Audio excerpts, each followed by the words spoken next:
The story begins with the chilling prophecy. Within 10 years, the Eastern Federation Kingdom is destined to collapse under the weight of the five great sins. Complete ruin will follow, leaving nothing behind. To prevent this disaster, the protagonist has assumed the role of the kingdom's protector. Yet he never imagined the scale of the burden he'd inherited. Once he was an ordinary man, trapped in a modern life of 78-hour workweeks. Now, inexplicably, he finds himself inhabiting the body of a noble in a fantasy realm. The transition is far from seamless. Though the idea of living in a fantastical world seems enticing, reality hits hard. He cannot read, he has no magical talents, and he barely knows the language. The butler stares in disbelief when he sees him holding a book upside down. Meals arrive in overwhelming abundance, and the maids fuss over him, even assisting with his bath. For a fleeting moment, he revels in the life of a young count, enjoying the luxury and attention, feeling almost weightless in this pampered existence. Yet unease lingers. He has no idea where he truly is. Unlike typical reincarnations, he hasn't emerged in a familiar book or game universe at least, not one he consciously recalls. A maid casually mentions that his brothers, young Master Leo and Tonio, will return tomorrow. He freezes, perplexed, struggling to recall his own family. The names stir something in his memory. Slowly, realization dawns. He is in the world of Psychedelia, a turn-based RPG he used to play whenever he had spare time. The danger becomes immediately clear. In the game, no matter which path one follows, the five great sins wrath, greed, sloth, pride, and obsession bring devastation wherever they go. Entire cities, nobility, and power structures collapse in their wake. The Palacio family, the house he now inhabits, is notorious in the game as a side quest before the main storyline. The eldest son, Leo Palashoa, earned a reputation as the kingdom's ultimate playboy, while the second son, Tonio, is infamous for drugs. And now, he, the third son, Alan Palashoa, is cast as the expendable villain. He drops to his knees, the grim knowledge sinking in. Not only does he know what awaits him, but he also calculates the experience points he'll gain from this doomed subquest. Lying in bed, he cannot bring himself to rest. Sleep feels perilous. He would gladly return to his 78-hour workweeks if it meant avoiding this fate. This luxurious new life, he realizes, has a definitive expiration date: 10 years, no more no less. He cannot believe he has been reincarnated into a powerless character in a fantasy world. This is the opposite of every typical isekai fantasy. But a thought strikes him: if he knows the future, perhaps he can become a prophet of sorts. By intervening early, he might prevent the five great sins from plunging the kingdom into chaos, preserving his peaceful existence as a noble. After all, the sins are still children. The challenge, however, is monumental. He has no powers of his own. How can he hope to shape their path? 2 months pass and progress becomes tangible. Orphans trapped in a human experimentation center are saved. Though he receives credit, the real work falls to Evan, a capable and reliable subordinate. Evan takes charge of the orphanage, placing it under the care of a girl named Udia. The protagonist nods in approval, satisfied with his choice. Yet human interaction proves challenging. His face, frozen in its inherited neutrality, fails to convey emotion naturally. Evan, trying to gauge his response, remains uncertain whether he has been praised. The young master forces a smile, and Evan reflects ruefully that he will likely never understand this expression. In Alan's former life, emotions were always easy to read, whether joy or gloom. Now, even the simplest expressions feel alien. Still, the protagonist appreciates loyalty where he finds it. Evan is rare in the world of Psychedelia, honest and steadfast despite a realm riddled with betrayal. In him, the young master sees a gem, a foundation on which to build the changes that may one day save the kingdom. That was precisely why he had hired Evan the moment he found him. Returning to the conversation, Evan reported that the purpose of sending him to the human testing center was not just to rescue the orphans. It was specifically to save Udia. The main character confirmed this quietly. Evan, ever observant, nodded, understanding the reasoning immediately. Even with his experience as a seasoned mercenary, he could sense that Utia was no ordinary child. Her strength was evident, yet she had endured captivity without resistance, a fact that baffled him. Why not bring her to the estate? Evan asked, frowning. Leaving her at the orphanage doesn't seem practical. The young master agreed outwardly, but inwardly he weighed his options carefully. Bringing her to the estate might appear as if he were exploiting her potential rather than allowing her to grow freely. Keeping her at the orphanage, under Evan's watchful eye, was an essential part of his plan. Udia was a non-human child destined to form a pact with an otherworldly entity, eventually embodying the wrath of the five great sins and causing untold destruction. Thanks to him, that grim path had been averted. Now she could live in peace, growing without the shadow of inevitable doom. Yet he could not reveal the truth to Evan. A veil of mystery was required. The time isn't right yet, he said cryptically. Evan, naturally inquisitive, tilted his head, curiosity written across his features, but accepted the explanation with his usual trust. The young master pressed him further, urging discretion and instructing Evan to provide the orphanage with sufficient resources so the children could live without fear. He handed him a handwritten letter, meant for Utia. Evan's brow furrowed. How important is this letter? He asked. Just to check in, the young master replied, forcing a casual tone. She's been through a lot. I want her to know someone cares. With a determined nod, Evan mounted his horse and set off, the letter secured. Left alone, the young master considered whether his gesture would truly comfort her. The letter's deeper purpose lay in the words themselves, a collection of quotes he had heard repeatedly while playing Psychedelia. During a pivotal moment in the game, when Udia, then known as Udia, was consumed by wrath and wreaking havoc, the Archbishop had uttered a cryptic line about calming a non-human overwhelmed by sin. A spell of agony from the dark intertwined with the brilliance of belonging to the fallen. The meaning had been elusive, even then, but the words had left a brief impression on her. Ultimately in the game, Udia killed the Archbishop, the spell came too late, and the kingdom crumbled. Now, the young master hoped the message would reach her sooner, before she succumbed to chaos. He reasoned that since wrath had been neutralized, he could shift focus to the next target. Still, he found it absurd befriending a potential monster with a cryptic quote, but he allowed himself a sliver of hope. After all, the 5 great sins seemed devoted to some inscrutable deity or force, and their motivations were almost incomprehensible to ordinary reasoning. Meanwhile, Utia finally read the letter. Her reaction was far from gentle. Evan, observing from nearby, could not help but note the raw intensity of mana radiating from her. It was staggering, nearly palpable. This child, small in stature, emitted a presence unlike any he had encountered. Her expression was unreadable, void of typical emotion, and yet brimming with power. "Did he send this?" she demanded, her voice sharp. Evan nodded. In an instant, Udia erupted with mana, a violent surge akin to a yandere discovering a betrayal. Her anger at not being invited to the estate was palpable, and Evan braced himself for the consequences. What she manifested was no ordinary magic solidified mana, a feat only attainable by those who had reached the Master Realm. The very air around her seemed to shiver under the force of her presence.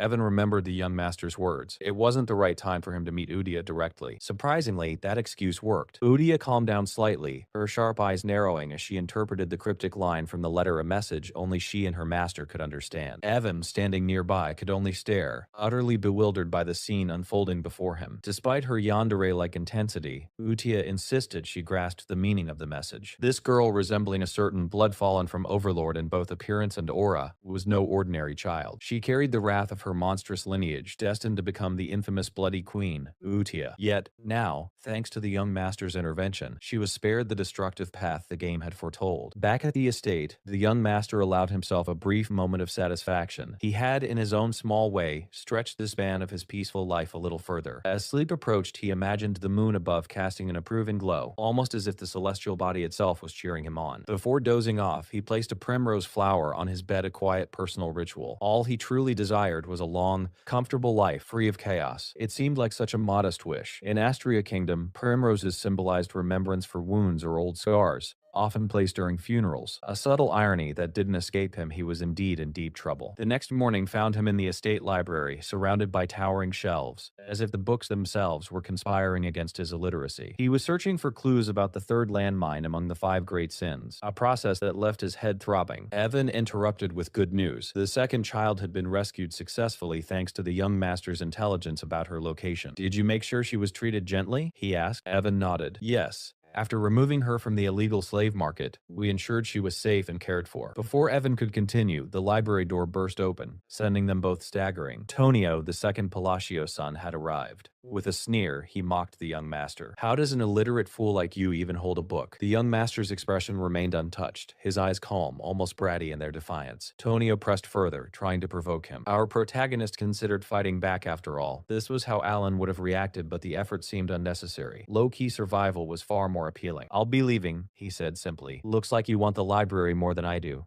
Tonio, assuming victory, stepped on his head with a smug grin. That's when a sharp knife whizzed past, embedding itself in the wall, narrowly missing him. Another voice cut through the tension. Leo Palacio, the eldest son, had arrived, chastising them for making too much noise. As the 2 brothers bickered, the young master crawled away, unseen. In the game, he remembered the Palacio family fell quickly during the first subquest, but their real-world power and influence were far greater than he had anticipated. Leo, the so-called prostitute king, and Tonio, the drug king, were entrenched in their underworld empires, squabbling over dominance. Our hero knew better than to intervene. Maintaining his sweet, luxurious life required staying invisible. Crawling quietly out of harm's way, Evan followed him, unfazed, treating the scene as perfectly normal. Adjusting his young master's hair, Evan reflected on the strange duality of the boy before him. Despite his lazy demeanor, the master possessed knowledge far beyond what seemed possible for someone like him, knowing details about illegal slave markets and secret bio-experiments scattered across the kingdom. It was enough to make Evan question everything everything he thought he understood about the world. Meanwhile, the young master simply grumbled about being tired, blissfully ignoring the chaos around him. Evan, curious as ever, wondered why the second child had been sent to the orphanage again, sensing there was more behind the choice. The young master knew better than anyone that this second child was far from ordinary. In fact, he operated on an entirely different level. Within the United Kingdom, a federation of several nations, the central realm was the Kalian Kingdom, the birthplace of the second child rescued from the illegal slave market. This boy, better known as Deus McCallion, held a terrifying reputation. He was the second boss of psychedelia and had once embodied one of the five great sins, the sin of sloth. Sold into slavery and subjected to relentless abuse, Deus had risen from suffering to wreak havoc across the kingdom in ways that left even the most hardened players horrified. It was a cruel twist of fate. Though he bore the title of the slothful sin, Deus was paradoxically meticulous, diligent, and meticulous in repaying debts and wrongs, sometimes multiple times over. That was precisely why the young master had instructed Evan to treat him with utmost care. Even recalling Deus's battles in the game made the young master shiver. When Evan asked why he had placed the second child in the orphanage instead of the estate, the young master gave a measured response. The timing wasn't right. Evan nodded knowingly, unsurprised. Then, with his usual curiosity, Evan inquired whether the letter sent to Udia had anything to do with the second child. The young master confirmed it, but the truth of the letter was far more mundane. Inside, he had simply vented to Udia about his older brother's bullying,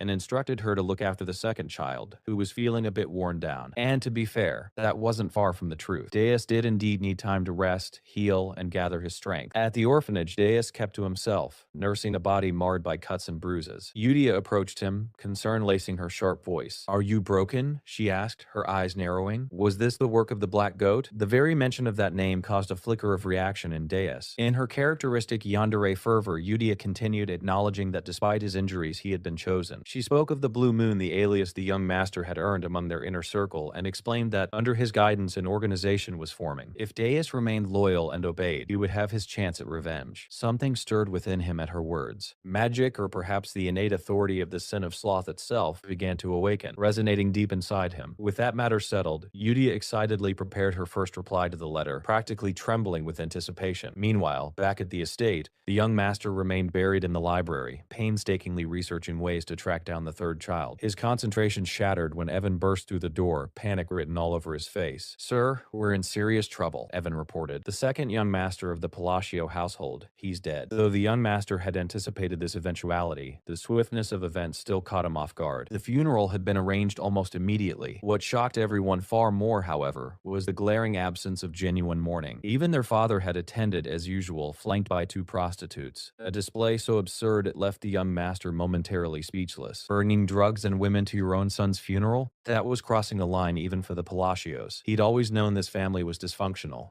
But this was something else entirely. Psychedelia, he mused, really lived up to its reputation as a dark fantasy. Shaking his head, he moved on. He noticed that Tonio's supposed accidental death felt slightly off compared to how it had played out in the game. In the past, Leo had cried and wailed after killing his brother, desperately proclaiming himself the sole heir of the Palacio household. But here, Leo merely smirked over the corpse, practically mocking. Come on, at least try to look a little upset. It wasn't his problem, though. RMC's focus remained fixed on the five deadly sins. A year later, the succession issue was resolved. Leo had claimed Tonio's drug empire, and the county had stabilized, finally enjoying a fragile peace. Meanwhile, Utia and the young master had become avid pen pals, exchanging letters more frequently over the months. RMC appreciated keeping in touch with her, recognizing how useful it might be in the long run. Through their correspondence, Udia updated him on the other children's progress, which brought a small, satisfied smirk to his face. She even sent along the monthly sponsorship lists, which seemed to be growing rapidly. RMC's curiosity piqued. He wondered what had caused the increase, but Evan, too busy shoving food into his mouth to care much, reassured him it was a positive sign. Then Evan finally delivered the news they had been waiting for. The critical information had been located. The Information Guild had called to confirm it, a massive relief. The intelligence concerned the ancient book tied to the third child. RMC felt a rush of satisfaction. At last he could locate this next landmine with confidence. The evening was shaping up perfectly, and for the first time in a long while, he allowed himself a moment of peace. Far away, at a drug distribution hub in Margot, some of Leo's underlings were boasting about their benevolent patriarch. Thanks to his generosity, their organization had swelled to a few hundred members. What they didn't anticipate, however, was the nightmare about to unfold. One by one, members screamed in terror as they seemed to lose control over their own bodies. Some turned on themselves, committing unthinkable acts as though invisible strings had taken hold. The orchestrators of this chaos, none other than RMC's own protégés, Udia and Diaz, using thread magic granted by their master, they executed the purge flawlessly. Udia turned to DS, questioning the necessity of such lethal precision. DS didn't flinch. He explained that pity had no place here. These men had profited from exploiting lives, they weren't part of his revenge plan. Udia, however, emphasized that this operation was crucial for their master's eventual ascension. By cleaning up the county, they were paving the way for a smooth return. With a regal smile, she surveyed the scene. How could they leave this place in such disorder before our master arrives? She murmured. Deus nodded in agreement, though it was hard to say how much he truly understood. Together, they treated their master's coming as if he were a force on par with Ainz from Overlord or Sid from Eminence and Shadow. Udia's magic flared, etching a symbol into the ground as she ascended, leaving a crescent moon-shaped aura behind. We are the Blue Moon, she declared, his destined sword. 2 years passed. In that time, the young master and Udia had maintained a steady correspondence, while Evan had tirelessly tracked down the remaining sins. Completely exhausted, Evan collapsed on the grass, only to feel RMC's magic gently reviving him. He delivered the latest report. The 5th child had been located and safely sent to the orphanage. Though his expression remained unreadable, the young master allowed himself a private sense of triumph. Over the past 2 years, he had successfully saved all 3 remaining children, rescuing all 5 sins in the process. To reward Evan for his dedication, he treated him to a small feast of cakes and sweets. Still, a quiet thought lingered in his mind. Finding the sin of greed, the 3rd child had been a particularly tricky endeavor, but one worth every effort. After making Evan put in some extra hours using his knowledge of the game, everything finally fell into place. RMC allowed himself a moment of satisfaction, praising Evan for a job well done. With the mission complete, he could finally breathe. Evan, slightly out of breath, asked if this meant all the orphanage duties were now finished. RMC confirmed, prompting a deep sigh from Evan, but the mercenary couldn't help but notice that his master didn't seem particularly thrilled. I am happy, RMC insisted, though Evan raised an eyebrow, clearly unconvinced. When pressed, RMC attempted to insist he was smiling, and a close-up revealed the truth. There was no smile at all, not even a smirk. Evan, familiar with this expressionless facade, simply shrugged and moved on. RMC reflected quietly on how smoothly things had gone. Considering the bosses of Psychedelia had become the 5 great sins due to their traumatic pasts, the chances of saving them before their descent had seemed slim. He'd worried that by the time he intervened, they'd be too broken to rescue. Evan, how's the orphanage? He asked. Evan handed him a letter. Everything's running smoothly. The kids who seemed like broken dolls are brightening up nicely. If that was true, he wouldn't need a separate caretaker. He hadn't expected Udia to manage the place so effectively, though it made sense her background in the game had tied her sentimentally to the orphanage. Read the letter, Evan urged, and RMC obliged. Utia's words were concise. The children were thriving, and there was no cause for concern, especially regarding Diaz, who had been a particularly complicated case. Her reassurances brought a rare warmth to RMC's expression, a small, almost imperceptible smile. Quietly, he wondered if the orphanage environment itself had played a role in the kids' progress. Evan leaned in with the inevitable question, when would he meet the children? RMC deflected, claiming the time would come eventually inwardly. He admitted he had no intention of doing so anytime soon. While he might like to be close to them, he wasn't eager to deal with their personalities, especially given what he'd seen of their cruelty in the game. He reassured himself, at least he'd rescued them before they endured the events that would ultimately shape them into sins. Still, a slight apprehension lingered. I'll probably meet them in 5 years, he told Evan. More pressing, though, was the need to protect himself in this dark, merciless world. The solution, as he saw it, lay in magic. As he practiced, he felt fortunate that the body he now inhabited possessed some magical aptitude. Evan then mentioned an organization, the Blue Moon. RMC admitted he hadn't heard of them. Evan explained that the group had recently begun targeting criminal organizations, a development RMC found promising. Still, he wondered why the organization didn't exist in the game, assuming it wouldn't last long. Evan, grinning, reminded him that Blue Moon specialized in taking down nobles. The thought sent a shiver down RMC's spine. In a rare, lighthearted moment, RMC told Evan to start sleeping outside his room, just in case. Meanwhile, at the orphanage, Utia convened a Blue Moon weekly report. Sol rang the sin of pride, recounted how she had eliminated the slave traders, performing acrobatic feats while explaining how they had failed to even recognize her identity. She had even given them a chance, guess the color of her eyes, and they could live. None succeeded. Rena, the sin of greed, reported calmly on her work disposing of corpses without leaving a trace. Raiden, the sin of misophobia, confirmed the illegal testing grounds in the South had been obliterated, turning the Avalon perpetrators into nothing more than minced meat. Udia praised their efficiency, emphasizing that everything unfolded according to their master's will. They existed solely for the Blue Moon, the Great Moon, their leader. Suddenly, Deus interrupted with troubling news, causing Udia to frown in confusion. If all was running perfectly under her guidance, what could possibly be wrong? Deus explained that the head of Avalon was none other other than Leo, eldest son of the Palacio Count's family, and that he had discovered a dangerous written order while cleaning the south. Leo was actively targeting their master, a threat that demanded immediate attention. Udia, of course, couldn't let this slide. She unleashed a terrifying, almost murderous aura that made the other children shrink back in fear. The letter confirmed Leo's plan. He intended to slowly poison RMC after disposing of their father. The revelation ignited a furious rage in Udia, her magic practically crackling around her. 2 years later, Count Palid, RMC's father, had passed away. True to form, the funeral was rushed and emotionless. Officially, it was listed as heart failure, but RMC knew better. Overdose was far more likely. At the ceremony, Leo received disturbing news. The blue moon had struck one of his facilities. Couldn't they at least wait until after the funeral? Leo, visibly unnerved, demanded to know if all traces had been eradicated. RMC, who had been quietly observing, noted with mild amusement that his brother was growing increasingly cautious of the blue moon. The Count's funeral concluded without a single tear, and RMC decided he had no interest in getting entangled in the spectacle. Silently, he slipped away just as Leo shot him a calculating warning glare. Evan, noticing his master's sudden departure, asked what he planned to do next. With a smirk, RMC revealed that he was already a step ahead, bags packed and ready. The plan? Lay low. Evan looked skeptical, asking if he really intended to flee. RMC clarified, it wasn't a permanent escape, just a temporary retreat. Their destination was Rodmel, a quiet town in the south of Paleo. Its small size made it ideal for hiding, and it offered a villa where RMC could remain out of sight. Leo's unnerving glares had made the timing perfect. Once in Rodmel, RMC began to enjoy the simplicity of life. He casually prepared delicious toast, taking pleasure in the mundane, while Evan followed along like nothing unusual was happening. For 3 days, life was blissfully normal, but peace was short-lived. RMC was summoned back for his brother's funeral, only 3 days after escaping. He couldn't believe how soon he had to return. According to the game, Leo wasn't supposed to die yet. The cause of death, a stab through the heart, left RMC bewildered. He approached the servants for details, only to be met with terrified screams, as though he were a looming executioner. The household's behavior was strange, obsequious, overly apologetic, treating him like a mafia lord. As he tried to make sense of it all, Evan caught up, a grin on his face. Found out why the servants are acting so strange? He teased. RMC raised an eyebrow. Evan explained. Apparently, RMC himself had eradicated the Avalon drug organization overnight. Leo had been its head. With him gone, the entire operation vanished without a trace. RMC's mind flashed back to their journey to Rodmel. Inside the carriage, Evan had asked why he was heading to such a small town instead of a bustling city. RMC explained simply, a city wasn't an option. Rodmel was the ideal location, the endgame in all his plans. His mission was clear, rescue the 5 great sins from their grim fates to prevent the collapse of the world. The town offered a villa, a private estate where he could relax in peace, free from the chaos of nobility and politics. A perfect hideaway for a laid-back noble who preferred comfort over conflict, where he could do absolutely nothing. RMC's lighthearted moment with Evan ended when the discussion turned serious. Responding to Evan's question, he insisted that every action he took served a purpose. But Evan, having heard the same rehearsed lines one too many times, wasn't buying it. He called RMC out, pointing out that he always used those responses to dodge uncomfortable questions. RMC froze for a moment, taken aback that Evan had seen through his little fabrications.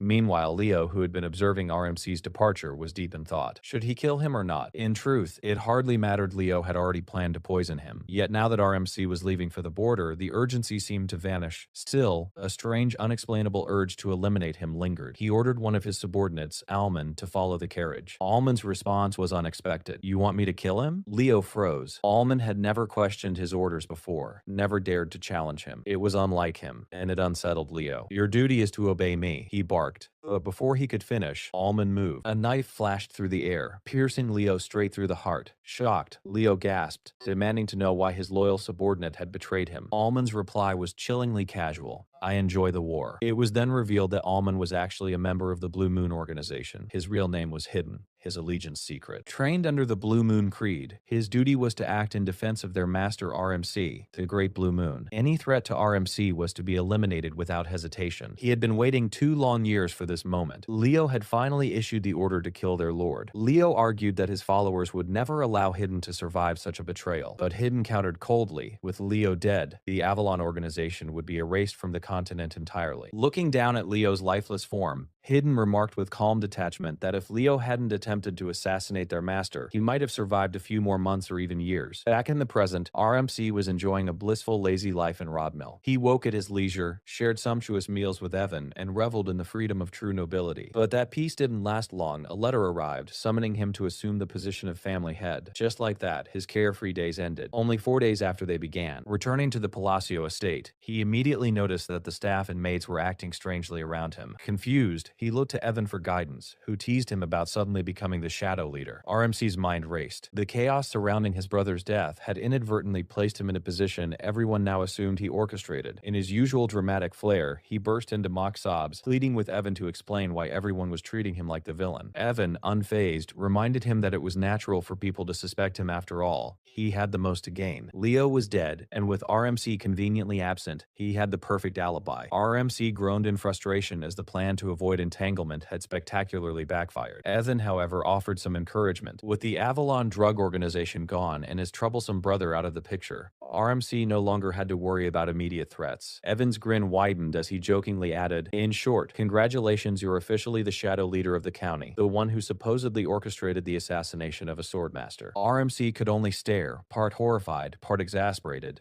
as the reality of his new position sank in. Despite Leo's shady reputation, he was still regarded as a swordmaster. RMC leaned back, contemplating where to even begin. Who could possibly strike down such a key figure in the underworld with such precision and speed? The thought gnawed at him. He asked Evan about the group rumored to hunt down other organizations. Evan raised an eyebrow. "You mean the Blue Moon?" RMC's mind raced. Could they be behind his brother's death and the collapse of Avalon? But Evan shook his head, clearing up the misunderstanding. According to the Information Guild, the Blue Moon wasn't responsible. Their signature wasn't leaving bodies behind, it was marking the moon itself. That was their method. Rumor had it all of Avalon's members had perished with a sword through the heart. Evan smirked, teasing, "Well, looks like someone just opened the road to hell." RMC ignored the joke, turning inward. By his knowledge of the game, an organization like the Blue Moon shouldn't even exist yet. If not them, then who? The question lingered unanswered. Meanwhile, at the orphanage, Utia convened a meeting with the other great sins. She asked if everything had gone according to plan. Rena, the sin of greed, confirmed that no evidence had been left behind. Sarong, the sin of pride, added that her area was completely cleared. No survivors. Only corpses. Deus, embodying the sin of sloth, boasted about eliminating all 486 Avalon soldiers under his charge, his magic weaving through the air like a butterfly caught in a spider's web. Rodon, the sin of misophonia, confirmed the remaining targets had been dealt with cleanly. Utia praised their work, her presence alone intimidating enough to silence any hesitation. Rumor had it, in the novel she was over 1,000 years old, but no one could say for sure. Within 5 days, Avalon, the Asteria Kingdom's most notorious drug organization, had been obliterated, but Rodon's cautious voice cut through the confidence. "It wasn't flawless," he warned. Utia's eyes narrowed. "What do you mean?" Rodon explained that he had stumbled upon some documents linking certain nobles to Avalon, particularly the Altia Doctum, whose reach was deeper than anticipated. Utia's magic flared in response. "Then it's settled," she said calmly but decisively. "They must be wiped out." Redden promised to handle it quietly. Udasai raised a new concern, whether the Information Guild had been compromised or had ties to Avalon. Rena assured him that the guild issue was being addressed separately from the Blue Moon-related matters. Eiji chimed in, noting that all guilds operated similarly, invoking what he called the Hell Sword forged by the Swordmaster. Rena then asked if she should monitor RMC's movements, to which Udasai agreed, emphasizing that none of this should reach him. They all understood the stakes. When she said that person, she meant RMC. Deus clarified that since the family had initiated hostilities, their actions hadn't been sanctioned independently. Udia stiffened. In her eyes, every move made by the Blue Moon must have a direct order from RMC. A sword should never act without its master's command. She turned to the group, voice firm. "From now on, all members of the Blue Moon follow orders alone. We must take this seriously." Her gaze swept across the other sins, leaving them uneasy. "We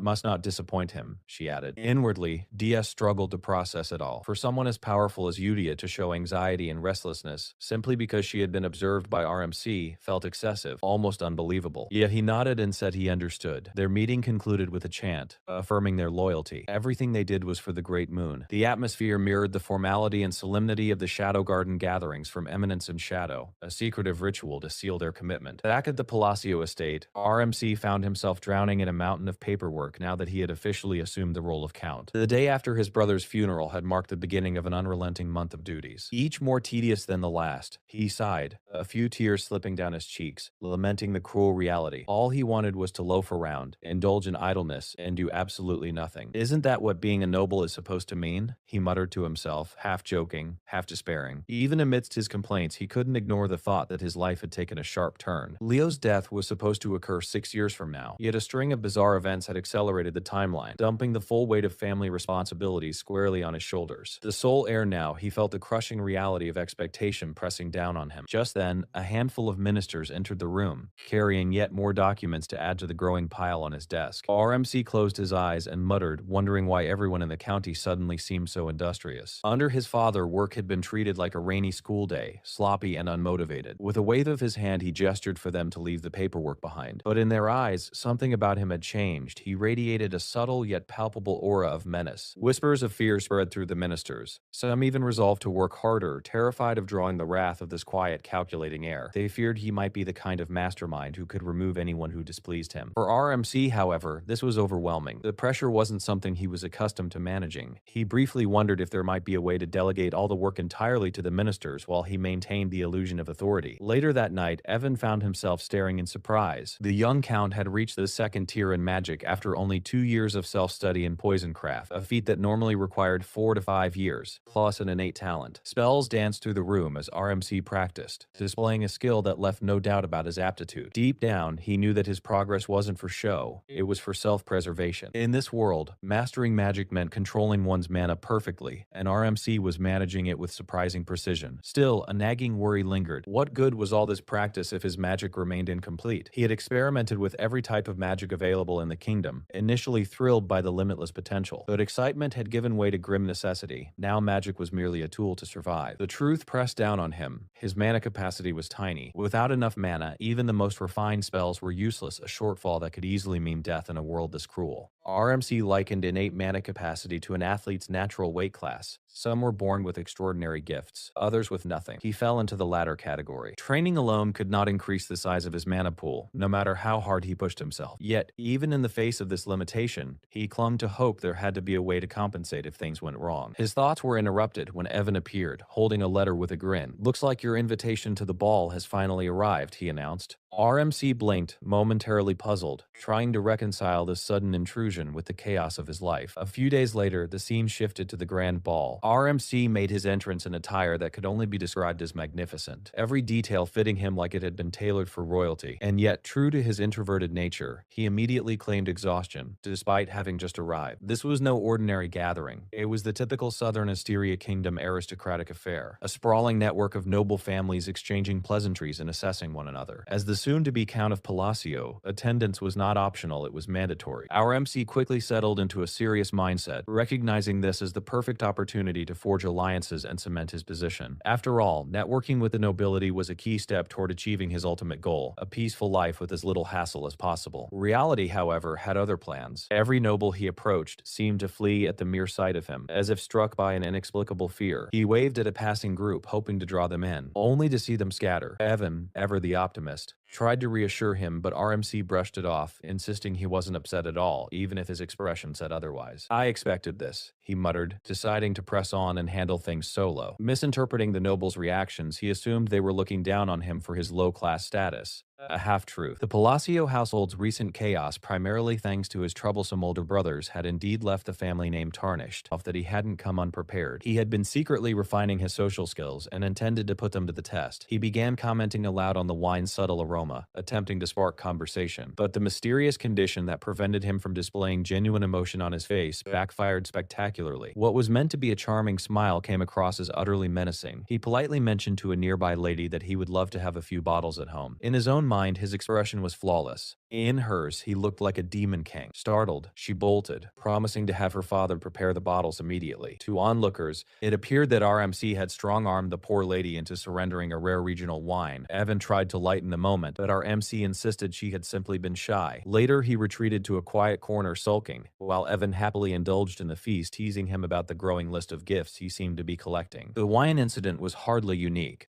Every attempt at conversation now resulted in nobles handing him various presents, pensia, citrus tea, and other delicacies, believing themselves to be appeasing a dangerous figure. RMC couldn't help but reflect on how infamously the Palacio name had grown. Rumors of him killing his two brothers had spread like wildfire, transforming him into a figure both feared and shrouded in mystery. Feeling the weight of it all, he turned to Evan. "I need some air," he muttered. Stepping outside, the night air offered a momentary reprieve. That's when a flash of red caught his eye, a striking red-haired beauty standing not far away. As he wondered how things had escalated to this point, a soft voice broke through his thoughts. "Do you have a moment?" RMC turned, startled, searching for the source of the soft voice. At first, there was no one in sight. Glancing downward, he finally spotted a petite girl standing nervously before him. She introduced herself as Loria, the third daughter of Duke Altia. The name triggered recognition. He remembered the Altia family from the game. One of the three major shadow players in the Northern Troublemakers. Their influence had been considerable. A pang of disappointment hit him. He had hoped this was just a normal, unremarkable person approaching him. Curiously, he tried to recall her presence in the game, but came up blank. Loria, however, wasted no time with pleasantries. She asked for his protection, warning that she was facing an imminent assassination attempt. Her tone was earnest, bordering on desperate. He studied her carefully, uncertainty flickering in his eyes. Loria explained that she had been living under the watchful protection of her father's mistress, but with her father's health declining, she feared her elder sisters might move against her. The situation stirred something in RMC. He couldn't help but notice the parallels to his own tumultuous history with his brothers. As he stared at her, realization struck. Loria had likely never appeared in the game because she was already dead. Despite her charm and heartfelt plea, RMC shook his head. Loria wasn't coming empty-handed. She promised half of the Ultia family fortune if he helped her. Still, he couldn't commit. He barely managed his own magic. He couldn't risk raising false hopes. Yet a twinge of sympathy tugged at him as he turned to leave, her sad, earnest face lingering in his mind. He offered a quiet wish for her safety before stepping back into the party room. Meanwhile, Deus and Rena observed from a distance. One of the Ultia family members had approached their master, and they debated the next move. Diaz considered reporting the situation to the Red Moon Udia's code name, but Rena reassured him. According to their intelligence, Loria was the only Ultia family member untouched by Avalon's reach, leaving her relatively safe. Ronan, the sin of Miophobia, had already been dispatched to handle the rest of her family. Their orders were clear. The remaining Ultia household was to be eliminated, all under the Red Moon's command. Rena reminded Diaz that their priority was to ensure their master remained unaware of any Avalon-related developments. Back inside, RMC couldn't help but wonder why everyone seemed to keep their distance from him. Did he project some invisible aura that repelled them? His thoughts were interrupted when the red-haired woman from earlier approached. Seeing her brought a genuine, if inward, smile to his face. For once, someone was acknowledging him. Maybe this was the moment he could actually attempt to socialize. Yet as he turned fully to face her, recognition struck. She wasn't an ordinary noble, another shadow player. Her face triggered a memory from the game, and he realized that no casual visitor would approach him first without a reason for trouble. He greeted her politely, calling her Lady Zenonia. Her surprise was evident. How did he know her name? He explained briefly. In the Asteria Kingdom, three major shadow player families wielded influence: the Altia in the north, the Patio in the east, and the Zenonia in the west. The striking, curvaceous woman before him was Clea, the eldest daughter of Count Zenonia. "Am I really that well known?" she asked,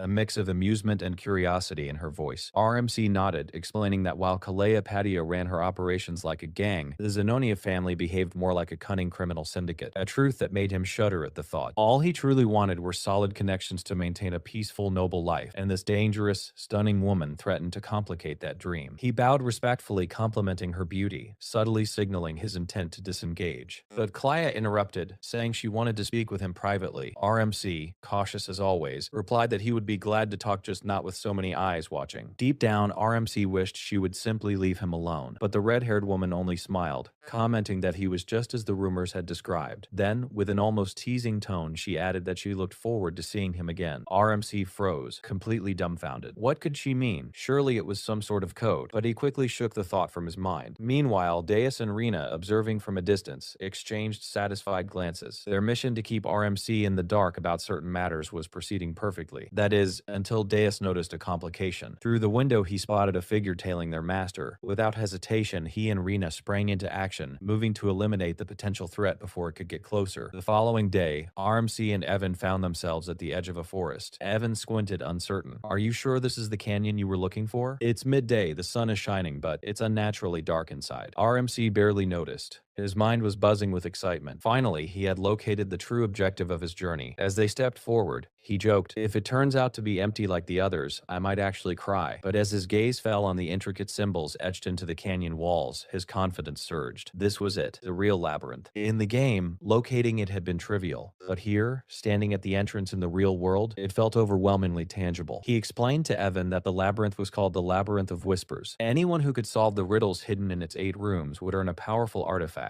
the exact prize he had come for. RMC admitted that he had memorized all the pathways and puzzles beforehand. They finally arrived at a massive, imposing door. For the first time, he allowed himself a moment of awe. Experiencing this labyrinth in person was far more intense than any virtual trial. Evan, curious, asked how RMC even knew of its existence. Without thinking, RMC replied casually, "I've been here before," leaving Evan more confused than ever. Realizing his slip, he quickly laughed it off and suggested they enter. Inside, monstrous creatures awaited, giant golem-like hands capable of crushing them in an instant. Evan wondered whether these monsters were linked to the riddles and if a single misstep could spell death. RMC, unfazed, began solving the first puzzle effortlessly. Evan watched in disbelief, still trying to grasp how someone who had barely left the estate could navigate a dangerous labyrinth with such precision. 4 years of accompanying RMC had taught Evan one thing. He still didn't truly understand him. Saving orphans, repaying debts, freeing slaves, delivering cryptic messages, it all seemed random, yet somehow it always ended well. That was why Evan continued to follow, even as disbelief gnawed him. As they moved deeper, the labyrinth grew eerily opulent. RMC couldn't shake the grim memories from the game, feeling a twinge of nausea, but his focus remained sharp. A lavish room brimming with treasure sprawled before them, and his attention immediately landed on a hand statue adorned with multiple rings. "There," he declared, pointing. "The black ring. That's what we take. And we leave fast." Evan, busy stuffing his pockets with gold, raised an eyebrow. "The black ring? It looks like the least valuable of the lot. Why focus on that?" RMC explained calmly. "Taking anything else could bring unnecessary trouble. This one's different. It contains the oath of restraint." Satisfaction spread through him as he grasped it. Finally, he had obtained the artifact he had sought. With a sense of accomplishment, he began guiding Evan back, confident that his gaming knowledge had made this task almost too easy. Suddenly, Evan's instincts screamed danger. He pointed toward the piles of rocks they had passed while entering the canyon. "They're moving," he shouted, eyes wide. The formations weren't ordinary. They were golems, and they were stirring. Panic flared in Evan's chest. These creatures were unknown variables, and facing them without preparation was a nightmare. All he could think of was keeping his young master safe, even if it meant putting himself in harm's way. RMC, however, stepped forward with calm authority. "Stand down, Evan. I'll handle this." Evan hesitated, urging him to find an escape route first. But the golems advanced relentlessly, and Evan's voice wavered. "Second-tier magic won't be enough against these things." Unfazed, RMC invoked the black ring, activating the oath of restraint. The world seemed to slow around him, and before he knew it, he was transported to a strange, otherworldly dimension. A voice boomed, resonant and commanding, introducing itself as a fragment of Nasila's great will. "State the 2 restrictions you will impose upon yourself," it demanded. RMC felt a shiver run down his spine. In the game, this part had appeared as a simple choice window, but now, facing a colossal face floating in a cosmic void, the experience was overwhelming. The Oath of Restraint was an absorption-type artifact, granting power in exchange for self-imposed limitations. "First restriction," the voice prompted. RMC formed the intricate hand signs of Babylonia. "I will always perform the hand signs of Babylonia when casting magic." "And your purpose?" the voice continued. Without hesitation, RMC answered, "To bend the laws of the world just a little." The entity acknowledged his words, granting him the corresponding power. For the second restriction, it pressed. RMC clenched his jaw, steadying himself. "I will strictly chant the words of Babylonia when performing magic." "And your desire?" the voice asked, its tone curious. "To wield even greater power to defy the rules of this world," he replied boldly. A moment of silence followed, and RMC tensed. He mimicked the exact skill icons from the game, ensuring he executed everything perfectly. With these 2 limitations in place, the hand signs and the incantations, he believed he could maximize his magical potential. After a tense pause, the voice spoke again. "Your restraints have been granted. I thank the human who remembers all the gestures and the mysteries of the forgotten forgotten god. RMC furrowed his brow, unsure what that meant, but he noticed the black ring glowing, absorbing the limitations. The artifact confirmed the restrictions had been applied successfully. You will inherit my will. I will watch over you, the voice concluded. Time resumed its normal flow just as the golems lunged toward him. Evan's panic surged as he tried to intervene, but RMC was already in motion. Chanting the words, he began weaving his magic, recalling the form he had practiced countless times in the game. He smirked, noting that while it had looked dazzling in the virtual world, his limited mana made the initial spell relatively small. Still, he focused, testing his newly imposed restraints. With a commanding gesture, he spoke the first word, refraction. His magic shimmered into existence. Repulsion followed, swelling the energy into a brilliant orb of electric blue. He combined hand signs and directed the spell, the ball growing immense, radiating raw power. With a final release, the spell surged forward, crackling like lightning, obliterating every golem in a single strike. Dust and debris swirled as silence fell over the battlefield. Evan staggered back, jaw agape. What? What just happened? Have you been hiding this all along? RMC shook his head, calm as ever. Evan blinked, still trying to process it. In his 15 years as a mercenary, he had never witnessed anything remotely like this. Evan blinked at him, still in disbelief. Are you sure that was really second-tier magic? He asked, his voice tinged with exhaustion. Yeah, I think so, he muttered. In truth, what had just happened felt nothing like the game. In Psychedelia's turn-based combat, magic improved with each consecutive turn through hand signs and incantations. Here, however, he had simultaneously layered all 4 hand signs and incantations over 5 iterations, amplifying his chain lightning into something far larger than standard second-tier spells. Essentially, he had replicated the game's scaling mechanics for a massive lightning attack, but the Oath of Restraint forced him to use every hand sign and incantation with every spell, boosting the effect multiple times. Even RMC hadn't expected the results. The sheer power had far exceeded his own projections, catching him off guard. Evan, meanwhile, exhaled in relief, slumping to the ground. Watching that fight was way more exhausting than actually being in it, he admitted. Seriously, who designed this canyon? RMC paused thoughtfully. Then it clicked. The Maze of Whispers wasn't its original name. In the game, it had been called the Maze of Paladon, with detailed maps and strategies shared on the community boards. Some guy named Paladon was behind it, he explained, though Evan was far too drained to process the information. Shaking off his fatigue, RMC pulled Evan to his feet. Come on, we need to head back. I have something I want to try once we get home. Evan frowned. Why are you suddenly so motivated? Usually, you're the king of lazy. RMC grinned faintly. Every time I select a hand sign that matches the spell's attribute, the power increases. Using the correct incantation enhances the magic further, exactly how it worked in the game. The only difference is that here, the spell actually changes shape as it grows, instead of just numbers going up. He paused, brow furrowing. I wonder if this only works for me, since my mana control is unusual. I'll need to test it properly once my reserves recover. For now, though, he allowed himself a small sigh of relief. The immediate danger was over. Mounting their horses, they began the ride back, the canyon fading behind them. Unseen, Ren had been observing from a distance, tracking their every move. As soon as RMC and Evan left, she moved into the canyon, examining the runes etched into the walls. Carefully, she traced the glyphs with her fingers. These are Alan Empire glyphs, she murmured, reading aloud. They tell the story of the era of the forgotten outer gods. Her eyes caught a smaller, hidden inscription in the corner. Translating it, she whispered, "For my friend who shall be left alone from the coward Palin." A subtle smile curved her lips as she read further. The texts described the one who had halted the invasion of the dark creatures, standing undefeated against the Alkalaka that devoured the hearts of the citizens. The words left no doubt. This legendary figure was none other than the brilliant emperor known as Palin the Great. Ren had inherited the ancient library's knowledge at birth, granting her insights most could only dream of. As she reflected on the events in the canyon, she remembered RMC mentioning that Paladon had created the labyrinth. True to form, she misinterpreted the situation entirely, convinced that our protagonist was exceptional. After all, someone like the bloody Queen Eudia followed him, a fact that in Ren's mind spoke volumes. To command the loyalty of a figure like Eudia was something one only read about in history books. In her mind, RMC must be a close ally of Palin, the legendary emperor chronicled in the glyphs, and that alone elevated him to near mythical status. Moreover, she noted that phrases like "our boy used while casting magic" appeared nowhere in the ancient library, which only deepened her conviction that he was truly extraordinary. Blushing, she admitted to herself that Eudia had been right all along. She had been following orders without question, and perhaps with too much naivety. In a sense, RMC had gained another admirer, even if it was simply a fleeting sense of awe. Meanwhile, Deus arrived on the scene. Ren immediately asked if he had learned anything about the the fool who had been tailing their master. Deus nonchalantly replied that the idiot was already dead, not by any effort on his part. Rather, it was as if the man's head had twisted on its own. Ren insisted they needed to report this to Yudia for processing, and Deus agreed. Together they departed, leaving the canyon quiet once more. Far away in Zenonia County, Lady Kalia sipped her tea, her mind turning over recent events. She had watched RMC up close and found him exactly as the rumors claimed. Cold, calculating, and unnervingly still, his eyes deep and unreadable. It unsettled her that he had called her famous. As far as society knew, Count Zenonia was the true power in the family, yet for this young man to acknowledge her presence as noteworthy made her uneasy. What Kalia didn't know was that she was the real mastermind of the Zenonia household. Through black magic, she had manipulated her father, turning the Count into a mere puppet. The fact that RMC referred to her as famous made her wonder if he had seen through her secret, a terrifying thought given that no one else knew the truth. Her recollection of his remark about too many eyes on us only amplified her fears, as she misinterpreted it to mean that he had uncovered the spy she had sent to follow him. A classic case of misunderstanding straight out of an Eminence and Shadow scenario. Just then, one of her servants arrived, breathless, insisting that Kalia see something for herself. In her chambers, she found the person who had been tailing RMC dead. The servant explained that the seal on the body had not activated, meaning no secrets had been compromised. Still, Kalia deduced that the killer had deliberately brought the body to her. Frustrated, she tried to puzzle out how RMC had discovered her involvement. Once again, he was being misread, this time by a household head steeped in shadowy intrigue. Meanwhile, at the Altia estate, Loria wandered the halls, feeling increasingly despondent. Her first impression of RMC lingered. The cold, measured gaze and unshakable composure reminded her of her father. He was clearly someone not to be underestimated, the kind of person whose reputation alone commanded respect. For Loria, he represented both a threat and her last hope. Yet, because he had declined her plea for help at the ball, she misread his refusal, interpreting it as him acting purely out of self-interest, unwilling to risk anything without personal gain. Her thoughts drifted to her family. She was the youngest and weakest among her siblings. Tomalian, the eldest son, Marianne, the eldest daughter, Payan, the second daughter, and Ki, the second son. Once her father's protection waned, she had felt powerless. Her survival had depended on his mercy, and now that he was fading, the estate felt empty and uncertain. The servants' frantic voices interrupted her reflection. Breathless, they reported that her siblings had all taken their own lives. Loria's mind refused to comprehend it. Her siblings were the type who schemed and backstabbed each other, not surrendered to despair. She demanded clarification about Tomalian and Marianne, only to learn that the same fate had befallen them. In a horrific twist, the scene she glimpsed revealed them driving daggers into one another, a sinister display orchestrated, she assumed, by Diaz. But in reality, it was Redden, the sin of phobia, stepping confidently from the shadows of the Alti estate, declaring that the mission was complete. As Redden vanished into the night, Loria struggled to process the events. She remembered RMC's earlier words, telling her not to worry because better things were coming. In her mind, he had been orchestrating everything from the shadows, playing his hand patiently, waiting for the perfect moment to assert control. To Loria, it seemed clear. RMC had turned down her request publicly at the party, but behind the scenes he had quietly removed her siblings, consolidating the path forward in his favor. Honestly, it was easy to see why Loria reached the conclusion she did. In many ways, her situation mirrored our protagonist's own past, suddenly thrust into power as the sole heir of the Altia family, forced to navigate a treacherous landscape overnight. The sheer weight of it terrified her. In her mind, she had entered into a pact with some incomprehensible devil, a figure whose reach and cunning seemed boundless. From her perspective, our laid-back, easygoing MC had somehow transformed into an omnipotent overlord. Panic coursed through her, and she couldn't shake the grim examples she'd already witnessed of those who had crossed him. Despite the fear, she steeled herself, determined to follow the path she had chosen. 2 months later, back at the Palazzo estate, a package arrived for our protagonist from the Altia family. As he unwrapped the contents, Evan's eyes nearly popped out of his head. Inside lay a bottle of Cernanon's wine, an extremely rare vintage worth thousands of gold coins. Holding it in his hands, he couldn't believe it was real. Reading the accompanying note left him even more perplexed. It was simple: with respect, Loria Altia. Not the Duke, not her father, but Loria herself. Something clicked in his mind. This was no ordinary noble attempting to curry favor. A pang of guilt washed over him for not being able to assist her when she had first sought his help. He asked the delivery man to confirm, and the man nodded, explaining that the Duke herself had prepared it and insisted it be delivered personally. The realization hit him hard. Loria had officially ascended as the Duke of Altia. He blinked, momentarily stunned by how much much she seemed to have matured in just 2 short months. Meanwhile, Loria reflected on the whirlwind of events since her father's funeral. She had taken on the mantle of leadership following the succession ceremony, stepping into an office she had once been forbidden to enter. The sudden loss of her siblings had left her vulnerable, but thanks to a solid alibi, being at the ball that night, she had evaded suspicion. She recalled the chaos that had ensued while she was away. Her siblings had dismantled her secret organization, leaving her feeling powerless upon her return. Yet, looking back, she realized the timing had worked in her favor. Somehow, our protagonist had managed to remove her siblings and orchestrate events so that she had plausible deniability. In her eyes, this required not just cunning, but a near unparalleled intellect. Loria couldn't shake the impression that the MC had intentionally played the indifferent noble at the ball, hiding his true actions while quietly tidying up the mess behind the scenes. In her mind, it was the work of a master strategist, an overlord-level calculation that elevated him to legendary status. She even wondered just how far ahead he could foresee, how he could manage such intricate timing. She also noted that she hadn't even mentioned her father's funeral to him, not wanting to burden him further. Reflecting on everything, she concluded that he must have intervened not out of obligation, but because he had a larger plan in motion, one in which the Altia Dukedom played a crucial role. She recognized that, despite her efforts to unify all the Altia's subordinate organizations, it would never be enough to match the hidden power the MC commanded. The pieces fit together in her mind. He was Count of Palazzo, a formidable underworld figure whose influence and authority had been built meticulously through shrewd strategy and business acumen. Whatever his ultimate goal, Loria understood one thing clearly. She was now part of a game much larger than she had ever imagined. Loria found herself wondering if there was anything left she could offer him, anything that he didn't already possess. She speculated quietly to herself, pondering whether the MC needed the Altia name to subtly manipulate the political currents from the shadows. For now, though, she decided to focus on her own duties, confident that the Distinguished One would reach out when the time came. Meanwhile, back at the orphanage, our protagonist had quietly added another problem child to his growing list. The nickname The Distinguished One clung to him, and he couldn't help but find it a little too cool. Loria, for her part, blushed as she hoped he had appreciated the gift she sent, a token of gratitude she wanted him to have. Things, she realized, were starting to spiral slightly out of control. At the Palazzo estate, the delivery man departed, leaving our MC staring at the gift in bemused silence. He thought about Loria, once threatened with death, now the Duke. The rapid succession of events left him unsettled, and even Evan scratched his head trying to process the whirlwind of developments. Still, our protagonist sensed that something subtle yet significant was off. Fast forward a few months, 5 years before the story truly begins, and our MC had grown noticeably. Evan approached him cautiously, asking whether he should start addressing him as Count. The MC reassured him that titles didn't matter yet. The succession ceremony had not officially taken place. Still, having acted as Count for the past year, the ceremony felt more symbolic than practical. Deep down, he felt a twinge of melancholy. Becoming Count had never been part of his original plan. His ambitions were simple: avoid the succession war, settle peacefully in Rodmill, and indulge in a little gourmet exploration along the way. But now, having adapted to his role, he allowed himself a small smile. Perhaps there was merit in embracing the privileges of nobility after all. The balance between responsibility and leisure was better than he'd imagined. Evan handed him a letter, explaining that it was from Utia. As they stepped inside, the MC asked if Evan had uncovered anything about the assassins who had killed his brother Leo. Evan admitted they had no solid leads yet, but urged patience, reminding him that the Information Guild was still investigating. It was clear why Utia had been so vigilant, ensuring that he remained unaware of her involvement in Leo's death. Evan then asked what the MC intended to do with the knowledge once it arrived. Not out of revenge, he reflected, but to remain prepared for unexpected developments. The smallest deviations from the game could ripple outward, producing butterfly effects. Evan teased that he sounded like a real Count, but the MC merely let out a quiet sigh. Opening the letter, he read Udia's latest update on life at the orphanage. The children were thriving. Diaz had grown skilled at puppet manipulation, nearly to a professional standard. Sailor Rang had taken to gaming with friends. Rena remained engrossed in books but had discovered a love for building sandcastles, and Redden had found solace in tending to his garden. A smile tugged at his lips. This monthly ritual of letters had become a comforting habit, each message offering a small warmth to his heart. Though he had never seen the children in person, knowing they were flourishing brought him genuine joy. Curious, he asked Evan their ages, learning that they were now at the point where they could step into the world. The 5 great sins were nearly ready to leave the orphanage, a realization that caught him slightly off guard. He imagined them as adults, returning one day to express their gratitude for all he had done. Deep down, he understood it was time to let them go, to allow them to carve out their own paths. When Evan reminded him that he had taken them in because they were hurting, the MC reassured him they had grown strong enough to stand on their own. He had cared for them enough to keep them from becoming the deadly sins they could have been, and that care had set the foundation for their futures. Evan nodded, agreeing that since they were all healthy and thriving, it was indeed time to release them into the world. Our MC MC remembered how, in the psychedelia game, each boss battle had been accompanied by rich, vivid descriptions of the surroundings. That attention to detail had always stuck with him. He reflected on the talents of his wards: Udia's gift of faith, Deus's skill with the sword, Renee's sharp intellect, Solang's natural combat ability, and Rand's calling as an apostle. In his mind, if each of them honed their strengths in the right areas, they would thrive once they stepped out into the world. Determined to guide them, he decided to write each child a personal letter. In a rare moment of self-congratulation, he mused that his plan was nothing short of brilliant. Not stopping there, he also prepared a small, thoughtful gift for each of them, imagining the excitement on their faces when they received it. Hours passed as he meticulously crafted every letter. Evan, tasked with keeping him company, eventually drifted off to sleep. The moment Evan woke, he bolted to deliver the letters before the MC could stop him, a small act that warmed his heart. The MC allowed himself a quiet thought. Perhaps one day, once these landmines of his had made a name for themselves, they might even surprise him with something in return. He concluded his inner reflections by encouraging them to read his letters carefully and step into the world with confidence. It was a genuinely heartwarming gesture. Yet, true to their disciplined nature, the children took his letters with absolute seriousness,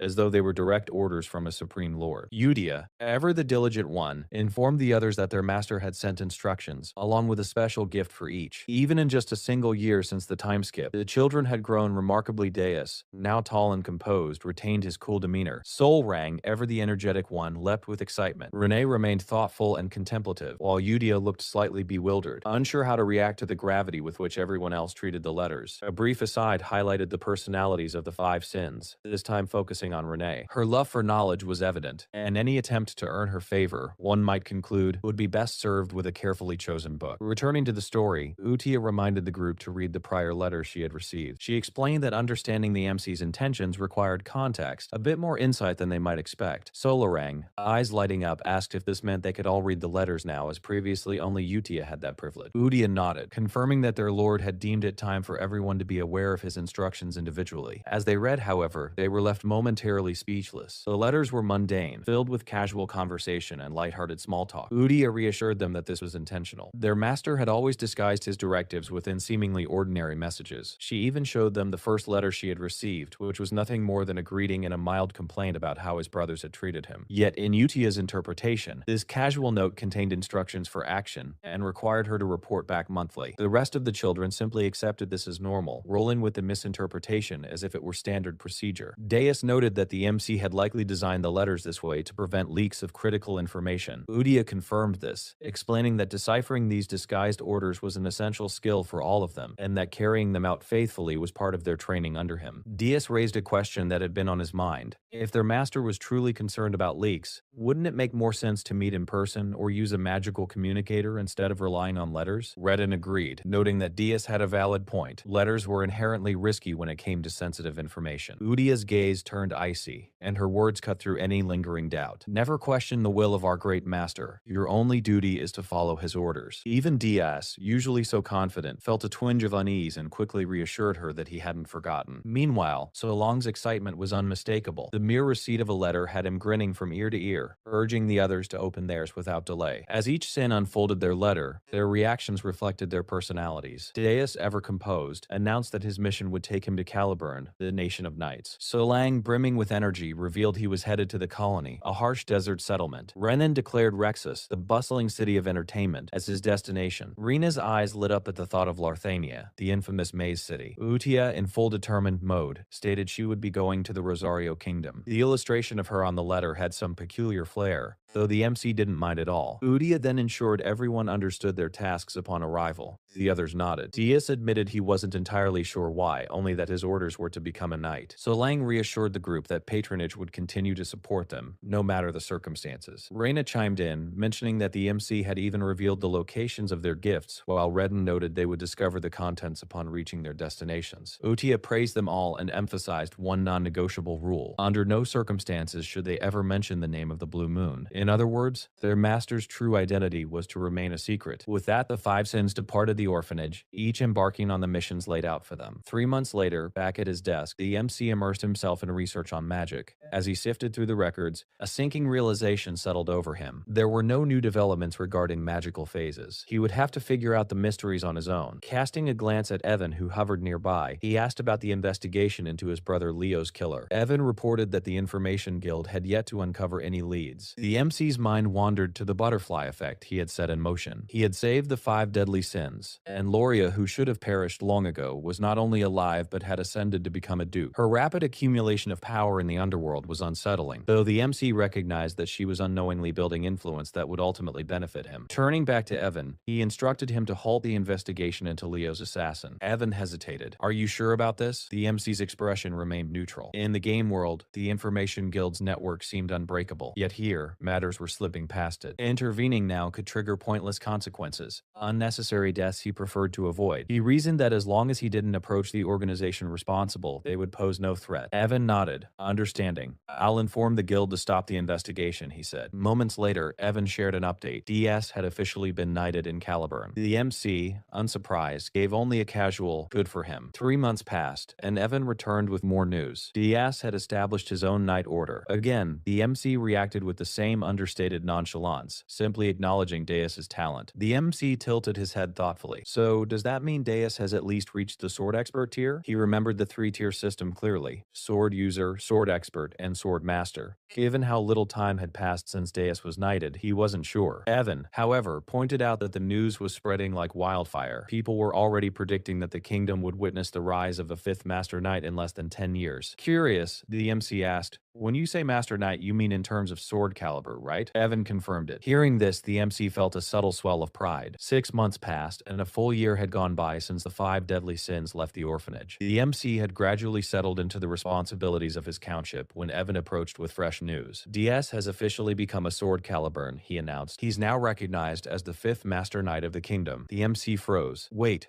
Only true swordmasters can earn the title of Master Knight," he muttered. He recalled the legends from Psychedelia. A swordmaster had surpassed the Aura Blade and unlocked a unique ability known as derivation. He pressed Evan further. "Are you certain DS has actually reached Swordmaster?" Evan clarified. "Technically, he's on the verge of it. He hasn't developed derivation yet, but the kingdom has already given him the Master Knight title. And on top of that, he bested the 4th sword in a duel." The MC absorbed this, recalling that the 4th sword had also fallen to the Northern Barbarians, a campaign that according to the game's lore should have lasted over a decade. Evan continued, explaining that mastering one's mana and learning to manipulate it internally typically takes 15 years. Developing a derivation could take decades. Reinhardt, the 1st sword, had been just 32 when he became the youngest Master Knight in history, even with his natural talent. It had taken over 20 years of relentless effort to reach that level. And here was Deus, a child who had started with no sword knowledge, already recognized as a Master Knight. The MC's mind raced. If Deus only needed his derivation to truly unlock his power, that would mean he had already surpassed even Reinhardt in potential. A part of him wondered if he could connect with Deus sooner than anticipated. Evan, as always, simply nodded as if all of this were perfectly ordinary. The MC quickly dismissed the thought. No, that wasn't something he could act on. As Evan shifted the conversation, the MC's thoughts drifted elsewhere. Among all the 5 deadly sins, it felt like only Yudia genuinely kept in touch with him. Over the past year, she had consistently sent letters updating him on their progress. The others, despite never having met him in person, hadn't even sent a note of thanks for the gifts he had prepared back then. A pang of guilt struck him, but he shook it off. He reminded himself that the most important thing was that they hadn't wreaked havoc on the kingdom after awakening their powers. That at least was enough. Evan, of course, didn't quite buy it. Meanwhile, in the heart of Caliburn, within the bustling central district of Karam, stood the grand mansion of the Solar Eclipse Knights. Inside, the knights carried on with their rigorous training, but Deus watched from above, deep in thought. As the youngest Master Knight in the kingdom and captain of the Solar Eclipse Knights, the weight of his title sat heavily on his shoulders. For the first time, from his vantage point,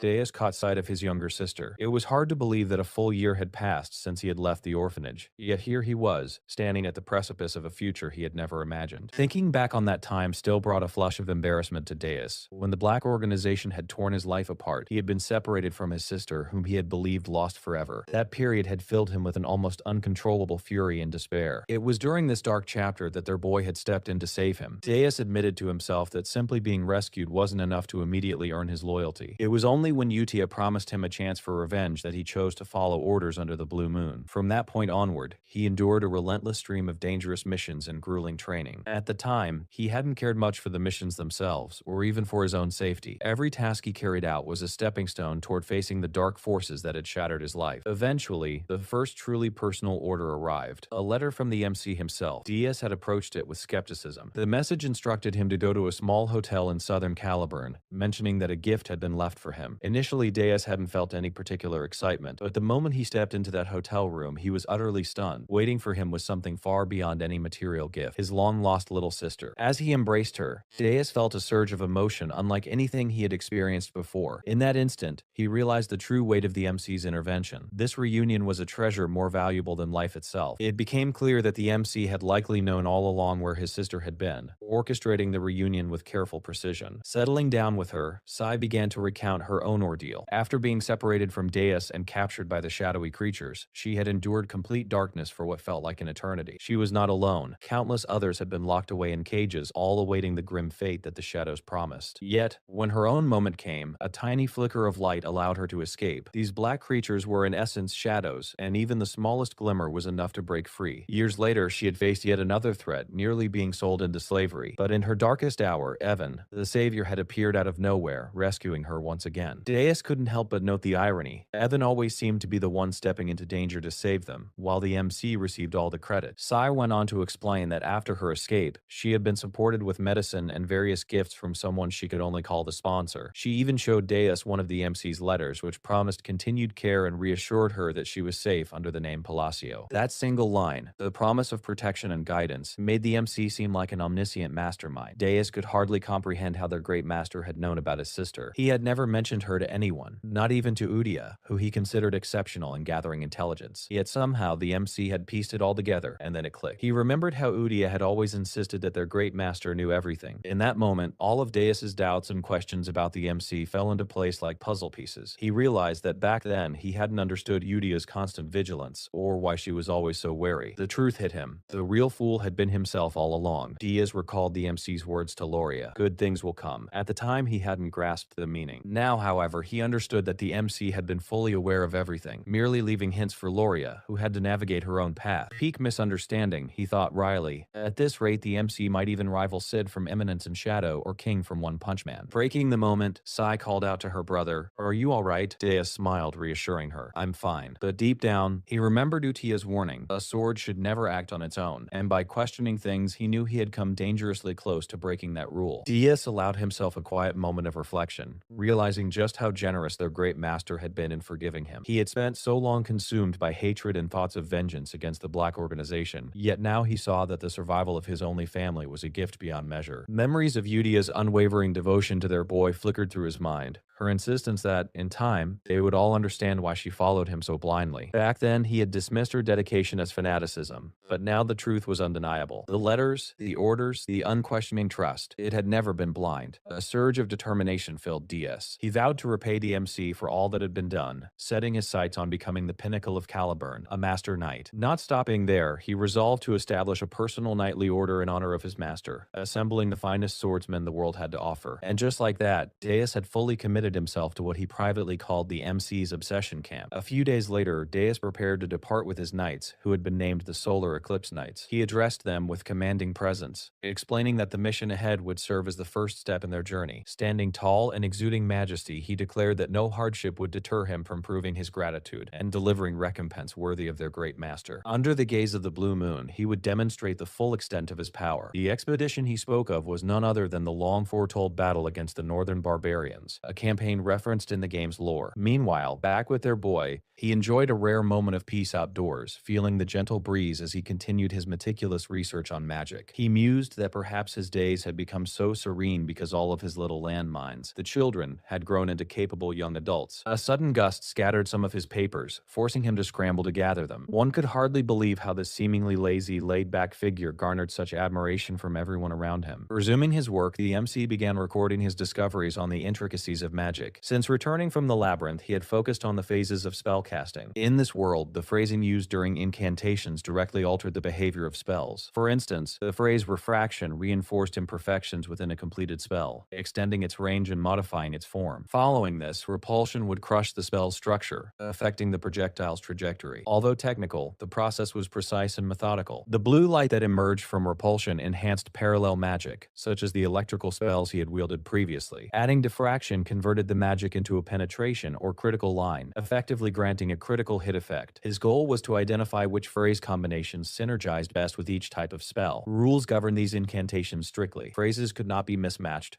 repeated, and each spell could only contain 4 phases. Breaking these rules resulted in instant failure. Given his limited mana, he could cast only one major spell per day, making the experimentation painstakingly slow. In this world, the ancient Babylonia hand signs and phrases had long been forgotten. There was no reference or guide to follow. Every discovery, every formula, was the result of his own painstaking research. Despite studying magic primarily to protect himself, the MC found the process surprisingly entertaining. He couldn't deny the thrill of unraveling the mechanics and discovering new possibilities. With a focused gaze, he prepared to put 2 months of research and experimentation to the test. Today's target, electrical magic. As he began to cast, he employed one of the ancient Babylonia hand signs. Immediately, the spell began to take shape, its form shifting as the focal point of his manosphere was disrupted, creating sparks of lightning that danced chaotically. At first, he frowned, thinking the magic looked weak, almost laughably ineffectual. But then he intoned the phrase fixation, and the spell swelled, gaining structure and volume. Encouraged, he followed up with compression, condensing the lightning into a dense, glowing sphere of electrical energy. Next came breakdown, which imbued the spell with a distinct purpose, followed by fleeting bloom. Another Babylonia hand sign later, the magic surged upward, erupting like a massive tree of lightning, its branches stretching toward the sky. Watching the spectacle, he realized the order of the phrases was crucial. Previous attempts had failed simply because he had uttered breakdown too early. His concentration was broken by an unexpected sight. Turning around, he froze, standing at the entrance were Lady Kalia and her attendant, wide-eyed in disbelief. They had arrived just in time to witness his grand display. Lady Kalia's gaze was sharp, immediately identifying the spell as origin magic. The MC, equally stunned, wondered what on earth she was doing at his doorstep. Her butler stepped forward, explaining that manipulating origin magic at this scale implied he was functioning at the level of a 7th circle mage. Horror washed over the MC. He knew this misunderstanding would spiral out of control. In this world, magic was ranked in circles, with the 8th circle being the pinnacle. It was only a matter of time before everyone around him assumed he was a legendary grand mage. Meanwhile, a bonus glimpse into Caliburn revealed Diaz in his element. Recognized by the king and officially authorized to form his own Knight Order, he had been named captain of the Solar Eclipse Knights. The king, adorable in his insistence, tried to persuade Diaz to remain in Caliburn, yet Diaz's mind was elsewhere, focused entirely on his master. Back at the reception, Lady Kalia and her butler waited, tense. Inside, Lady Kalia was quietly panicking. Her 2 reasons for visiting were clear. First, to discern what this unpredictable figure intended for the underworld, since he could easily wreak havoc on Zenonia, and second, to gauge the power of the forces protecting him. She was convinced that some hidden organization operated behind the scenes, granting him near complete control over the Palatial underworld. The MC, for his part, had done nothing but breathe, yet somehow everyone assumed he was orchestrating a masterful game of 4-dimensional chess. Lady Kalia's internal panic only intensified. Instead of clarity, she found herself drowning in fear. The sight of her usually composed, arrogant butler, Venkel, trembling beside her made her even more uneasy. Venkel, a 5th circle mage exiled from the magic tower for his cruel experiments, was a man capable of obliterating an entire battalion with a mere flick of his wrist. Yet now, even he seemed utterly unsettled, his usual poise gone, replaced by unmistakable terror. Kalia had never seen him like this before, and frankly, neither had anyone else. Both of them froze, silently wondering if the display of magic they had witnessed moments ago truly belonged to the legendary origin magic. Finally, the MC made his appearance. With his chronic resting villain face firmly in place, he exuded an aura of seriousness that made even the most fearless hesitate. He regarded Lady Kalia with his unreadable expression, and asked curtly what had brought her to his county. Kalia, flustered but composed, quickly apologized for her unannounced visit, admitting she had been eager to meet him for some time. But before she could elaborate, the MC interrupted with a glare sharp enough to rival a demon lord. He made his intentions unmistakably clear. The magic they had witnessed was not origin magic. In fact, he was barely at the 2nd circle of magic. He even pointed out that her mage should have realized his spell had no real effect. Inside, the MC panicked slightly, thinking to himself that the spell he'd cast was utterly useless for both offense and defense. He'd only been experimenting, playing around with the phrases of magic. But Kalia and Venkel completely misread his calm, detached eyes. To them, the message was clear. Say nothing about this, or face the consequences. Venkel, still trembling, stammered in agreement, desperately trying to appease him. Even Lady Kalia could not help but notice how unnervingly respectful her usually insufferable butler had become. Meanwhile, the MC, blissfully unaware of the chaos his expression caused, assumed he had handled the situation perfectly. Turning his attention back to business, he suggested they get to the matter at hand. Kalia mentioned that she had only planned to visit after he finished his daily errands. The MC, blunt as ever, asked if that meant there was no special reason for her visit. Kalia confirmed, and he straightforwardly stated that if there was nothing urgent, he didn't have time for idle chatter. His work took precedence. It was essentially him telling a powerful noble to take a back seat. Lady Kalia rose immediately, nodding in understanding and thanking him for his time. But as she prepared to leave, the MC tossed out a surprising suggestion. If she truly needed someone to talk to, she should visit Duchess Loria Altia. He even added that the two of them would likely get along well. Kalia froze. The suggestion, paired with the MC's deadpan expression, was unexpected and potentially misleading. Still, she nodded in agreement, deciding to pay Loria a visit as he recommended. Without further delay, she and Venkel departed. As the door closed behind them, Evan turned to the MC, curious, why would Lady Kalia from a fallen family travel all the way to Palatio? The MC shrugged, nonchalant. I have no idea. Honestly, I can't even begin to understand her reasons. He paused, a flicker of concern crossing his otherwise impassive face. Deep down, he knew this visit would only stir up trouble. If rumors began spreading that he had wielded origin magic, every overconfident challenger seeking glory would soon be at his doorstep. And honestly, he couldn't argue with the thought. Psychedelia was a dark, unforgiving world after all. He just hoped those idiots actually understood what he had been trying to convey. At the same time, he found himself questioning why someone like Lady Kalia would even consider paying a visit to Duchess Altia, who was practically her rival in the underworld. He silently prayed they would leave him out of whatever chaos was about to unfold. Little did he know, he had no idea just how much he had set in motion. As the carriage rolled onward, a glimpse into Lady Kalia's mind revealed her own anxieties. She turned to Viankel and asked, almost in disbelief, if the magic they had seen earlier was truly origin magic. Viankel's response was immediate. He shook his head firmly. That only fueled Kalia's confusion. Why did he appear so frightened? Viankel explained, his voice heavy with gravity,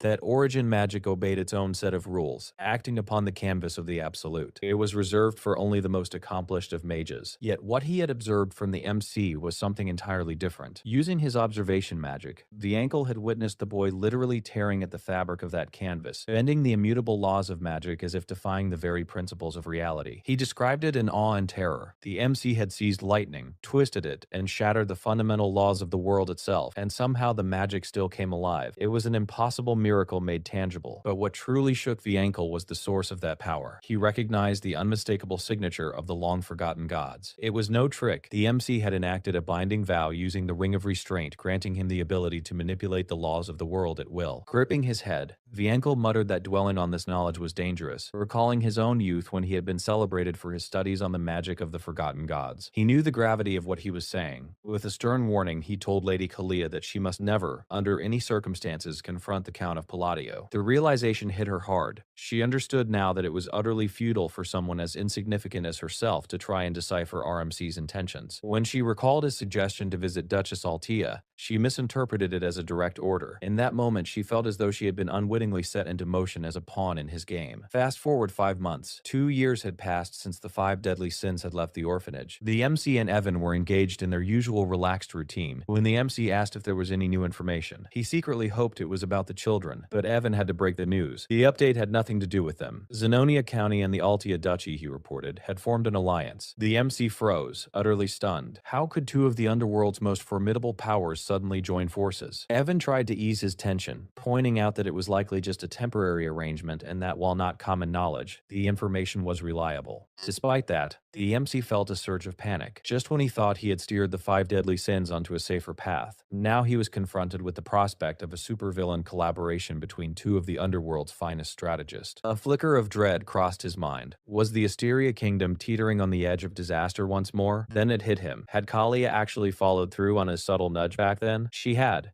She had taken his suggestion seriously and visited Duchess Altia. Pushing down the anxious thoughts, he reassured himself that it was probably just a temporary alliance. After all, in the game, Kalia's cold and arrogant nature suggested it wouldn't last. Still, unwilling to take any chances, he resolved to prepare for the worst. He even went so far as to write an apology letter to Lady Kalia, carefully explaining that his earlier bluntness wasn't meant as disrespect. It was simply that he struggled to express himself properly. He could already imagine Kalia reading it and interpreting it as some cryptic command send her hidden message. Shrugging, he sent Evan off with a letter, instructing him to deliver it through the mercenary guild. Evan nodded, promising to keep an ear out for any news regarding the children. Speaking of the children, the MC's eyes fell on the last letter he had received from Udia. He wondered how Radon and Sularang were faring. It had been radio silence since Udia confirmed that they had reached their destinations. A small pang of worry gnawed at him. What if Sularang had fallen in some deserted alley? It wasn't an unreasonable concern given Sularang's reputation for recklessness. Still, he reasoned that if Sularang had managed to obtain the gift he had left for her, she would rise to her potential and become the ultimate warrior, the Baba Yaga of her kind. The gift in question was the essence of the Golden Mane tribe. In the game, acquiring it would have prevented corruption and transformed her from a reckless sin into a powerful wolfkin. He had originally left it as emergency treasure, but now he hoped it had found its purpose. Sent to the harsh desert colony, a land where strength alone determined survival, Sularang had the talent to thrive. Far away, deep in one of the desert caves, Sularang finally completed her trials. She raised her voice in triumph, clearly delighted by her accomplishment. She had cleared the dungeon and claimed the gift sent by the Great Moon. Her main character's carefully orchestrated present. Playfully, she admitted that she had once believed the essence of the Golden Mane tribe was nothing but legend, but now, standing before the artifact, she realized the bedtime stories of her youth had been true. Flashbacks danced through her mind, recalling tales from her tribe about the Golden Mane tribe. The wolfkin descended from the king of all beastkin,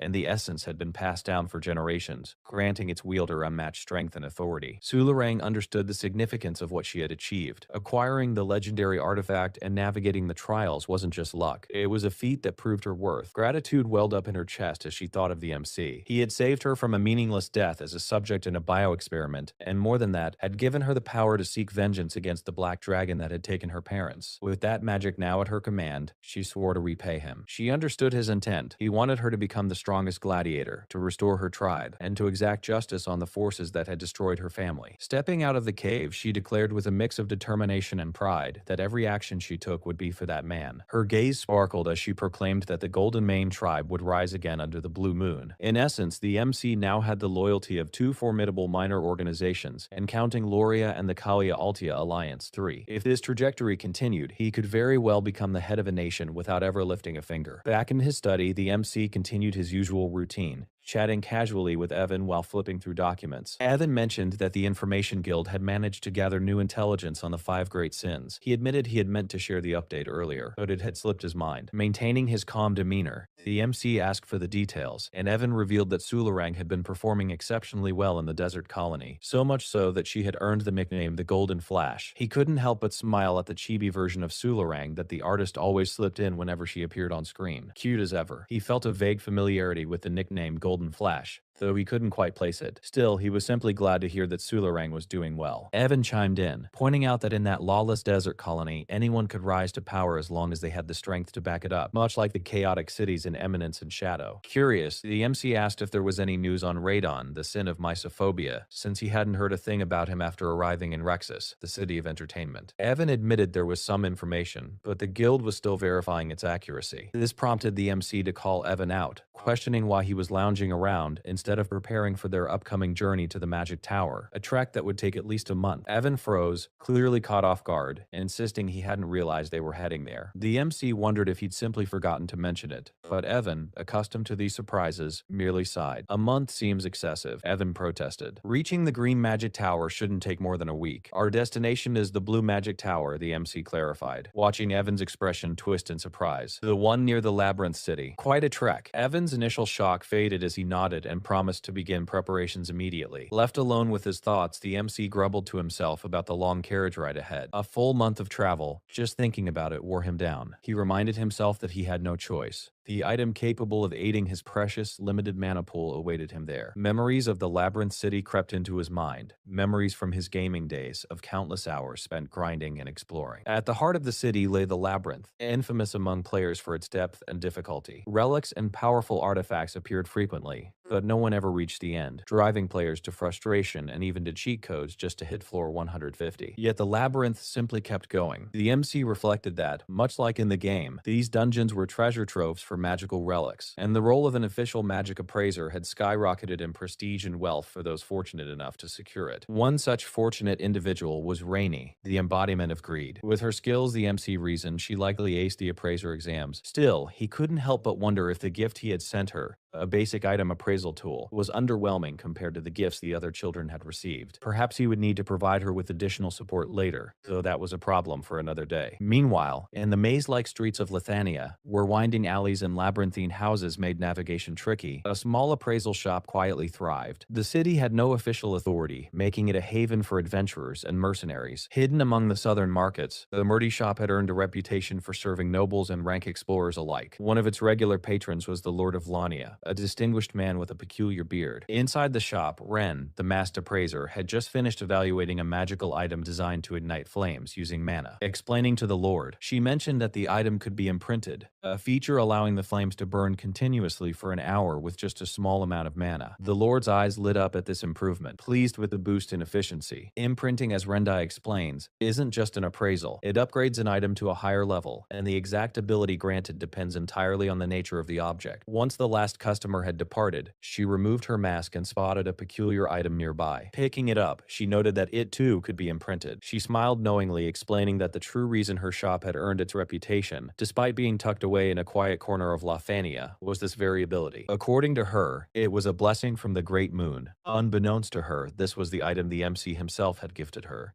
As usual, he remained blissfully unaware of its full potential, believing it could only appraise other items. In reality, it possessed a hidden function capable of enhancing and upgrading items, something even he hadn't grasped. Rendai reflected with a small chuckle on her early days, when the MC had first suggested she become an appraiser. At the time, she had been utterly baffled, even imagining him as some enigmatic figure from the era of the forgotten outer gods. She hadn't understood how his guidance, sending her to the Labyrinth City to train as an appraiser, would contribute to defeating the dark forces, the same sinister entities that had kidnapped Dace's sister. It wasn't until she examined the gift he had given her that everything began to make sense. The item, known as the Eye of the Stalker, was as practical as it was extraordinary. It could instantly identify objects that fell below a certain mana threshold, acting like a vigilant assistant for appraising. Yet that was only the beginning. Its true capability was hidden until the seal was broken. Being born with a connection to the ancient library, Rendai immediately recognized that no record existed of such an item. Upon unlocking its power, the imprinting function activated, allowing her to process up to 500 items simultaneously, a feat previously unimaginable. True to her nature, she misinterpreted this as further proof that the MC had anticipated everything, gifting her the item to ensure she would gain the strength necessary to combat the dark forces. To awaken the item fully, she needed to sacrifice 500 unique items. By now, she had already offered 2,048. With a mischievous gleam in her eye, she calculated that only 252 more sacrifices were required to unleash the item's full potential. However, the artifact was selective. Only high-tier relics would suffice. Any attempt to sacrifice lesser items would erase all progress, like a discerning connoisseur refusing anything but the finest. Each relic had to be appraised carefully before it could be offered. Rendai's behavior grew increasingly eccentric. She hugged the item tightly, murmuring that the Great Master had surely known she was the only one capable of this task, given her unique link to the ancient library. Her devotion bordered on obsessive, and it was clear that Yudia now had serious competition for the title of Ultimate Yandere. Rendai insisted that every action she took was aligned with the MC's grand will and would unfold according to the intentions of the Great Moon. 3 weeks later, the MC finally arrived at the Blue Magic Tower, prepared to continue the next stage of his journey. And let me tell you, it was a sight worth witnessing. As he stepped into the Blue Magic Tower, our protagonist encountered the Vice Tower Master, Phenia Chryson, a 6th Circle mage. Petite yet commanding, she didn't waste time with pleasantries, bluntly demanding that he state his business or leave immediately. He blinked, taken aback by her audacious rudeness. There was something familiar about her. Of course, she had been a key figure in the Psychedelia game. At this point in the timeline, she was still Vice Tower Master. The main events of the game hadn't yet unfolded. In-game, she had been a prodigy, reaching the legendary 8th Circle by the age of 20, and ascending to Master of the Blue Tower. Magic towers, he reminded himself, were not merely places of power. They controlled the production of critical resources, granting their masters influence comparable to that of nobles. Yet, despite her accomplishments, Phenia's tone felt unnecessarily sharp. He introduced himself as the Count of Palacio and explained that he had come regarding the Time Gate. Phenia's eyes narrowed as she evaluated him with her observation magic, a faint smirk forming. She couldn't resist mocking him, asking what someone with so little talent could possibly do about a time gate. She waved him off dismissively, leaving him dumbfounded. Evan, who should have been at his side, merely observed in silence, as if this was perfectly normal. Pressing for a response, he tried again, but Fenia's irritation only deepened. She scoffed, noting that countless others had come before him, all promising to close the time gate, and all had failed. He insisted on his sincerity, calmly requesting only that she point him in the direction of the rift. Internally, he wondered why she had to make everything so difficult, feeling slightly wronged by her hostility. Fenia's warning was sharp, enhanced by a surge of mana. She reminded him that gaining public support required substantial proof of ability, particularly since rumors had begun circulating that he had only inherited his title by chance after the death of his siblings. He paused, stunned. Who had been spreading this gossip? Years had passed since any outrageous acts, and now people believed he had grown soft, which admittedly wasn't entirely false. Despite her stern demeanor, he noticed that Fania seemed unusually well informed about events beyond the tower. It was intimidating. He admitted internally that while her tone had annoyed him initially, witnessing her magic erased all irritation. Evan leaned in quietly, warning him that challenging her recklessly would be a grave mistake. But eager to prove his worth, he approached Fenia and declared that if he failed to close the time gate as promised, he would surrender all his property to the magic tower. Fenia raised an eyebrow, thinking he was joking, but he remained serious, swearing an oath if necessary. Surprised by his resolve, she agreed to guide him. Upon their arrival, she reminded him that failure would indeed forfeit all his wealth. He simply replied with confidence that such a scenario was impossible. To Fenia, this was the perfect chance to measure the truth behind his reputation as the underworld's leader. Examining his mana hole, she noted that his abilities were underwhelming,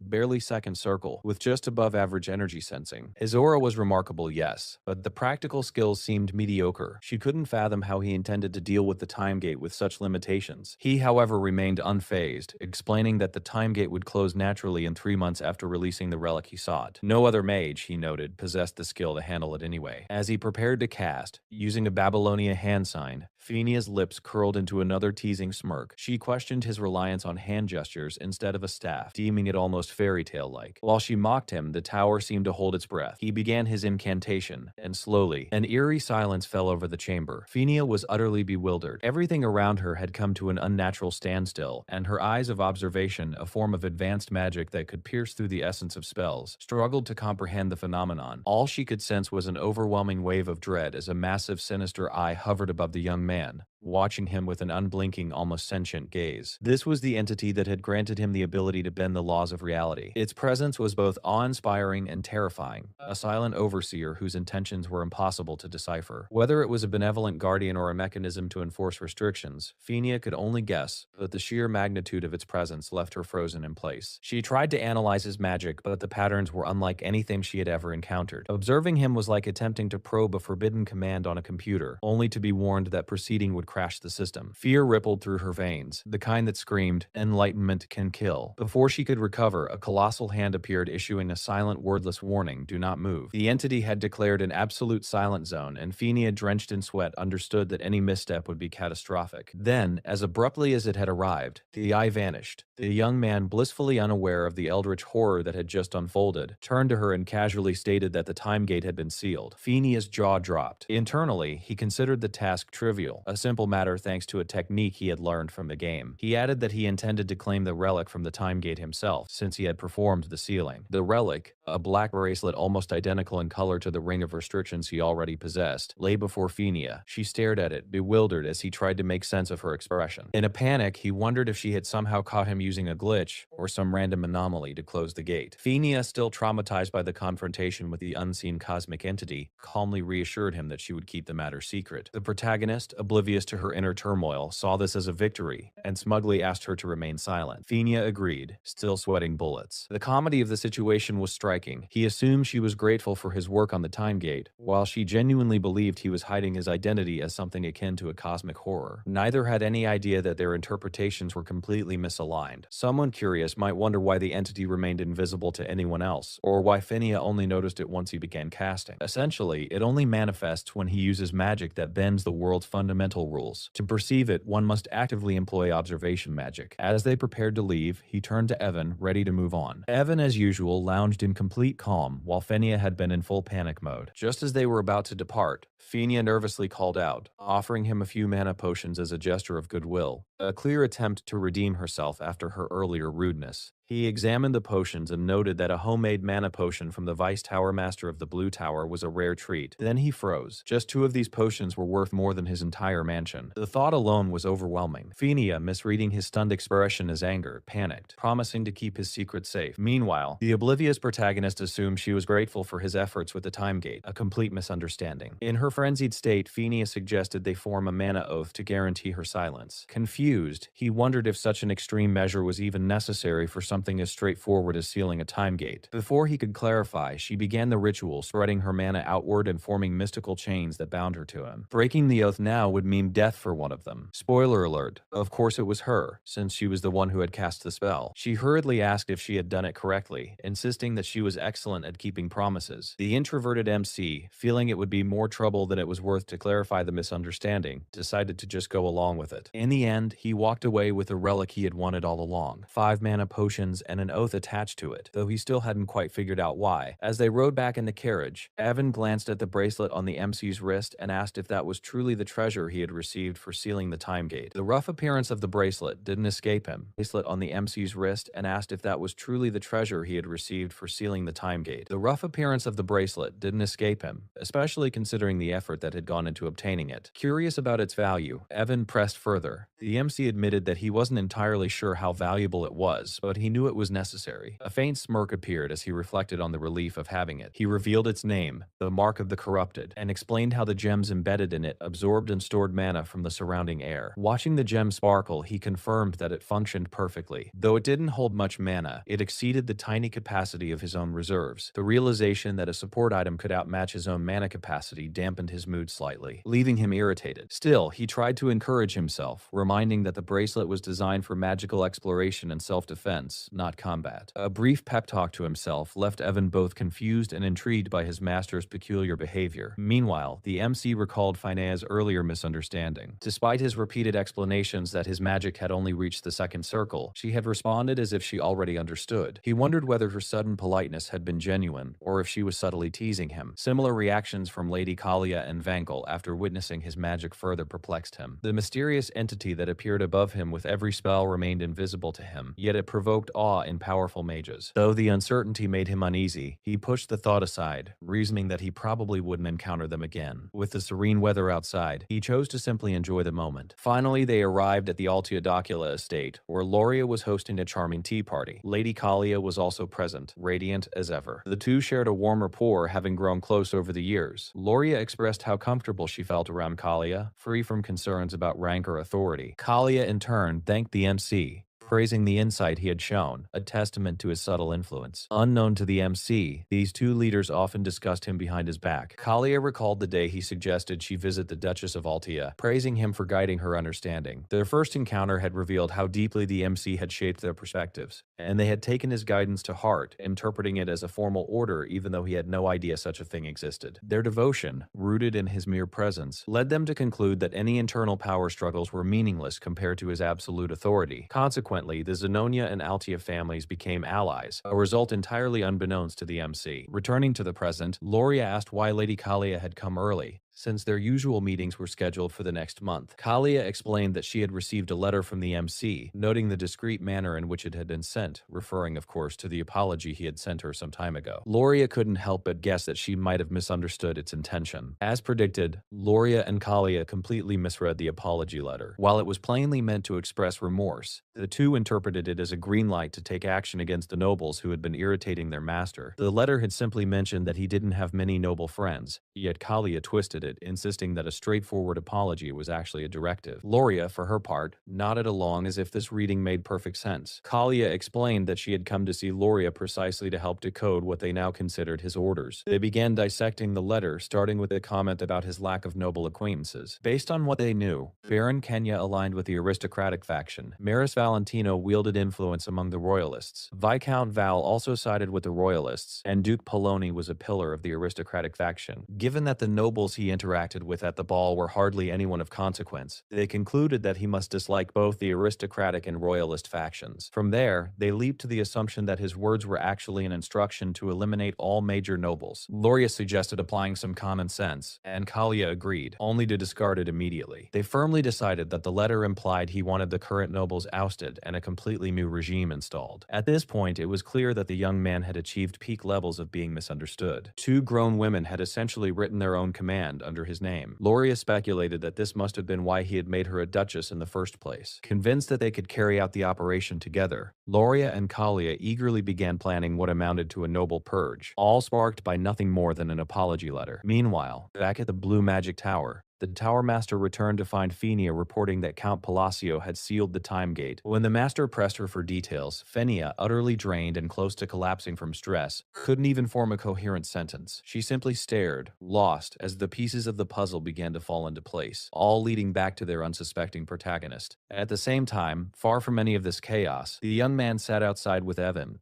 casually munching on a sweet potato, blissfully unaware of the storm he had set in motion. As Evan handed him water, he grumbled about wanting to go home, while quietly hoping Utia had finally received the letter he had sent her. Finally, Utia appeared, and it felt like ages since the last time she was seen. Leo, the artist, seemed to have timed it perfectly, gifting fans a charming Christmas-style surprise panel. The bonus illustrated the two onlookers who had previously witnessed the full extent of his power, focusing on the Eye of Observation, a magic skill expected of high-circle mages. Most unlock it around the 6th circle, though some, like Fenia, are born with it. Vianco gained it naturally at the 6th circle, while Fenia had the luck of innate talent. At the Blue Magic Tower, the Tower Master Micardo, an 8th circle mage, finally grasped the shocking truth. The time gate had vanished. He turned to Fenia, who looked completely spent, and asked if anything unusual had occurred in his absence. Fenia's reply was simple. All her tasks were completed. The Tower Master, caught off guard, couldn't fathom what could have happened, since Fenia's usual demeanor was anything but compliant. Normally, she would have been relentlessly testing him, challenging him at every turn. As he reflected, he remembered how Fenia had become Vice Tower Master at such a young age thanks to her exceptional magical talent. Her genius was matched by an arrogant, carefree streak that often bordered on cruelty. She once made a rookie cry 77 times in a row. He never intervened, assuming that reaching the 7th circle would humble her naturally. But seeing her now subdued and exhausted left him unsettled. Who could possibly be powerful enough to humble a prodigy like her? Tentatively, he tried to make conversation, mentioning that his northern business trip had felt long. Fania simply gave him a weary, defeated look. After a pause, she finally admitted the truth. It was Count Palacio who had sealed the gate. Finea hesitated, explaining that due to the oath she had sworn, she couldn't go into the specifics of how Count Palacio had sealed the gate. She added, almost apologetically, that there wasn't much more to report. The Tower Master naturally was left with a torrent of questions swirling in his mind. Slowly, he began to piece together what had truly humbled the usually indomitable Fenia.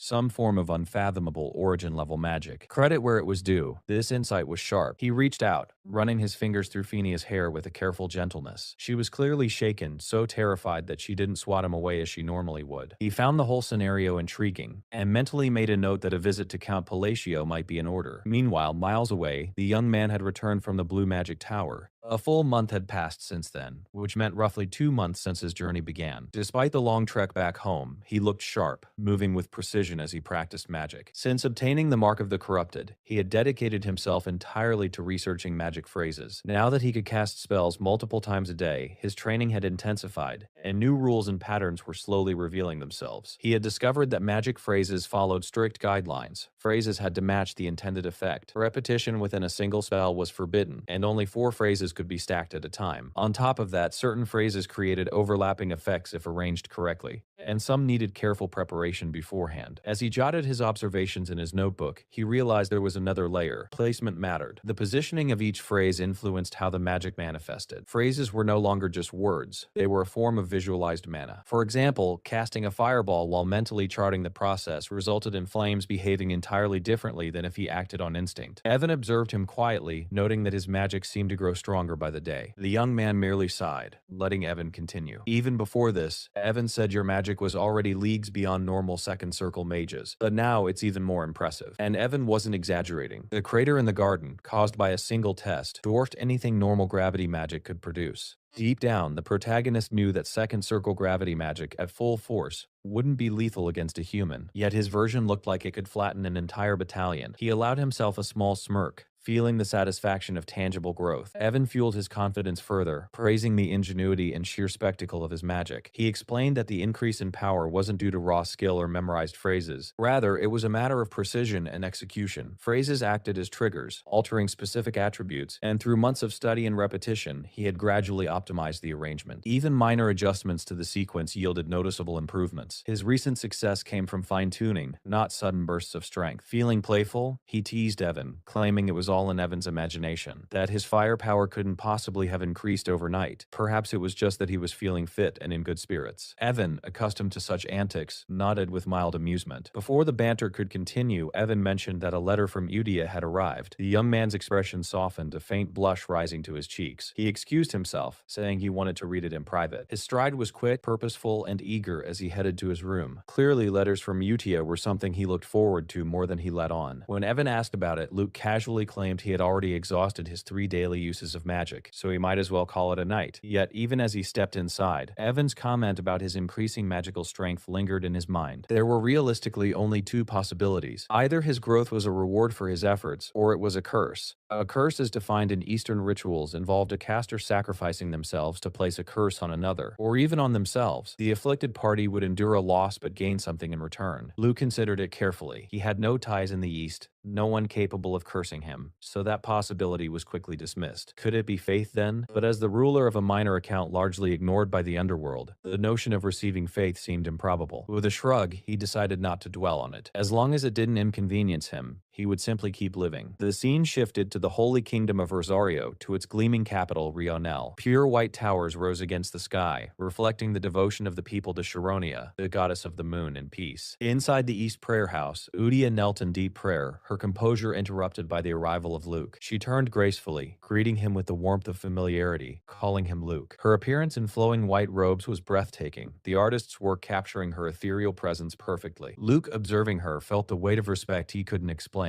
Despite her rank as a simple nun, beneath even a paladin and lacking any holy sashes, he instinctively bowed. He informed her of the recent operation's success. 8 children and 25 lives saved in a small village tucked between east and west, largely thanks to her guidance. Udia waved off his praise. "It was your effort, Luke. Your team deserves the credit." Luke shook his head. "No, it was your teachings. You guided someone like me who had no clue, and I will always be grateful." For 20 years, he had lived in despair, unable to even sense divine power. Just when he was on the verge of giving up, Utia had appeared, speaking in cryptic phrases that Luke didn't fully understand. She instructed him that if he desired true power, he needed to place his faith in the moon. At first, he had been puzzled. Her red eyes and pristine robes made her seem otherworldly, almost intimidating. Luke had no idea what she meant by the moon, but in his desperation he followed her instructions, praying to the moon for days. Miraculously, he discovered he could now access divine power. Overjoyed, he realized that believing in the moon, rather than directly in the goddess Sharonia, granted him the strength he had long sought. Udia had subtly engineered this shift. By directing faith toward a tangible representation, the moon, she effectively encouraged belief in Luke himself. Each person who followed her guidance would gain power through him, inching him closer to divinity. Luke, aware of the potential heresy, noted that the divine power he received behaved identically to that of others who worshipped the goddess. Even artifacts dedicated to Sharonia responded as if the power came from a divine source. Curious, he had asked Utia why she guided him this way. Her answer was deceptively simple. Faith originates from the unseen, yet it manifests more reliably when directed at something tangible. The moon, constant and visible, served as a perfect proxy. Luke accepted this rationale without hesitation, rationalizing that the goddess Sharonia herself was reflected in the moon. He bowed deeply, promising to devote himself completely. Now in the present, Udia suggested they offer their prayers together as a gesture of gratitude. Luke agreed, willing to participate as often as necessary. She noted that they had arrived just as the congregation was gathering, revealing that she had cultivated a devoted following. Graceful and poised, she raised her hands and invited all present to join in worshiping the great moon. It was in that moment that the truth became clear. Udia, a humble sister of Rosario, had effectively begun establishing a religion centered on Luke himself. A faith in him masked as devotion to the moon was quietly taking root. The implications were staggering, and yet Utia moved with serene confidence, orchestrating the growth of this new belief with unassuming mastery. Luke was on a path to godhood, seemingly without having to lift a finger. Meanwhile, a bonus panel gave a spotlight to Evan. In this world, mail was typically handled through the Mercenary Guild and delivered directly to home mailboxes. This time, Evan had received letters inviting them to a banquet, a social gathering for prominent figures. Alongside the letters was a quirky mercenary advertisement card, offering a bit of everything in exchange for anything of value. Luke couldn't help but chuckle at the absurdity. Back to the main story. Luke spent the day quietly at his desk, sorting through the letters Evan had collected. When he opened Udia's latest note, a small sigh escaped him. Once again, there was nothing particularly noteworthy, mostly mundane updates on daily life, confirming that the other sins were all thriving. While that should have been reassuring, he couldn't shake the twinge of disappointment that only Udia seemed to reach out to him. He tried to rationalize it. From the children's perspective, he was likely just some distant figure, someone they had never truly met. It made sense that they wouldn't think to write, but in reality, he was missing the mark entirely. To them, Luke probably appeared more like a godlike authority, someone they couldn't approach without Udia's guidance. Still, he reminded himself that he had already fulfilled his main goal, guiding the five great sins onto a path that would prevent them from causing havoc in the world. He tried to calm his restless thoughts by imagining himself silently chanting a mantra, like something out of a martial arts movie. He reasoned that Utia, despite her busy schedule, consistently wrote to him. That alone was a small comfort. Though he had effectively raised 5 children, only the eldest seemed aware of his efforts. He felt conflicted, partly content, partly wistful. His thoughts were interrupted when Evan spoke up. Luke jumped, startled, realizing Evan had been nearby all along. Evan shared intelligence gathered from the Information Guild regarding the children. The first revelation was about Roden. Luke's eyes widened. Roden had become a pirate. The news hit him like a shockwave, prompting him to picture a twisted version of Ran as he demanded clarification. Evan quickly explained that the children causing the most rumors were actually Seal Rang and Deus, not Roden. Seal Rang had achieved an impressive 3-2 win streak in the arena, a remarkable feat indicating she was on the path to becoming the Baba Yaga. Luke, surprised, asked, "If Seal Rang has 32 wins, who's leading the arena?" Evan replied matter-of-factly, "The Lion King, holding a 4-1 win streak." Luke recalled the Lion King from the game, a tremendously powerful character who had briefly joined the player's party. The colony's stability relied on individuals like him to maintain military might, and now Seal Rang was poised to surpass even the strongest. The conversation shifted to Dace. Evan reported that Dice's Order of Knights had successfully defeated one of the 8 barbarian chiefs, Kurga of the Snowfield. These chiefs were no ordinary foes. Through ritual, they could transform into monsters, making them exceedingly formidable. Luke couldn't help but recognize them from his game experience, recalling the battles he had fought against the barbarians and their god,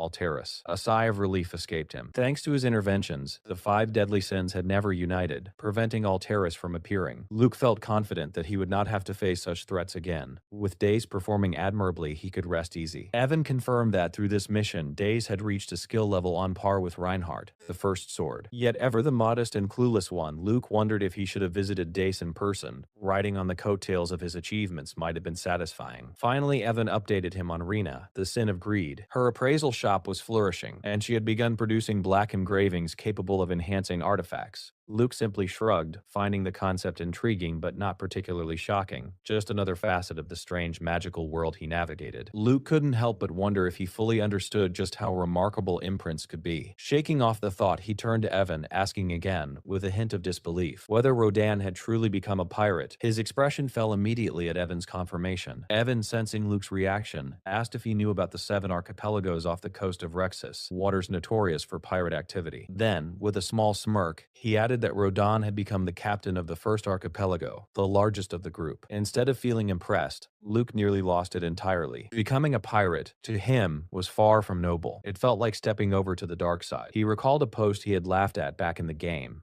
A player complaining about their character turning pirate despite years of careful planning and devotion. And now here he was, literally holding his head in despair over the same fate. "I didn't send Rodan to Rexus just for him to become a pirate," he muttered to himself. Luke had a plan for Rodan, straightforward and practical. As one of the rare sea godkin, Rodan had a natural talent for detecting threats, especially lurking beneath the waves. He could glide through water with ease, almost like a marine prodigy. The original vision had been clear. Send Rodan to explore the ocean of Rexus, hunt treasures, and recover relics of immense value. A future filled with adventure and opportunity awaited him. A treasure hunter's life, a role that promised prestige and excitement. But then Luke realized, with a grimace, that treasure hunters and pirates weren't so different after all. They both sought riches and relics, sometimes by force. Evan, seeing his mentor's distress, began his usual playful banter, trying to lift Luke's spirits. "Rodan's the captain of a legendary pirate crew now," he said. "Basically, he's the lord of the island where all the pirates gather." "That's a pretty big deal." Luke let out a reluctant chuckle. "Well, if that's the case, maybe it's not so bad. Still, a nagging question lingered in his mind. How had Rodan defeated the captain of the first archipelago? According to the game, every archipelago captain was near superhuman. No one could simply take them down in a naval battle. Luke reasoned that Rodan must have seized the true treasures from the relics of the old era, much like he himself had done during his game adventures. Countless hours of preparation and strategy must have led Rodan to this position. Even so, it was a rough moment for Luke. The world didn't always bend to his plans, and this particular twist stung more than most. He joked to himself that having a pirate son must feel something like this, a mix of frustration and disbelief. The scene then shifted to the bustling heart of the Principality of Kachia, within the maritime city of Rexus. Beyond the dazzling coastline lay the notorious 7 pirate archipelagos, with the first archipelago reigning as the largest. Once it had been ruled by the legendary Alcride, the Red Slayer said to be blessed by the Heavenly King himself through unimaginable wealth, and it was here that Rodan, the white-haired adopted son of Luke, claimed the title of captain of the first archipelago. He carried himself with an undeniable air of authority and composure, a presence befitting his newfound rank. Seated in his quarters, Rodan reflected on the events that had brought him here. Despite everything, he still struggled to fully understand the man who had shaped his life. Luke, much like Dias, he had never held much interest in the Blue Moon organization. Initially, Luke had simply been a savior figure, someone to be grateful to for rescuing him from a grim fate. Rodan had been destined for vivisection as a slave, but Luke's timely intervention had changed everything. Meeting Utia along the way had awakened his latent abilities, giving him a chance at a new life. He admitted candidly that during his time in the orphanage, he often felt like he was following Utia's lead rather than Luke's. So when a direct order finally came from Luke, the letter instructing him to travel to Rexus and take up the role of a treasure hunter, Rodan was utterly baffled. He couldn't comprehend the purpose behind the mission, or why his new path had been chosen for him. Rodan felt a surge of revulsion,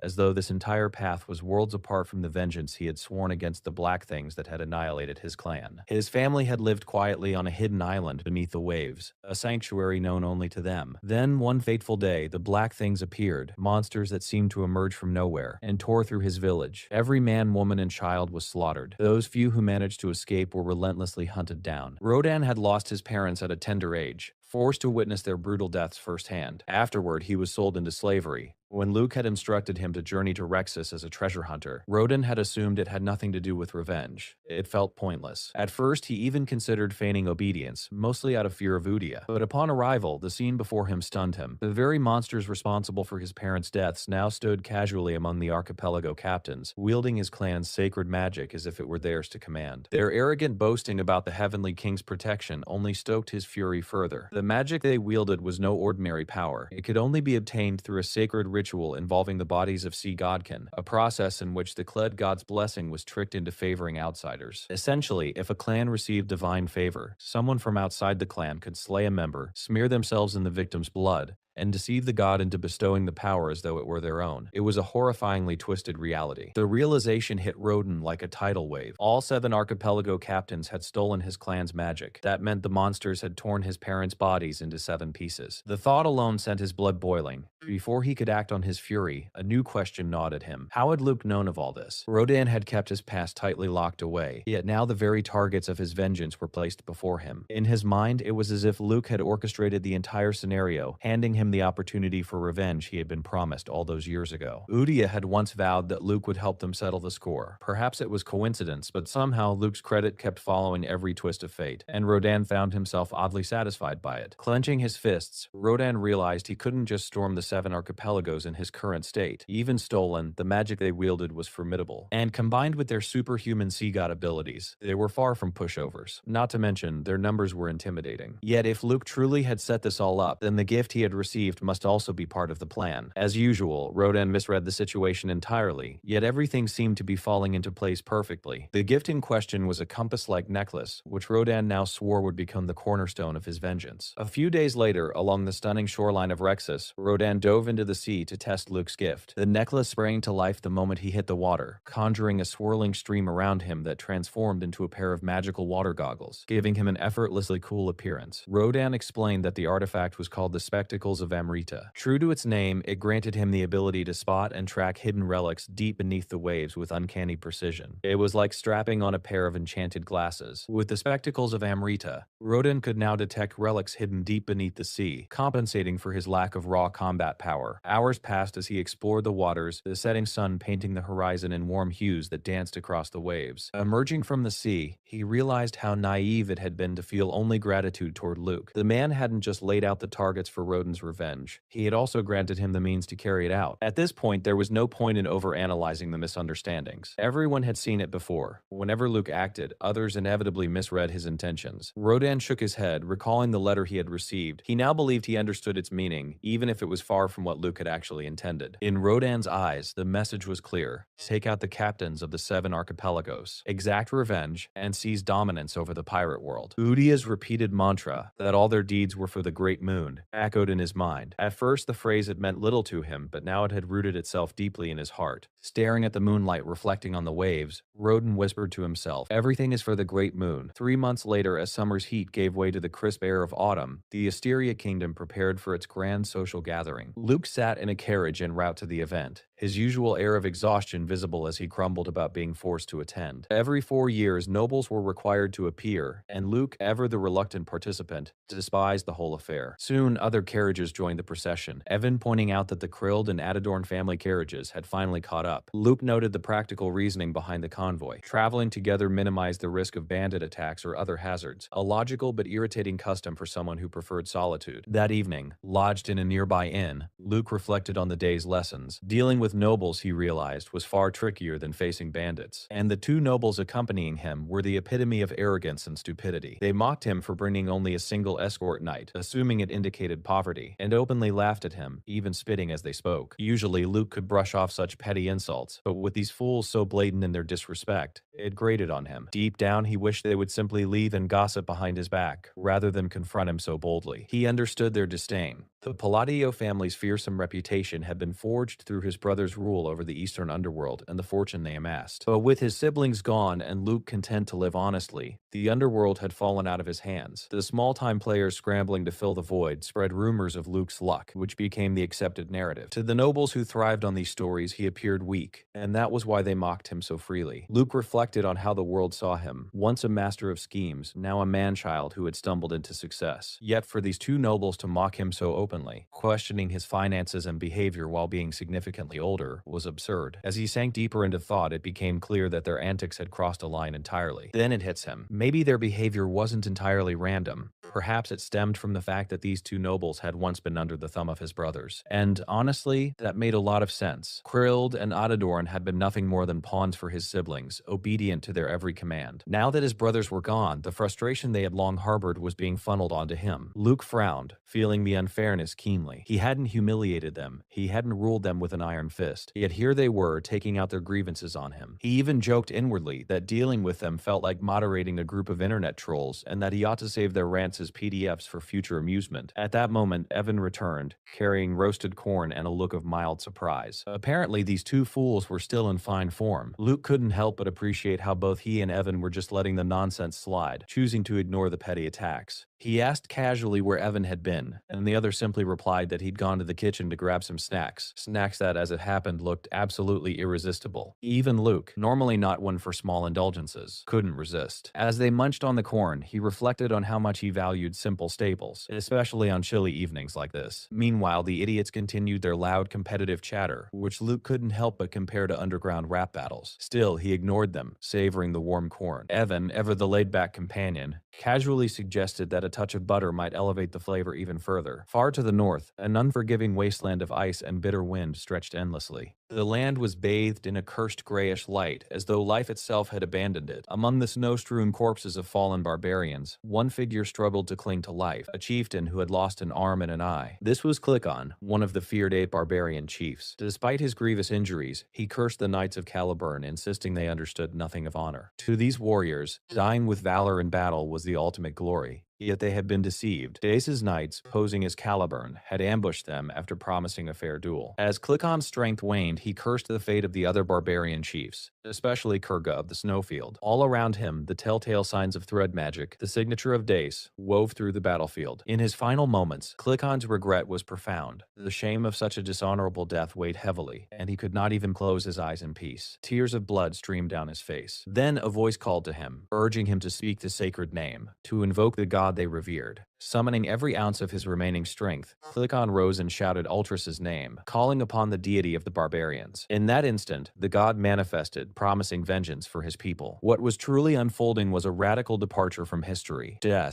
one of the five great sins, had destroyed the barbarians rather than align with them to bring ruin. This act, unforeseen in the original lore, inadvertently awakened the barbarian god that had long been meant to remain sealed. Luke couldn't help but feel a spark of excitement. Finally, a real battle was on the horizon. The journey to the location of the grand social gathering dragged on, each mile marked by the tiresome banter of the two foolish nobles. Even with other noble families moving alongside them, Krill and Adadorn couldn't resist poking fun at him. Luke, however, simply ignored them. Years of gaming had honed his patience. Resisting the urge to snap at taunts had become almost second nature. Evan, meanwhile, wandered nearby, fishing as his master took a moment to relax. Both of them moved through the evening with casual ease, leaving the petty squabbles behind. Eventually, the party decided to set up camp for the night. Evan prepared the fish he'd caught, and Luke dug in alongside him, savoring the simple meal. The two idiots' continued mockery only intensified their own frustration, but Luke considered himself victorious in this unspoken contest. Ignoring the hecklers had its rewards. Meanwhile, the two nobles huddled together for a private discussion, whispering about the limited number of escort knights each family had brought. One with a mustache confirmed through his artifact that all the families had more than 5 knights, whereas Luke had brought just one. Their disdain grew, and they openly questioned how he dared sit at the same table as them, mocking his supposed incompetence. Yet Luke and Evan remained blissfully unfazed, content with their roasted fish and the quiet satisfaction of ignoring their taunts. The two nobles, emboldened by their private chatter, began plotting openly, convinced the underworld could finally be theirs now that Luke proved himself to be an idiot. They boasted about leaving the Palacio family's shadow behind, unaware that Luke in truth was more formidable than any of his late brothers, backed by loyal subordinates who could twist words and situations to lethal effect. If only they knew the reality, they would never dare speak so freely. Lost in their daydreams of wealth and power, the nobles were suddenly interrupted by rustling in the nearby bushes. Turning to investigate, they were confronted with a sight so terrifying that screams tore from their throats. The commotion drew the attention of the escort knights, who rushed forward to assess the threat. What the fools had stumbled upon was not just a few monsters, but a full horde. The knights quickly coordinated, instructing their mages to illuminate the area. The head mage, a young woman with a surprisingly commanding presence, cast a spell that sent beams of light shooting into the canopy. Additional mages joined, and the forest was bathed in bright, revealing light. That's when the scale of the threat became clear. Goblins, numerous, armed, and unlike any they had faced before. Relief briefly flickered across some of the knights' faces. After all, goblins were generally weak. But as the light revealed their true numbers and grotesque appearance, covered in purple crystals, their confidence crumbled. Panic spread as goblins leapt forward with unnatural coordination, each one radiating mana and displaying combat skill far beyond the ordinary. The knights realized these were no ordinary creatures. Their strength was amplified, and even seasoned warriors struggled to comprehend it. The goblins surged forward, intent on overwhelming the knights. But just as they closed in, a massive wall of earth erupted from the ground, halting the horde in its tracks. Some goblins collided violently with the barrier, falling to their deaths, while others tried to regroup, only to be trapped within a gravitational sphere of immense size. The spectacle left the escort knights in stunned silence, unsure how to process such overwhelming magic. One quickly recognized the combination: a third circle rock wall spell and a second circle gravity manipulation. The power required to wield both simultaneously was far beyond ordinary capabilities. Then, as if on cue, Luke stepped into the fray. He began reciting his signature enchantments, starting with enhancement to bolster his own abilities, followed by compression with intricate hand signs formed from clenched fists. The sphere containing the goblins began to shrink, twisting into a floating orb that seemed to defy the very laws of nature. The scale was staggering, breathtaking even to the trained eyes of the escort knights. To increase the spell's potency, Luke advanced toward the front line, chanting vacuum while forming one final elaborate hand sign. Magic flared around him, his hair seeming to glow as his aura intensified. With a voice steady and commanding, he invoked Return to Origins. The spell drew from one of the mana reserves in his bracelet,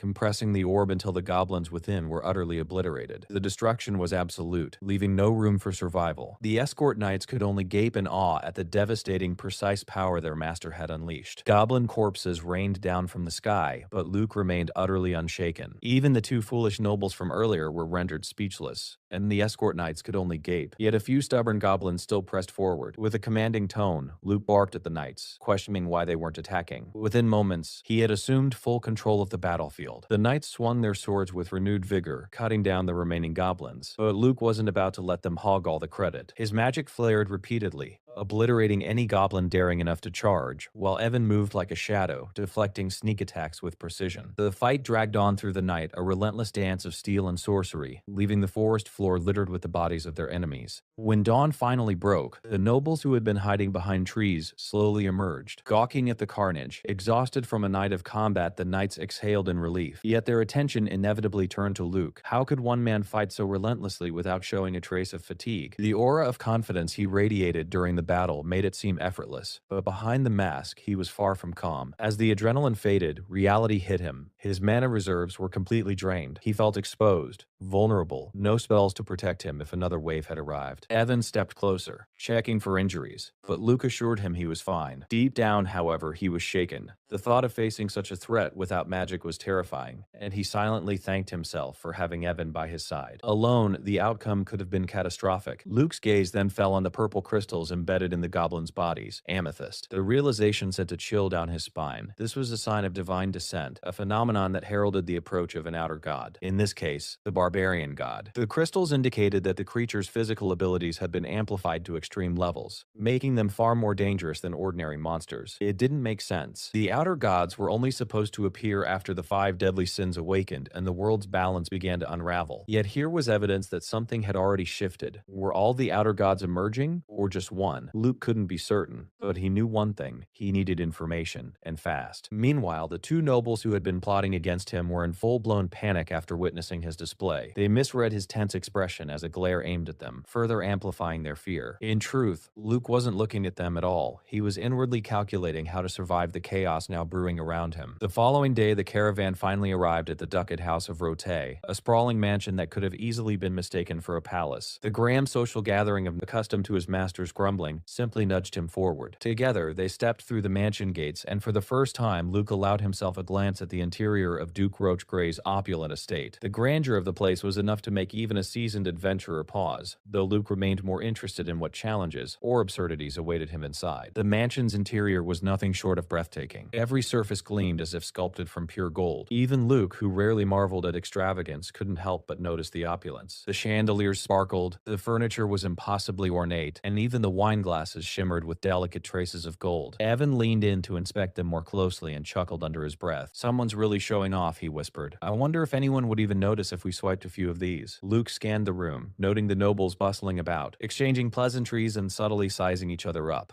Part of him considered mingling, but he wasn't keen on unnecessary socializing. Still, appearances mattered, so he settled on a neutral path, enough to be seen but not drawn into their schemes. That's when he felt it. A presence creeping up behind him. Spinning around, annoyance flared immediately. It was those same 2 nuisances from before, Krill and Adorn. This time, they were putting on an act of feigned humility, nervously presenting gifts. Krill proffered the finest cuts of meat from his lands, while Adorn offered a chest brimming with gold coins, both begging Luke to accept their support. Luke frowned, confused by the sudden change in demeanor, but his expression, a natural resting villain face, was terrifying enough to make the 2 nobles shrink back in panic. Finally, they admitted what they should have long ago. Crossing Luke had been a colossal mistake. A flashback illuminated the reasons for their terror. After witnessing Luke's display against the goblins, the 2 had been utterly shocked. They had never imagined he possessed such overwhelming magical power. Curious, they had even cornered one of the 3rd Circle mages in the escort, asking if the spell that had annihilated the goblins, a swirling black vortex, was a 2nd Circle spell or something far beyond their comprehension. The mage's response left them speechless. Luke's magic was far above what they could handle, beyond even 3rd Circle mastery, possibly 5th Circle or higher. Their earlier mockery of him, calling him lucky for inheriting his brother's title, suddenly felt like sheer foolishness. They realized Luke had been concealing his true abilities all along, and the lack of escort knights was no indication of weakness. Now standing before him with gifts in hand, both Krill and Adorn were trembling. Luke's villainous glare, ever present and unnerving, only amplified their fear. Desperate to save face, they resorted to begging, bowing deeply and pleading for forgiveness over their previous arrogance. Luke, oblivious to the depth of their terror, assumed they were simply teasing him once again. Even Evan paused, uncertain whether the nobles were mocking or genuinely groveling. Luke decided to play along with a bit of intimidation. enough to put them in their place without causing a scene. Inside, he knew he couldn't actually do anything extreme, but the scare would suffice. The two fools caught sight of his death glare and realized with sinking hearts that they were completely out of their depth. With Evan sent off to gather intel from the Information Guild, Luke turned his attention to the mansion itself. Grabbing a quick bite, he scanned for potential sources of gossip. His enhanced senses, courtesy of a small spell, let him eavesdrop on a pair of nobles in a hushed conversation. They spoke of Duchess Altea and Count Zenonia, apparently surprised that the two had formed an unusual alliance. Luke shrugged internally. Their chatter didn't concern him. Alliances like these rarely lasted, and he was content to let them unravel on their own. But then, the conversation took a shocking turn. The nobles whispered about the real power behind the underworld. Not Duchess Altea or Count Zenonia, but the Count of Patio. Luke froze mid-bite. The words hit like a thunderclap. The nobles went further, directly naming him as the true mastermind controlling the shadows beneath the kingdom. Panic surged as he realized the rumor had spread, and he had no idea who was responsible for this dangerous misrepresentation. Dropping his food, Luke felt the weight of the absurd accusation pressing down. His heart raced.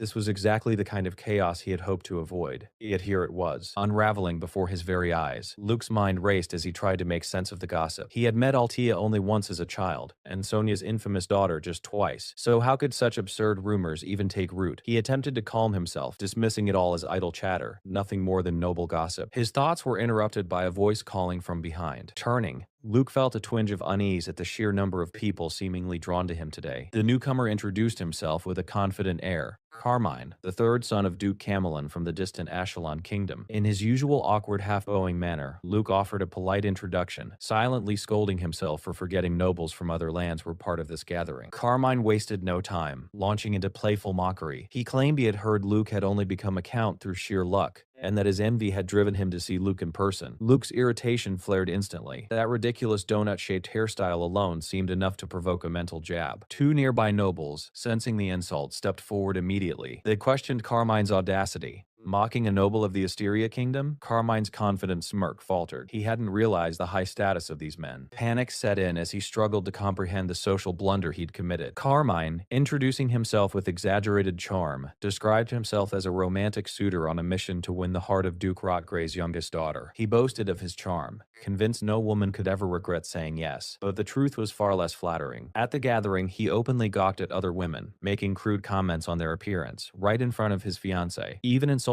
a woman's nose while showering his own fiancée with backhanded compliments. Unsurprisingly, the engagement ended in disaster, leaving him both stunned and furious, unsure how he had blown his chance with Duke Rotgray's daughter. Frustrated and seeking a target for his anger, Carmine had mistakenly fixated on Luke, thinking him the perfect scapegoat, a supposedly weak, inconsequential noble with no real standing. Now, however, he realized the magnitude of his miscalculation. The three towering nobles in front of him, Duke Rotra, the host of the gathering, Marchianio, leader of the royalist faction, and Count Palon, a key figure among the moderates, loomed over him exuding authority. Luke watched the scene unfold with mild amusement. From his perspective, Carmine was simply being a nuisance, yet these nobles weren't just chastising him. They were fiercely protective. Duke Rotra's sharp question cut through the tension. Had Carmine been mocking them by insulting a noble of the Asteria kingdom? Carmine scrambled to clarify, insisting he had no such intent. Count Palon then demanded to know why Carmine had addressed Luke by name so casually, interpreting it as a sign of disrespect, not just toward Luke, but toward all of them. Flustered, Carmine apologized profusely, yet Marcanio stepped closer, emphasizing that the real issue was Carmine's insolence toward Count Palatio, Luke himself. Something about their defense felt oddly intense, almost unnatural. Why were these three high-ranking nobles who barely knew Luke reacting with such fervor? Had someone whispered instructions to them beforehand? Luke, observing quietly, couldn't help but smirk. The thought occurred to him that Carmine must be truly unbearable for these powerful nobles to descend so decisively on his behalf. As always, the absurdity of noble politics never failed to amuse him. Luke couldn't shake the strange sense of déjà vu. Something about the whole situation felt eerily familiar, like a junior officer being berated by senior officers. The thought tugged at some buried memories, and for a fleeting moment he felt the weight of old, unspoken frustrations. Yes, there was a touch of lingering PTSD from his military service back in Korea, the kind that left echoes of unease even in calm moments. Meanwhile, Carmine, utterly overwhelmed, had taken off like a child caught misbehaving, crying, running, and completely humiliating himself. Luke couldn't help but suppress a small laugh at the spectacle. Turning back to him, the three nobles, Duke Rotra, Marcanio Mardano, and Count Palin, leaned in, concern etched across their faces. The sudden attention threw Luke off. Why was everyone acting so unusually kind today? Enhancing his hearing through a subtle spell, Luke tuned into the surrounding conversations. The other nobles had seen the earlier scene, misinterpreting it entirely. They now believed that Luke wasn't just a simple count. He was rumored to be the true mastermind of the underworld. Some even speculated that if powerhouses like Duchess Alia or Count Zenonia were to engage in politics, Luke, supposedly outranking them both, would wield overwhelming influence. Luke sighed inwardly. The misunderstanding was getting out of hand, and he considered correcting it outright. But before he could even open his mouth, the noble's actions left him speechless. Duke Rotra and Marcianio began showering him with praise, as if he were a revered guest rather than an unsuspecting participant. Mardano started, complimenting Luke on his recent dive into the study of magic. He mentioned he had acquired a rare magical artifact and wanted to gift it, a device capable of storing mana. Before Luke could respond, Duke Rotra and Count Palin jumped in, each eager to present their own offerings. Luke froze, realizing the magnitude of what was happening. By staying silent, he unwittingly secured 2 powerful magical artifacts and 5 mana potions, entirely free. A small, satisfied smirk tugged at his lips. Later, in the privacy of Duke Rotra's annex, the architect behind all the subtle maneuvers revealed herself. A striking woman in black approached Mardano, inquiring about the unfolding events. He explained that Luke had graciously accepted the gifts. Normally, such exchanges among nobles were mere formalities, but offering something as precious as a magical artifact conveyed deeper intent, a declaration of alignment and loyalty. The woman finally revealed her identity, Duchess Altia. She formally welcomed Mardano into Luke's growing circle, and indicated that from this point on, she and Count Zenonia would operate. Altia voiced her approval, pleased that everyone involved was aiming for the same outcome. She calmly inquired about the other's progress. Mark answered with measured confidence, saying it had been an honor and that no one had hesitated in accepting. Inwardly, he reflected on how carefully everything had been arranged. Duke Alia, who seldom moved personally, had stepped forward this time, but only after selecting the right pieces for the board. Those chosen were then tested through what could only be described as a ritual of sincerity, sealed with gifts too valuable to be dismissed as mere courtesy. Rumors were spreading at an alarming pace, yet this too fit neatly into the shifting tides of politics. Sensing the gravity of the moment, Marque resolved to grasp the opportunity before it slipped away. Altia's gaze cooled as she concluded that the time had come to move in earnest, though only with a trusted few. Meanwhile, on the 4th day of the banquet, Alan noticed that rewards kept arriving at his quarters one after another. He assumed the generosity stemmed from the false whispers tying him to Altia and Zenonia. If people wished to misunderstand, he would not correct them, not yet. For now, he would accept everything. Whether they later demanded repayment was another matter. In his mind, he labeled the strategy plainly: take and withdraw. A hand suddenly settled on his shoulder. Evan's familiar voice announced his return. Alan startled, an involuntary hiccup escaping him. Evan raised a brow. "Why do you look so shocked?" "I only just got back." Alan quickly composed himself, brushing it aside as absent-mindedness. Soon after, the two withdrew for a private discussion. The report Evan delivered wiped the calm from Alan's face. An outer god had descended in the north. Evan confirmed the chaos unfolding in Caliban.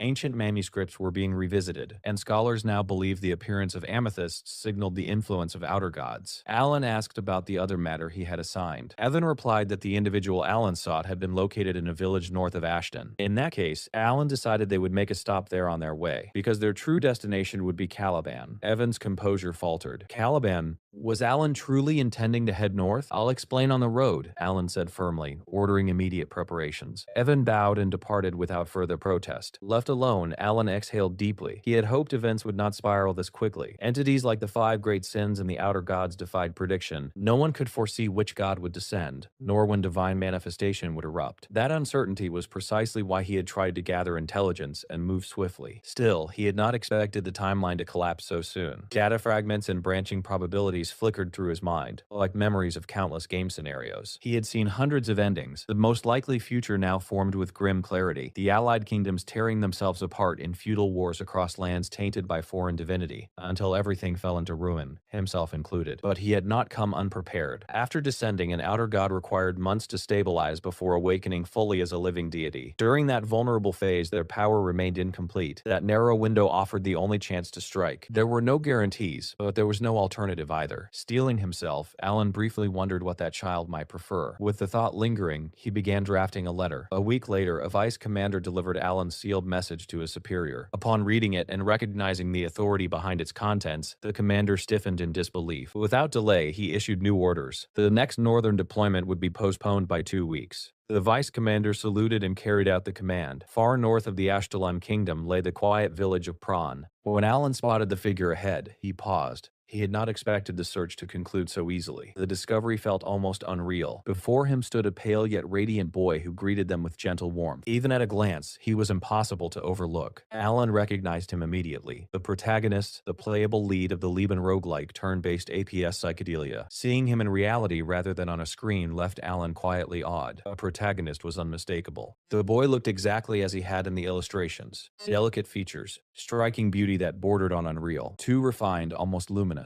Studying him carefully, Alan finally asked, "Do you know who I am?" The boy answered with an easy smile, saying he was simply glad to meet someone new. He introduced himself as Ellie. Hearing the name, Alan felt a strange sense of inevitability. No matter how different this world might be from the version he once played, a protagonist would always remain a protagonist. In time, Ellen, would rise to fame and strength. That much felt certain. Aloud, Alan remarked that the boy had a bright disposition. Inwardly, however, he couldn't shake the odd sensation of standing face to face with a character he had once controlled. Without further preamble, Alan handed him a small pouch and told him to take it. When Ellie loosened the string and peeked inside, his eyes widened at the sight of gold coins packed to the brim. Before the boy could recover from his surprise, Evan stepped forward with another box. He opened it carefully, revealing rows of potions within. Evan explained that everything inside belonged to him. Ellie looked from the coins to the potions, overwhelmed. He asked in disbelief whether all of it was truly meant for him, and why it was being given so suddenly. "It's an investment," Alan replied evenly. Inside, he reassured himself that he had prepared exactly what a protagonist would need in the early stages of growth. Supplies, funding, support, everything required to accelerate development. He told Ellie that he was doing this because the boy was destined for greatness. Unspoken was the real reason. Grow quickly, and one day stand against calamities like the outer gods in his place. As he mentally reviewed the signs and probabilities, Alan wondered if the offering was generous enough. Surely this would secure the boy's favor. Then he realized he had neglected something important. He introduced himself properly as Count Palladio, the name Ellie should remember when success finally came. The boy quickly straightened,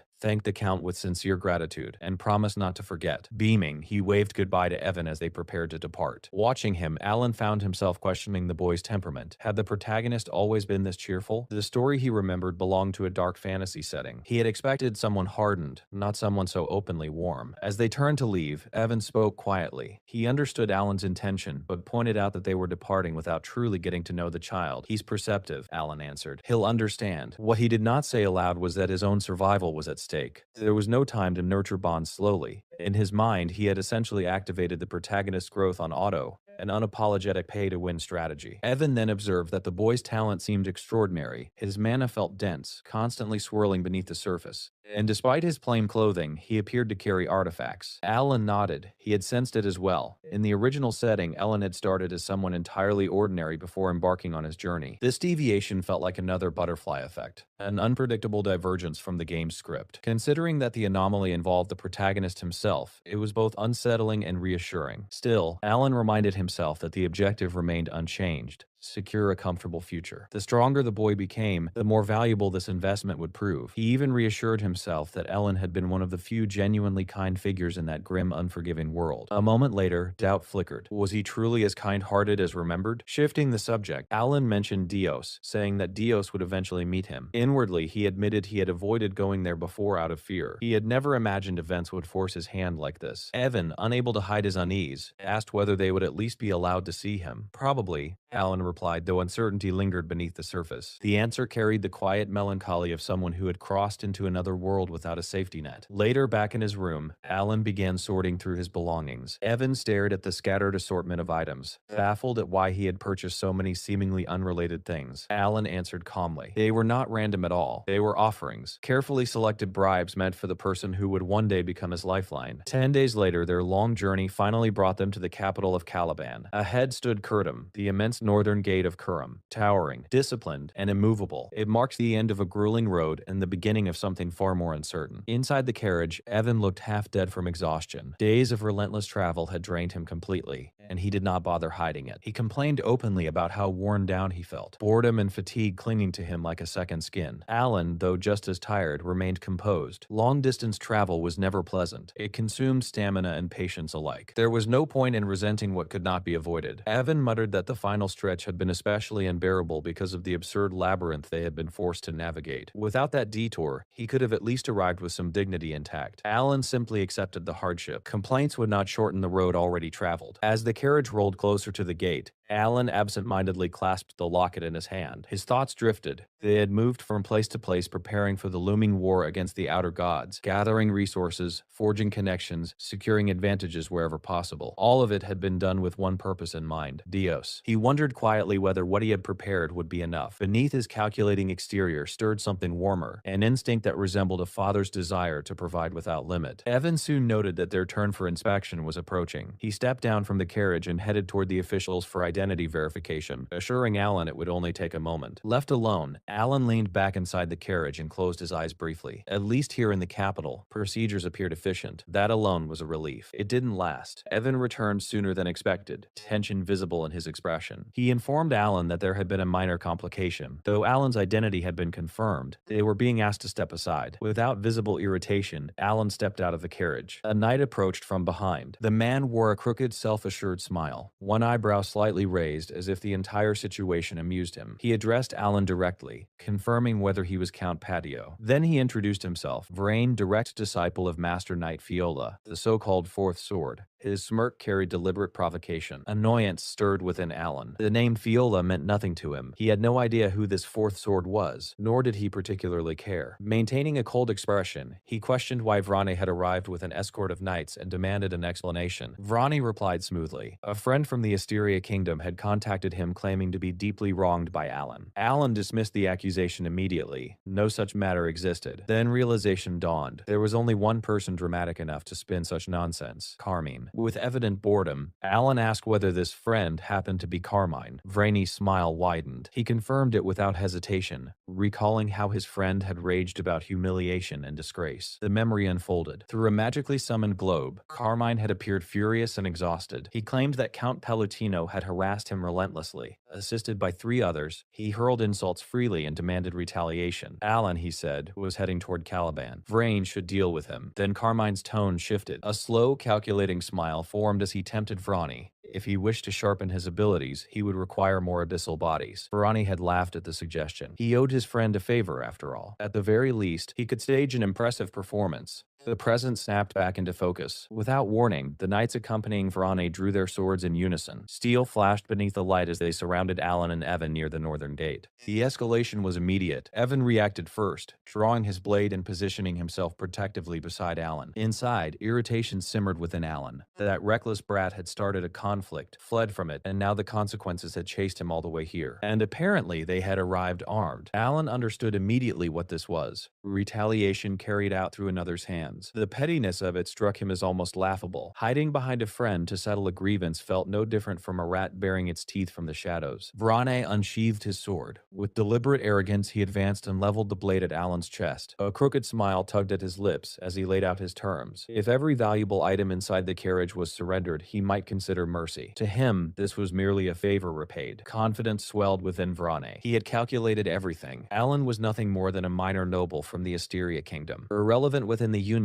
and entirely without backing in Caliban. He had looked into it thoroughly. There would be no consequences. The odds leaned completely in his favor. Annoyance flared in Alan's mind. So this was the caliber of Carmine's associates. Birds of a feather truly did flock together. He clenched his fist. A fierce flame-like aura coiled around his hand, energy condensing with lethal intent. He prepared to strike. At the same moment, Vrani lunged forward, grin widening as he charged. Alan remained steady. Even if this spiraled slightly out of control, his master could resolve it. There was no need for panic. But the clash never came. A figure materialized behind Vrane and seized him by the neck mid-charge. The interruption was so sudden that Vrane barely registered it before agony exploded through him. A sickening crack echoed as bones strained under crushing force. He screamed, lifted effortlessly into the air. His sword slipped from his grasp and clattered against the stone below. Veins bulged across his face as he clenched his teeth against the unbearable pain, fury and disbelief warring in his eyes. Who dared? The answer revealed itself. Deos. His expression was cold, detached. He stated calmly that his own identity was irrelevant. What mattered was Vrani's audacity. No one had the right to lay a hand on his benefactor. The truth Vrani had failed to uncover now stood before him. Count Palladio had defeated Kurga of the Snowfields in a duel, earning the title of Swordless Master Knight. More importantly, he had become the benefactor of Dios Malian. Dios released Vrani without warning and hurled him to the ground. The impact drove the air from his lungs. Before he could recover, Dios kicked him mercilessly, again and again. Grabbing him by the hair, Dios forced him down, his gaze devoid of warmth. He glanced toward the surrounding knights and issued a warning. If even one of them moved, the consequences would exceed their imagination. Then came another brutal kick to Vrain's chest. Blood spilled from his mouth as he was launched backward, crashing hard against a distant tree. Alan watched in stunned silence. So this was Deos as he was now. Vrani struggled to rise, barely managing to prop himself against the tree. Deos closed the distance in an instant and drove his knee into Vrani's chest, slamming him back into the trunk. The assault continued without hesitation, fists and kicks landing with ruthless precision. Beside Alan, Evan muttered that the strike had been impressive, but Alan's thoughts drifted elsewhere. Benefactor, Dios had called him that. When Dios was young, gratitude had been natural, yet Alan had assumed that once grown, he would not acknowledge someone he scarcely knew. After all, not a single reply had ever come, and yet, watching him now felt strangely familiar, like witnessing a son stand up for his father in foreign soil. Alan inwardly called him a troublesome rascal, but pride welled up nonetheless. Dios had grown, truly grown. The impression was unmistakable. Anyone could see who had supported him. He had matured into an upright young man.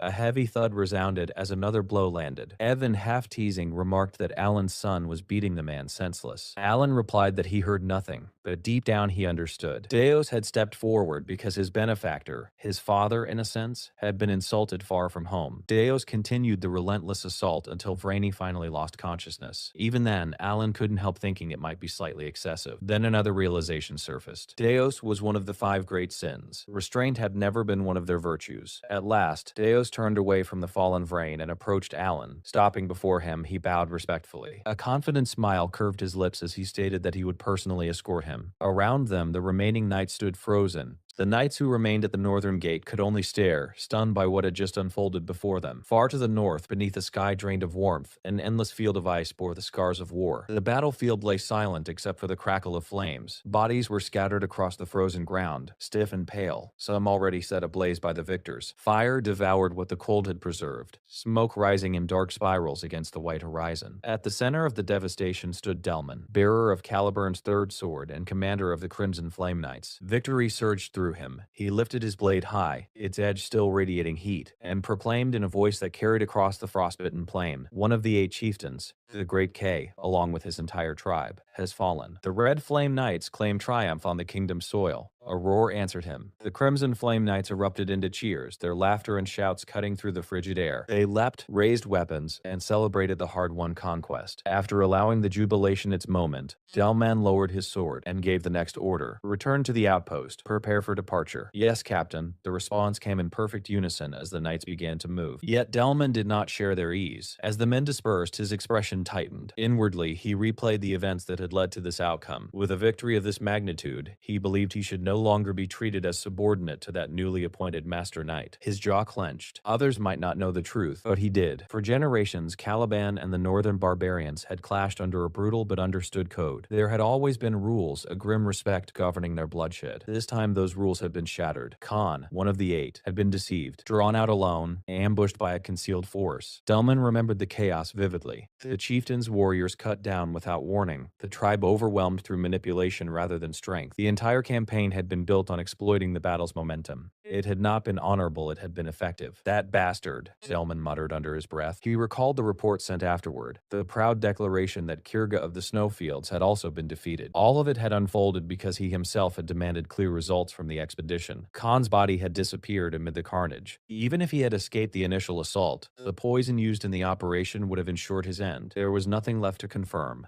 nothing left to pursue. With that reasoning, Delman convinced himself that his duty now was simple: return to Caliban and present the mission as a resounding success. A faint, satisfied curve touched his lips as he stepped forward. Then he halted. Near the forward base, standing alone against the icy wind, was a solitary figure. Delman frowned. The man turned slowly to face him. Recognition struck like a blade to the spine. Rage flooded Delman's veins. Without hesitation, he swung his sword. Flames erupted from the edge, fire surging outward as heat split the frozen air. Yet beneath his fury, something colder took hold. A creeping unease. His thoughts faltered. Clank should already be dead. Delman narrowed his eyes. As he focused on the lone figure ahead, a suffocating pressure began to swell from the man's body. The air thickened. Within the stretch of shadow cast across the ice, Delman thought he saw something impossible. An outline that did not belong to a human form. It loomed behind Clank like a demon rising from the abyss. "You tainted a sacred duel," the man said calmly. "A fight that was meant to be decided with honor." His voice carried no shout, yet it crushed the air between them. A chill gripped Delman's spine. This presence was wrong. Even warriors capable of slaughtering hundreds would be nothing more than prey before such a being. Cold sweat slid down Delman's face. This isn't Clank. Panic flickered through him, but pride refused to yield. With a roar, he swung his sword again. Fire detonated from the blade, torrents of flame surging across the frozen field. The man avoided the attack as if stepping around falling snow. "Answer me first," he said. Delman did not respond. He attacked again, pouring even greater force into the strike. Flames erupted violently, melting ice and scorching the earth beneath. Once more, the man slipped past him without effort. Delman grit his teeth, believing in duels on a battlefield. How naive. The stranger fixed him with a gaze devoid of warmth. "You are strong for a human," he said. "I will offer you one final chance. Face me in a duel." Danger screamed through Delman's instincts. "Prepare for battle," he shouted. The crimson flame knights rushed forward, encircling the lone figure. A faint smirk touched the man's lips. Dark, corrupted mana coiled around both his hands. "A mortal without honor does not deserve an honorable death," he said softly. "There will be no duel between me and a barbarian like you." From his palms, poisonous energy burst outward. It seeped into the corpses scattered across the battlefield. The fallen knights convulsed. Cries of agony split the air as the toxin invaded their lifeless bodies. Eyes snapped open, glowing crimson. Limbs twitched unnaturally. "Kill us, please. End it," some of them begged, voices breaking as their bodies twisted in torment. The man stepped forward. With a single motion of his bare hand, he sliced across Delman's throat. Before Delman could even react, the stranger struck the ice beneath them. The ground detonated in a violent explosion. Surviving knights were hurled skyward and slammed back down, blood misting into the frozen air like a crimson fog. Then the man drove his fist forward. It pierced straight through Delman's chest. Delman coughed violently, blood spilling from his mouth. His strength drained instantly. What alternative was there? He rasped. He collapsed, trembling as agony consumed him. "It hurts. Kill me, please." Moments later, his voice faded. As life left his body, the stranger's eyes burned a deep, unnatural red. "Savages," he murmured. "Creatures born from the dead, denied their rightful end." Around him, the fallen began to rise. The resurrected knights surrounded the remaining Crimson Flame warriors. Shock and horror rippled through their ranks. "The bloody Colosseum," the man declared, "is now open." The sky darkened. A terrifying presence descended upon the battlefield. Althus appeared, lips twisted in amusement. "I am the god of all barbarians," he announced. "The father of duels. I shall grant you honorable deaths myself. If you claim you are not barbarians, prove it in a duel." From above, blood began to fall like rain. The scene shifted. Dio stood before Alan and lowered his head respectfully. "I will escort you, Count Alan." The surrounding knights froze in disbelief. In Caliban, the prestige of the swordless Duke Deos Massilian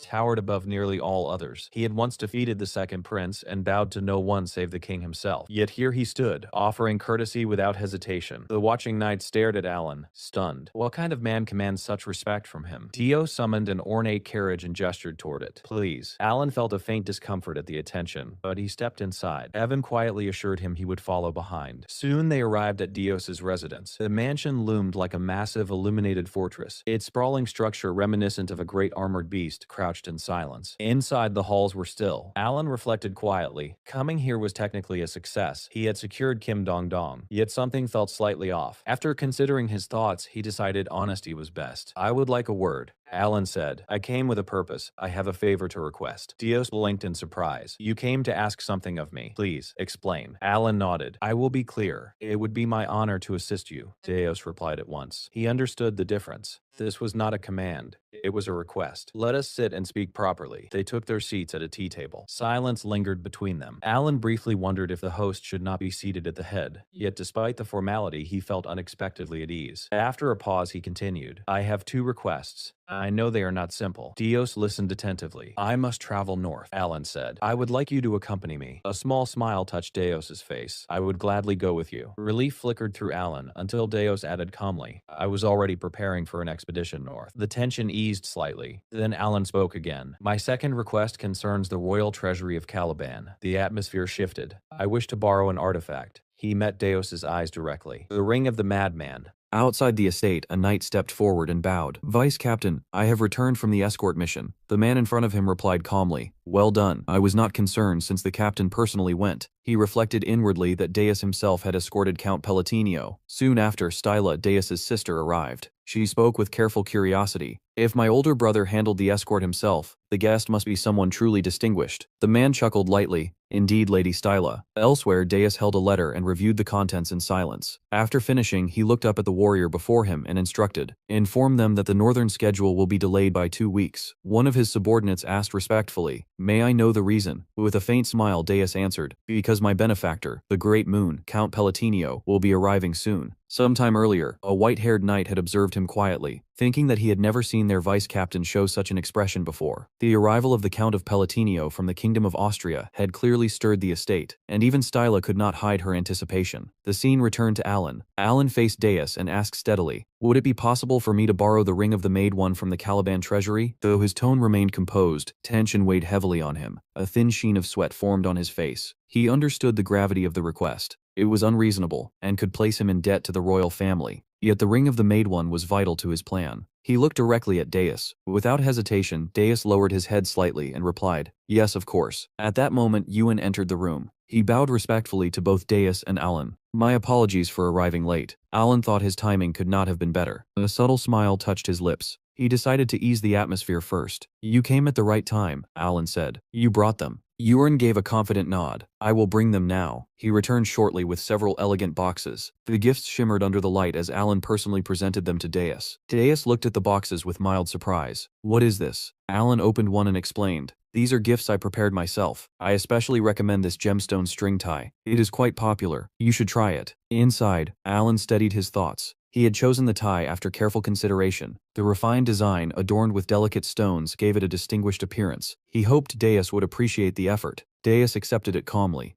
Thank you. He did not open the box. Alan hesitated before asking, aren't you going to open it? Deus turned his face slightly. It would be discourteous to open it now. I will do so when I am alone. A flicker of doubt crossed Alan's mind. Perhaps the gift had failed. Was he merely a foreign count offering something insignificant? Or was Deus sincerely trying to show respect? Then Alan noticed the subtle brightness in Deus's eyes. He reminded himself that he was Deus's benefactor. Deus had always stood firmly at his side and protected him. Clearing his throat, Alan spoke again. If my request causes you any inconvenience, I will compensate for it. After a brief pause, he added firmly, I will bring the ring of the Maid One right away. Alan continued speaking and asked, didn't you hear what I said about its current location? Deus replied calmly, it is in the royal treasury of Kelvin. Alan frowned slightly. Wouldn't retrieving it be difficult? Deus answered, under normal circumstances, it would take about a week. He fell silent afterward, lost in thought. Both Alan and Ewan watched him, waiting for a response. When none came, Alan spoke again, thinking about the complications. Dealing with the king would be the most troublesome part. He briefly wondered if he would need to deploy nearly 50 elite pupils just to manage the situation. The thought surprised him. Deus might not appear expressive, but he seemed capable of making bold decisions. Suddenly, Deus's expression hardened, turning serious. Should I begin immediately? Alan quickly shook his head. You don't have to go that far. Deus gave a slight nod. Understood. Then I will retrieve it as quickly as possible. Alan felt a surge of gratitude. Deus was clearly willing to fulfill his request by any means. It showed how deeply he cared. Their conversation ended, and both of them prepared to leave the room. At that moment, Styla rushed in excitedly. Brother! At the same time, Arrow interrupted with equal enthusiasm. Lady Styla, it has been a long time. The two greeted each other warmly, clinging to each other like siblings reunited after a long separation. Alan watched them with surprise, noticing the genuine happiness on their faces. He recalled that Styla was the younger sister he had ordered Ewan to save. In the original game, only a brief scene had shown her tragic death. Seeing her alive in person made Alan realize how much she resembled Deus. Before the moment could continue, Deus suddenly stepped forward. His face darkened as he pulled his sister slightly behind him. Narrowing his eyes at Ewan, he spoke coldly. Address me properly. I am not your brother. I am Mr. Deus. Both Ewan and Alan froze in place. Shock was evident on Ewan's face. Ewan stammered, you're not wrong, but still. Alan silently observed the situation. He already knew that Deus carried a deep sense of loss and emptiness regarding family, but he had not expected him to cherish Styla this strongly. The atmosphere turned tense. Deus's eyes glowed faintly with a dark purple hue, and his aura deepened ominously. He spoke in a low, threatening tone. Silence. Do not speak to my sister so casually. Deus trembled slightly. I was only trying to greet her. The tension quickly escalated,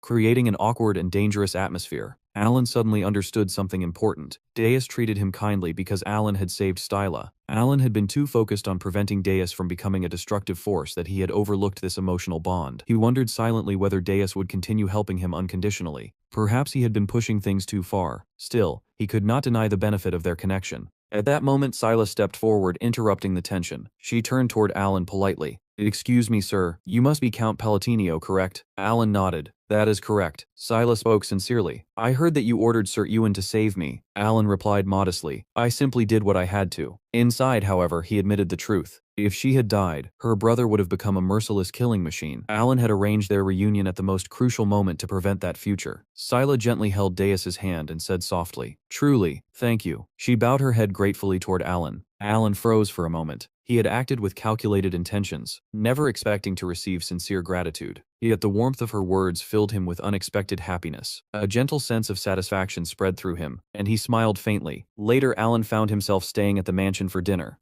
During the meal, Deus returned and said calmly, I have brought it. Alan looked up in disbelief. It had only been a single day, yet Deus had already obtained the treasured ring. When Alan opened the box and saw the ring of the Maid One inside, he asked in astonishment, How did you manage to bring this within a day? Before Deus could answer, De Yuan rushed into the room in a hurry. Count, I have just discovered something very strange. De Yuan looked unsettled. Alan raised a brow. Explain clearly. De Yuan took a breath. Deus caused a disturbance at the royal treasury. He demanded the ring of the Maid One. Alan stiffened. What? Wayarn continued, lowering his voice. The second prince tried to nitpick and delay him. In response, Deus slapped him several times. He kept striking him while repeating the same demand. Hand over the ring. Alan was speechless. After that incident, 3 days were spent making preparations. Soon afterward, Alan departed for the northern expedition with the solar eclipse knights. He and Ewan left the capital in a carriage. 2 weeks later, at the forward outpost along Caliban's southern border, alarming news poured in. The knights engaged in war across the northern lands were being pushed back. Reports described brutal slaughter, entire units collapsing, and the sudden appearance of demonic monsters. Inside the military camp, chaos erupted. Retreat, someone shouted. Another slammed his fist against the table. Are you suggesting we turn our backs on the barbarians? You've seen it yourself, Viscount. Another officer argued. The soldiers are severely wounded. They can barely stand. A different voice snapped back. The first sword has already fallen. We have no chance of victory at this rate. Suddenly, a sharp clap echoed through the tent. The sound silenced the heated debate. All eyes turned to Deus. Beside him stood Folia, the fourth sword of Caliban, and captain of the representative knights. Deus spoke evenly. Everyone's opinions are valid. We will decide after calming ourselves. Later, outside the camp, Deus walked with Folia. The outer god is sweeping through our bases with undead forces, Folia explained. He continued grimly. The third sword, Dalaman, died at the eastern base. The second sword, Chirin, has been critically wounded at the western base. Deus gazed toward the horizon. I can already sense it. Folia nodded. The mana is overwhelming, ominous. There's a strange red aura spreading through the land. Only those who had reached the realm of 3 opened eyes could clearly perceive the chilling distortion in the mana flow. Folia frowned. That aura keeps drawing my attention. Perhaps retreat truly is our best option. Deus narrowed his gaze. Smoke. What is that? On the other side of the camp, Alan calmly roasted a sweet potato over a small flame. Deus stared at him in disbelief. That is a sweet potato. Alan focused on the food, appearing oddly relaxed despite the grim atmosphere. He seemed to be enjoying himself. Deus narrowed his eyes but remained silent. Suddenly, raised voices erupted behind the camp. A young woman shouted sharply while confronting 2 soldiers. I said the treatment is complete. There is nothing more I can do. I am here to investigate the barbarians' ritual. One soldier tried to reason with her. Shouldn't saving people come before investigation? Just once more. She cut him off coldly. All you can do now is watch over him. Deus looked up with surprise. The King's Grace, Knight Order of the Second Sword, and the Wise Master of the Blue Magic Tower. She has arrived for investigation. The Wise Master snapped irritably at the soldiers, clearly annoyed. Then she turned and spotted Deus. You brat, move aside. Her voice carried sharp authority. However, as her gaze shifted further, she suddenly trembled. Her eyes locked onto Alan. Alan returned her stare with a calm but piercing look. Her expression stiffened. "Why is he here?" she demanded. Meanwhile, the Vice Tower Master looked up at Alan in complete disbelief, and her expression stiffened the moment their eyes met. Alan casually waved a hand and addressed her as Vice Commander, stating that he had heard she was present and that the rumors appeared to be true. The Vice Tower Master trembled while still holding a meat skewer in her hand, clearly caught off guard by his sudden arrival and calm demeanor before her. She quickly explained that the medicine he had mentioned was currently out of stock and that preparing it would require time and effort. She added that she was rather exhausted at the moment, though she tried to maintain composure. Her voice wavered despite her attempt to appear calm. Alan studied her reaction with a faintly puzzled look, quietly observing every subtle tremor in her posture and the nervous tension visible in her hands. Alan responded evenly that he had sincerely hoped she could assist him, yet he understood that perhaps he was asking for too much under the circumstances. Hearing this, she immediately raised her voice in panic and clarified that she could absolutely prepare it without hesitation. Alan gave a slight nod and mentioned that his finances were tight, so the payment might be delayed. She insisted that one gold coin would be more than enough for her service. Although she spoke calmly, her fingers still shook as she forced a nervous laugh. Alan's gaze sharpened as he stated that he could not refuse such generosity. Behind them, several knights exchanged stunned looks, whispering among themselves in disbelief. One knight questioned what was happening. The Vice Tower Master quickly composed herself and reassured them that there was no need to worry, respectfully addressing Alan as Count. The knights were speechless that the Vice Tower Master of the Magic Tower was smiling in such a manner. Two mages from the tower stared in disbelief and recalled that she once extracted 100 gold coins without blinking, wondering whether she had lost her mind. Without delay, she hurried off and announced that she would prepare the concoction immediately and serve it at once with utmost care and speed. Alan and Yuan stood frozen briefly, observing her retreating figure. The nearby knights looked at Alan with shining admiration, commenting that she was showing him remarkable respect and that it was impressive to witness such deference from someone of her standing. The atmosphere carried a mix of awe and confusion as everyone processed the unexpected turn of events unfolding before their eyes. Not long after, inside the camp, Deus suddenly stiffened as a disturbing sensation spread through the air. One of his knights asked whether he had felt the immense energy approaching from afar. Deus tightened his grip on his sword and glared at the faint red mist forming in the distance. He declared that they were under attack, his voice firm and resolute.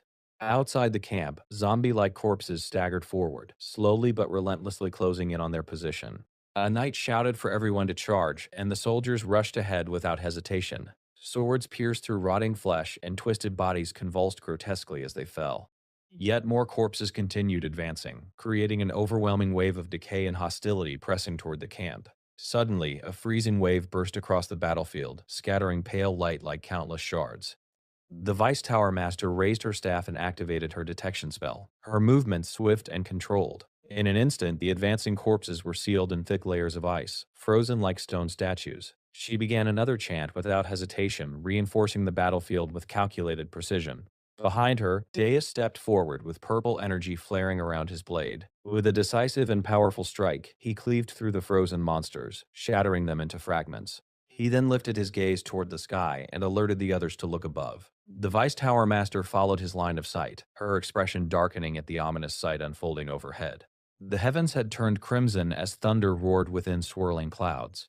An oppressive force pressed down upon the battlefield, radiating despair born from overwhelming power. A massive sphere of condensed magic descended like a cannon shot, slamming into the ground and tearing the earth apart. The impact sent shockwaves across the field, shaking both soldiers and terrain alike with destructive intensity. From the smoke emerged a towering demonic figure. A massive clawed foot stepped forward, marking the arrival of a being far beyond ordinary comprehension. The demon laughed mockingly and warned the soldiers not to belittle the sins of those who had lost their honor. His laughter echoed through the burning air, carrying a cruel and disdainful tone that chilled the hearts of those who heard it. Without hesitation, one of Deus's subordinates lunged forward and struck his sword directly at the demon. The knight gritted his teeth and swung with full force, determined to land a decisive blow. However, the blade failed to pierce the creature's body, proving ineffective against the overwhelming demonic presence standing before him on the shattered battlefield. In the next instant, the demon retaliated with terrifying speed. A flash of red light cut through the air, and the knight's head was severed cleanly. It fell to the ground before his body collapsed lifelessly. The battlefield fell silent for a brief moment as the brutality of the scene weighed heavily on everyone present, intensifying the murderous atmosphere surrounding the confrontation. The demon lord coldly declared that those who had abandoned the nobility of their souls would not be granted an honorable death. One of the soldiers shouted in panic that Pelva was going to die at that rate. Before chaos could spread further, Alan stepped forward with unwavering composure. His gaze lifted toward the demonic figure looming above the battlefield. He addressed great god Alpai Delus and invoked the oath of Kai Gune, presenting himself as Alan Palatuni to honor the sacred promise. He formally requested a duel of Babylon and activated his chanting skill with an unwavering tone. His voice carried clearly across the battlefield, cutting through fear and confusion with decisive authority and controlled resolve. The demon burst into laughter, and the sound seemed to split the sky itself. With each echo, violent energy rippled outward from his body. He expressed amusement that someone still remembered the oath of his era and described the situation as unexpected yet pleasing. Red energy erupted from his body as surrounding corpses dissolved into mist, which formed a massive barrier around them. The demon welcomed Alan to his bloody coliseum and sealed them inside the crimson mist. He announced that no one could interfere with the duel. In accordance with the Grand Pact of Altai, he accepted the sacred duel of Babylon. The barrier thickened, isolating them from the outside world and trapping them within a domain ruled solely by the laws of the duel. Alan felt the crushing pressure radiating from the being before him. He realized that the demon was far more terrifying than he had anticipated, and admitted inwardly that he had been mistaken. The entity was already close to full manifestation. The demon laughed again in manic delight, covering his face as his power swelled within the crimson domain. Alan calculated that the closer an outer god came to interacting with the world, the more strength it acquired, and he recognized that this being was nearing the revelation of the five mortal sins. He steadied his breathing and reflected that if he had not consumed the potion of excellence earlier, he would have collapsed by now. He understood this was his final chance. He raised his head and declared that the duel would begin. The Grand Duel of Babylon proceeded turn by turn as a solemn voice echoed within the Crimson Colosseum. Rule 1 granted initiative to the challenged party. The demon lord moved first and hurled a punch toward Alan, crimson energy condensing around his fist as he expressed his intent to play the Song of Ruin. Outside the barrier, soldiers shouted for everyone to take cover. Alan did not move and stood firm with his gaze locked on the approaching strike. A soldier questioned why he remained still after witnessing such power. Rule 2 declared that the defender could not act outside their turn and could not move if struck by the initial assault. The demon lord's energy surged violently, pressing down like a collapsing sky. He commented darkly on the dreadful nature of manifestation. Rule 3 declared that each turn consisted of one attack and one defense, and that positions would reverse at the end of each turn. Alan brushed his fingers against the potion at his side, acknowledging that it was now the defender's turn. He understood that a basic defense would be useless against such force. He began chanting imposition, condensation, reinforcement, and dispersion as magic circles layered behind him in rapid succession. He resolved to exhaust every enchantment to block a single strike. The crimson force descended and collided with his barriers, halting midair before erupting in a deafening explosion.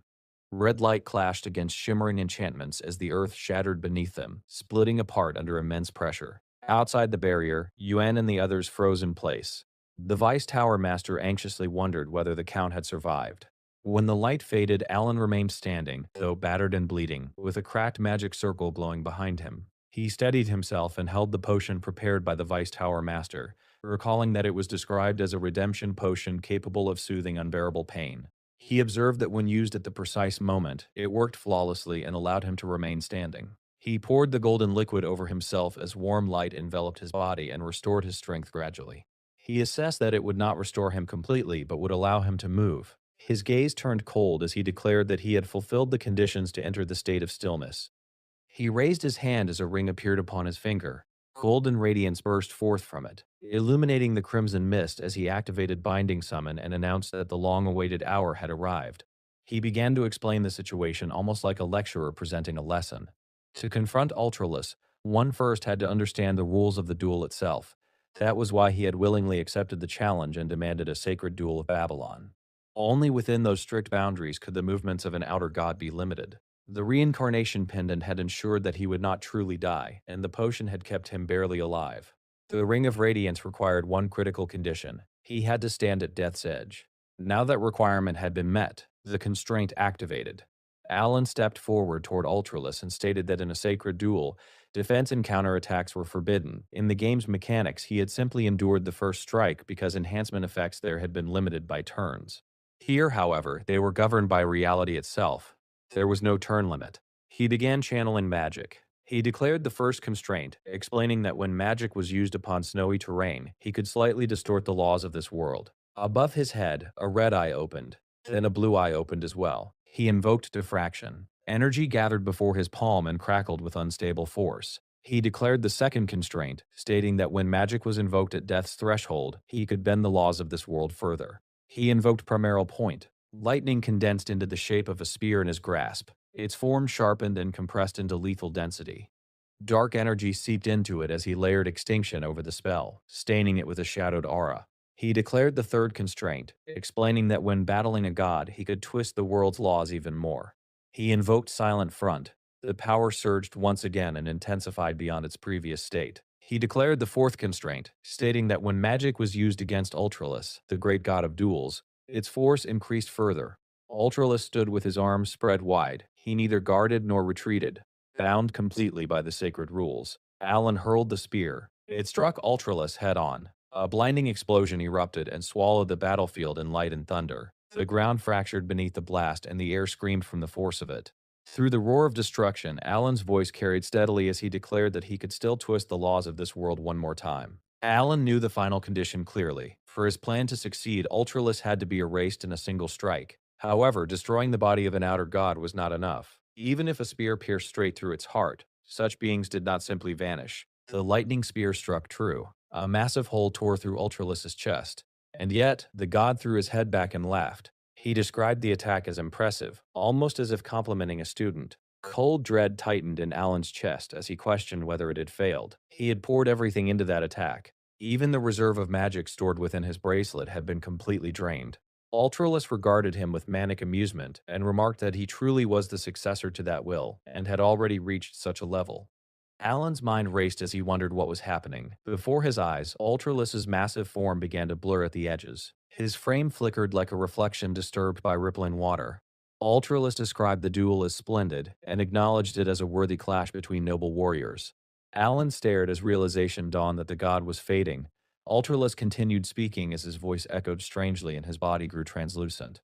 He wondered how matters would unfold between the black one and the blue one. He then lifted a hand and produced an object, a belt, and tossed it toward Alan. He declared that he had lost the duel and granted Alan the belt along with its authority.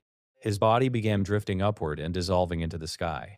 He addressed Alan as a warrior who remembered the ancient rites and hidden mysteries of the forgotten great god, and who walked in pursuit of that will. He instructed that when the usurpers broke their chains, Alan should call upon his name.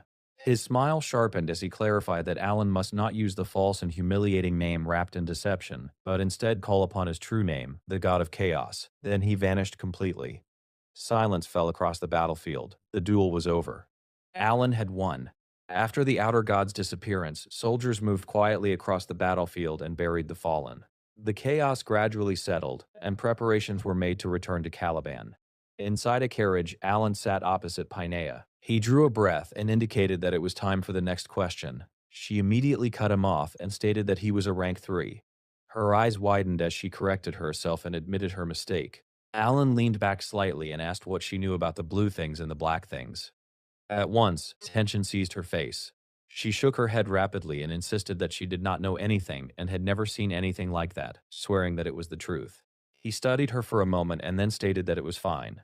The moment he said that, she practically leapt from the carriage, thanking him repeatedly as she hurried away. Alan blinked and realized that he had not even said she could leave yet. He exhaled quietly and reflected that if people kept thanking him for things so minor, he might start believing he was some kind of villain. His gaze lowered as his thoughts returned to the duel. He questioned why Ultralis had disappeared even though his attack had not truly destroyed him. Ultralis's final words lingered in his mind and raised more questions than answers. Beside him rested the belt the god had given him. Alan picked it up and examined it carefully. He had seen this item before in the game. It was the Belt of the Forgotten, a reward for defeating Ultralis. Its effect was simple and brutal, doubling both the damage dealt and the damage received. As he turned it over, he noticed something he did not recall from before. An inscription lined the inner surface. The inscription addressed the one who had inherited his will and instructed that his steps should guide him to Kahala, the city of the ancient gods. Alan narrowed his eyes and stated that this part had never been seen before. He turned the belt over in his hands again, his gaze lingering on the inscription. Kahala, the city of the ancient gods. A quiet thought surfaced as he wondered whether he would find answers there. A knock interrupted him. He looked up and permitted the visitor to enter. The door opened and revealed Deus. Alan raised a brow and asked what it was. Deus spoke evenly and explained that the mage had left without properly seeing him off, and offered to eliminate her if Alan wished. Alan blinked and quickly waved the suggestion away, stating that it would not be necessary. As the door closed again, Alan rubbed his temple and wondered whether this was going a little too far. 2 weeks later in Kid Ram, the capital of Caliban, the northern expedition officially came to an end. Dace went to the castle to deliver his report and returned the Ring of Radiance while there. When he rejoined Alan afterward, a brief silence passed before Alan mentioned that he had received quite a number of rewards from the king. Dias hesitated and then asked whether he too could become stronger. The question caught Alan off guard. He wondered what Dias was talking about, since he was already the youngest Master Knight. Then he realized it was about the magic, the duel, and the overwhelming display of power.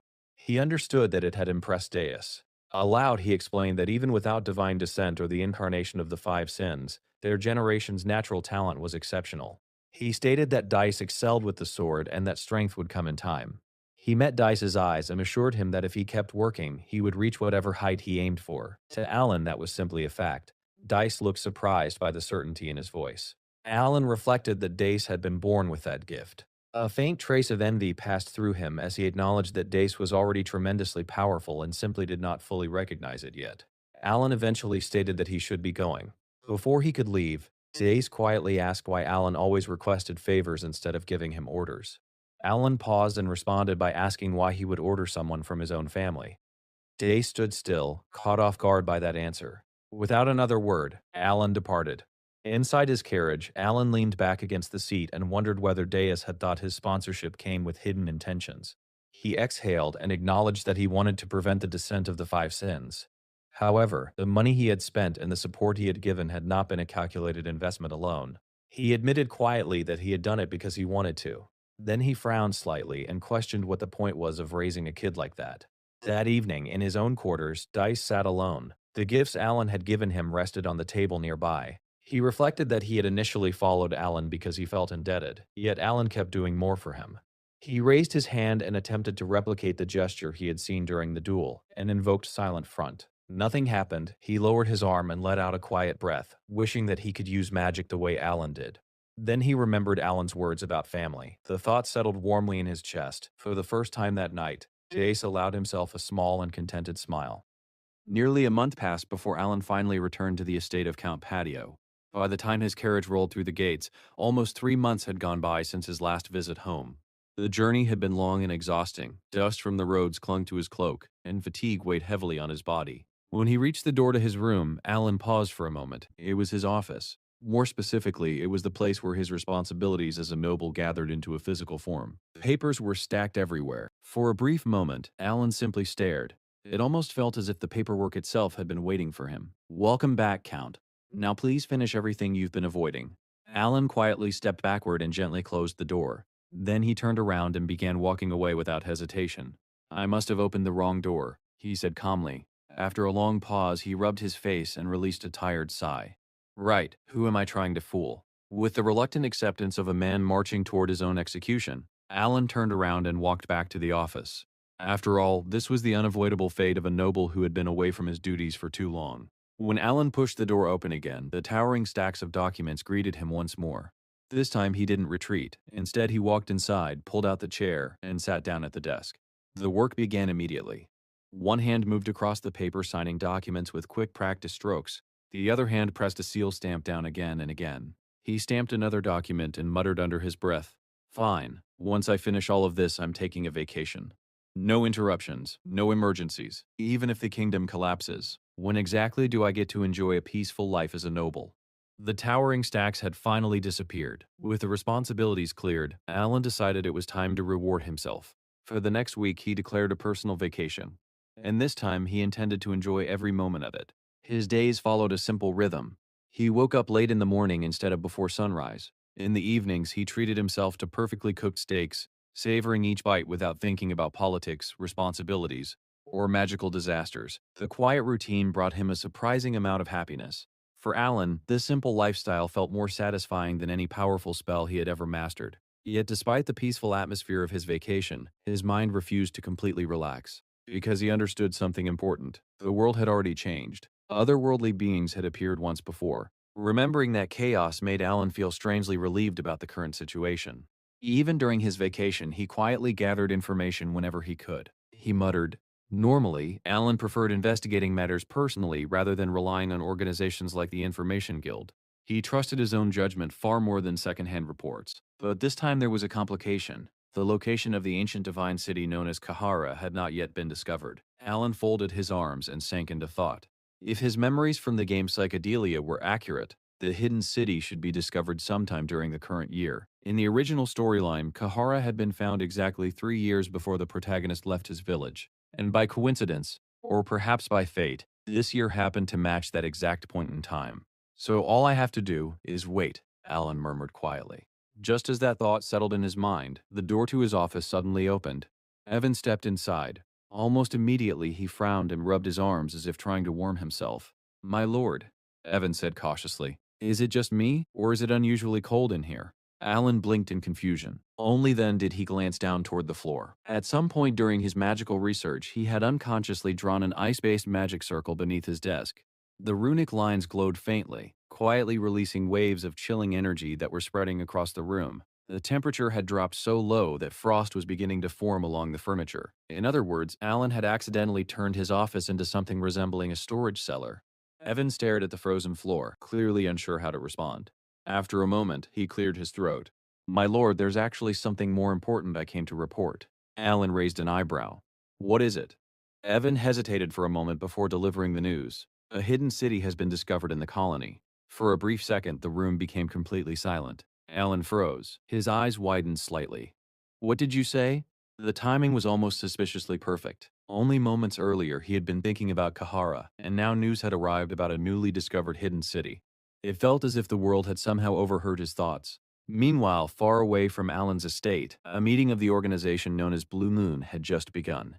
Because its members lived in distant regions, they gathered only twice a year. Instead of meeting in person, they communicated through a magical crystal orb created by Renee. Most meetings were extremely short. In fact, they rarely lasted longer than 10 minutes. Utia typically guided the discussion, keeping everything organized and efficient. Rang occasionally asked simple questions out of curiosity, while the others usually responded with brief comments like, "Yes, no," or "That seems reasonable." Deus, in particular, was known for speaking the least. His quiet nature meant he rarely offered more than a few words during any gathering. That was why what happened next surprised everyone. During the meeting, Rang suddenly spoke with innocent curiosity. "I heard a rumor that the Great Moon recently appeared somewhere. What was it like seeing him in person?" The others expected a simple answer. Instead, Deus began speaking. "The Great Moon confronted the otherworldly entity known as Olus," he began calmly. While everyone else was overwhelmed by fear, including the Vice Tower Master of the Blue Tower, the Great Moon stepped forward and challenged the creature directly. Everyone listened politely. Deus continued explaining every detail of the event with careful precision. By that point, it was clear that the Great Moon had already begun preparing his magic long before the confrontation began. 30 minutes later, the atmosphere in the meeting had changed. The members stared at the glowing crystal orb with increasingly blank expressions. It slowly became clear that Deus was not giving a short summary. He was delivering a full lecture. An entire hour passed. Renee and Rang exchanged desperate looks before turning toward Utia. She was the only person who could stop him. Silently, they begged her to intervene. But instead, Utia smiled warmly. "The Great Moon truly sounds extraordinary," she said cheerfully. "Please continue." At that moment, the others realized something horrifying. This meeting was not going to end anytime soon. Eventually, 2 full hours later, Deus finally finished speaking. Silence filled the meeting once again. Renee, Radon, and Rang all learned a very important lesson that day. Never ask Deus about the Great Moon again. Deus looked at the crystal orb thoughtfully. "I may have spoken slightly longer than intended," he admitted calmly. "I suppose we'll continue our discussions in 6 months." Udia smiled brightly. That was very interesting. With that, the meeting finally ended. By the time the crystal orb dimmed, dawn had already arrived. Back at Count Patio's estate, Alan soon encountered something equally unexpected. Standing in the doorway of a storage room, he stared at a bizarre sight. The entire room was filled with gift boxes. Large boxes, small boxes, elegant boxes wrapped with ribbons, and several that looked suspiciously expensive. For a long moment, Alan simply stood there silently, as if he had accidentally wandered into someone else's house. Then he slowly turned toward Evan.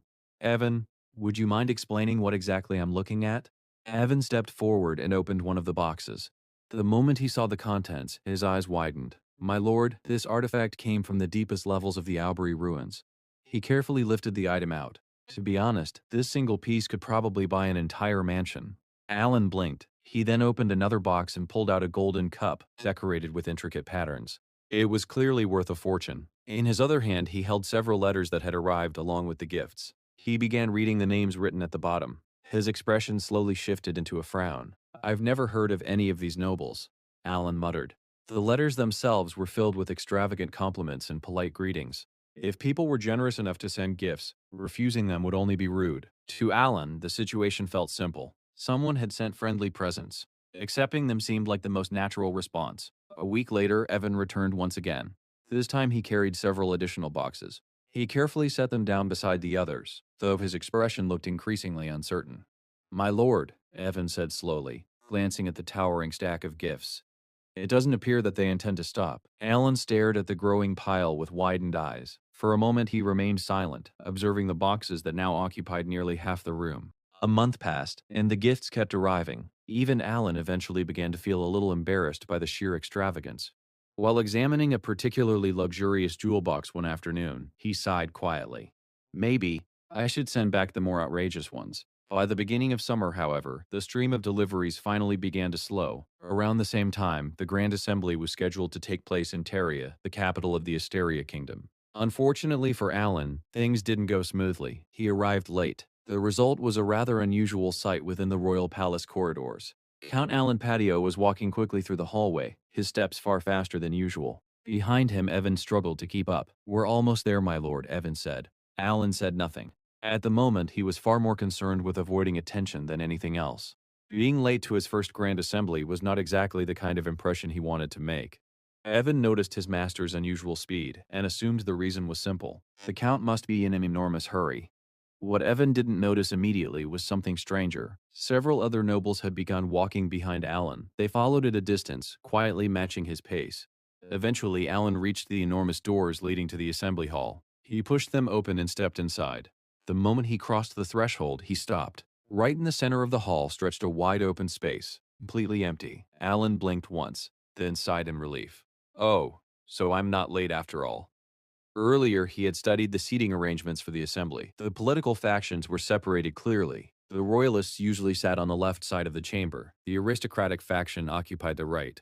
Alan looked toward the open area in the middle, so the center must be reserved for neutral nobles, he thought. That made sense. After nodding to himself, Alan made a decision. I'll just sit somewhere in the back. It seemed like the safest option. But as he stepped forward, something strange happened. More nobles began entering the hall behind him, and all of them were staring directly at him. Alan blinked in surprise. What? Just moments earlier, he was certain these nobles had still been outside. Are they judging me for choosing a seat in the back? The thought made him uncomfortable. Trying to avoid attracting suspicion, Alan quietly changed direction and walked toward the middle rows instead. But the staring didn't stop.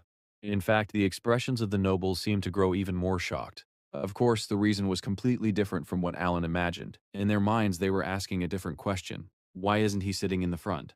After a few seconds of silent pressure, Alan finally gave up. Fine, he muttered quietly. I'll sit in the front row. He walked forward and sat down. The instant he did, every noble in the hall sat down at the same time. Alan slowly turned his head and looked around. His confusion deepened. He scratched his head awkwardly. Were they all waiting for me? Alan frowned. Is no one brave enough to sit in the front row? With a quiet sigh, he leaned back slightly. What's the point of sitting this close to the faction leaders anyway? Before long, the presenter stepped forward and officially began the session. We will now begin the Grand Assembly. The room grew quiet. The presenter continued speaking. Today we will recognize a new faction that has recently been granted official voting rights within the Assembly. He paused briefly before announcing the name. The faction known as Kalpa.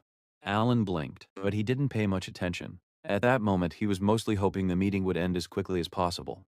Then the presenter spoke again. Count Palladio, the president of Kalpa. Alan suddenly jumped upright. Yes. The word escaped automatically, then his brain froze. Wait, inside his head, panic erupted instantly.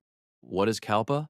Alan quickly turned around, hoping to see someone else who looked equally confused. Instead, he spotted two familiar figures sitting together, Altia and Zenonius. Both of them were watching him with bright expressions, filled with admiration. Alan's thoughts stopped completely. Why are those two sitting together? His confusion deepened. Did Zenonius and Altia form some kind of alliance and name it Kalpa? His sanity felt like it was slipping away piece by piece. Those two individuals could barely remain in the same room without arguing. How had they somehow formed a faction together? Before Alan could process the situation further, the presenter spoke again. Count Palladio, as the president of Kalpa, would you like to say a few words? Alan slowly turned his head back toward the front. His face was completely blank. And in that moment, a horrifying realization finally struck him. The mysterious new faction known as Kalpa apparently had him listed as its president. In the desolate northern wasteland, where freezing winds carved across endless sheets of ice, a lone cloaked figure walked steadily through the storm. His steps suddenly stopped. For a moment, he simply stood there, letting the biting wind whip around him. A faint, unsettling smile slowly formed on his lips as his eyes scanned the vast frozen landscape. Something about this place clearly amused him. His gaze eventually settled on a massive trench carved deep into the ice. It stretched across the wasteland like a scar left on the earth itself, the unmistakable mark of Delmon's devastating sword strike. This was also the exact battlefield where Alan had once faced the god Ultus. The cloaked man quietly studied the frozen ruin, then spoke softly into the empty air. "So, how far will you go?" His voice carried lightly with the wind. "Perhaps I should watch." It seemed that Alan had begun attracting the attention of beings far more powerful than he could imagine. Far away from the frozen north, inside the Grand Council chamber, Alan was experiencing a crisis of an entirely different kind. His mind had completely shut down. The chairman had just asked him, of all people, to deliver a speech as the new leader of the Cow faction. Yes. The Cow faction. The very political group that had somehow formed around him, despite the fact that Alan had spent his entire life trying to stay as neutral and unnoticed as possible. And now, unbelievably, he had become its representative. Inside his head, a single thought echoed in pure panic. How did this even happen? He felt like he had somehow stumbled into the plot of a ridiculous novel. Situations like this were supposed to happen to bold heroes or cunning masterminds, not to a tired former salaryman who just wanted a quiet life and maybe a nap. Meanwhile, the chairman noticed Alan's blank, thousand-yard stare and awkwardly cleared his throat. "Well, it appears our representative has chosen to remain silent for the moment." With that, the meeting moved forward. But the moment it did, the council chamber erupted into celebration. Confetti burst into the air, and a massive banner was rolled out across the hall. "Congratulations on the founding of the Cow faction." Before Alan could even react, nobles flooded toward him from every direction. Hands grabbed his in enthusiastic congratulations while voices praised him as the star of the evening. From his perspective, however, it felt like being trapped in a social disaster he had never asked for. Surrounded by cheering nobles, Alan slowly arrived at a terrifying realization. "Don't tell me. I'm just a ceremonial leader." Later that evening, during the after-party, Alan found himself cornered by the two women who had clearly orchestrated much of this chaos. Duchess Altia and Duchess Zenonia. Kalia stood nearby holding a glass of champagne, her sly smile radiating satisfaction. "Are you enjoying the celebration?" she asked casually. She took a small sip, clearly pleased with the outcome of the night. "I'd say everything turned out exactly as planned, wouldn't you?" Beside her, Loria nodded in agreement, her own smile equally sharp. "Yes.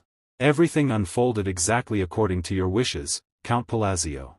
Alan's thoughts immediately spiraled into confusion. He had barely spoken to these women more than a few times years ago. What plan? What wishes?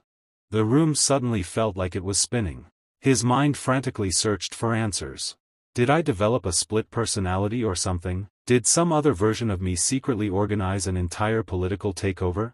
Loria clasped her hands together, her expression filled with dramatic gratitude. "We're simply grateful that we can finally begin repaying you for saving our lives." Alan clenched his teeth so tightly it almost hurt. Inside, his mind was screaming, "What are you even talking about?" Yet on the outside, he forced himself to maintain a stiff, painfully neutral expression. As the truth slowly began forming in his mind, a memory surfaced. This entire disaster had started with a single letter. After Alan asked Kalia to arrange a meeting with Duchess Loria, he had written a message meant to smooth things over politely. Unfortunately, the contents of that letter had been wildly misunderstood. What Alan believed to be a simple apology had somehow been interpreted as a series of mysterious and calculated commands. In the letter, he had casually mentioned that only a few nobles were truly on good terms with him. To them, it sounded like an instruction to recruit only the most loyal allies. Those countless gifts that had been arriving at his mansion over the past month suddenly made sense as well. They weren't merely thank you presents. They were applications. Applications to join his so-called political faction. Alan clutched his head in disbelief. I swear on my old corporate career. I never ordered any of this. He clearly remembered writing that letter.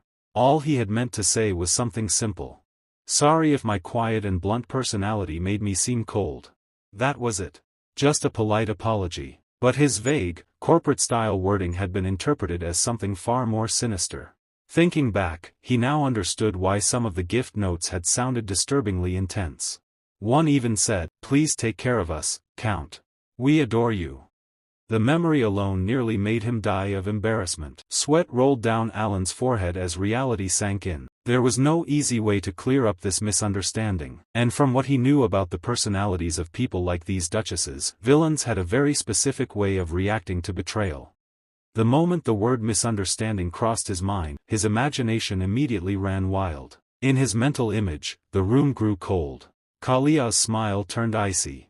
A misunderstanding? She asked dangerously. Loria slowly pulled out a dagger. Kalia radiated terrifying energy while even the cute little dog nearby transformed into something resembling a hellhound. Well, Kalia murmured sweetly, then we'll just have to kill him. Alan immediately reconsidered his strategy. Plan A, explain the truth. Outcome, certain death. Plan B, pretend everything was intentional. He sighed internally. I'll just need to find the right moment to quietly retire later.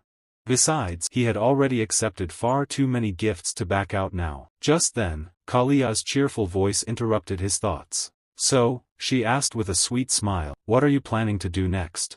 Alan forced himself to think quickly.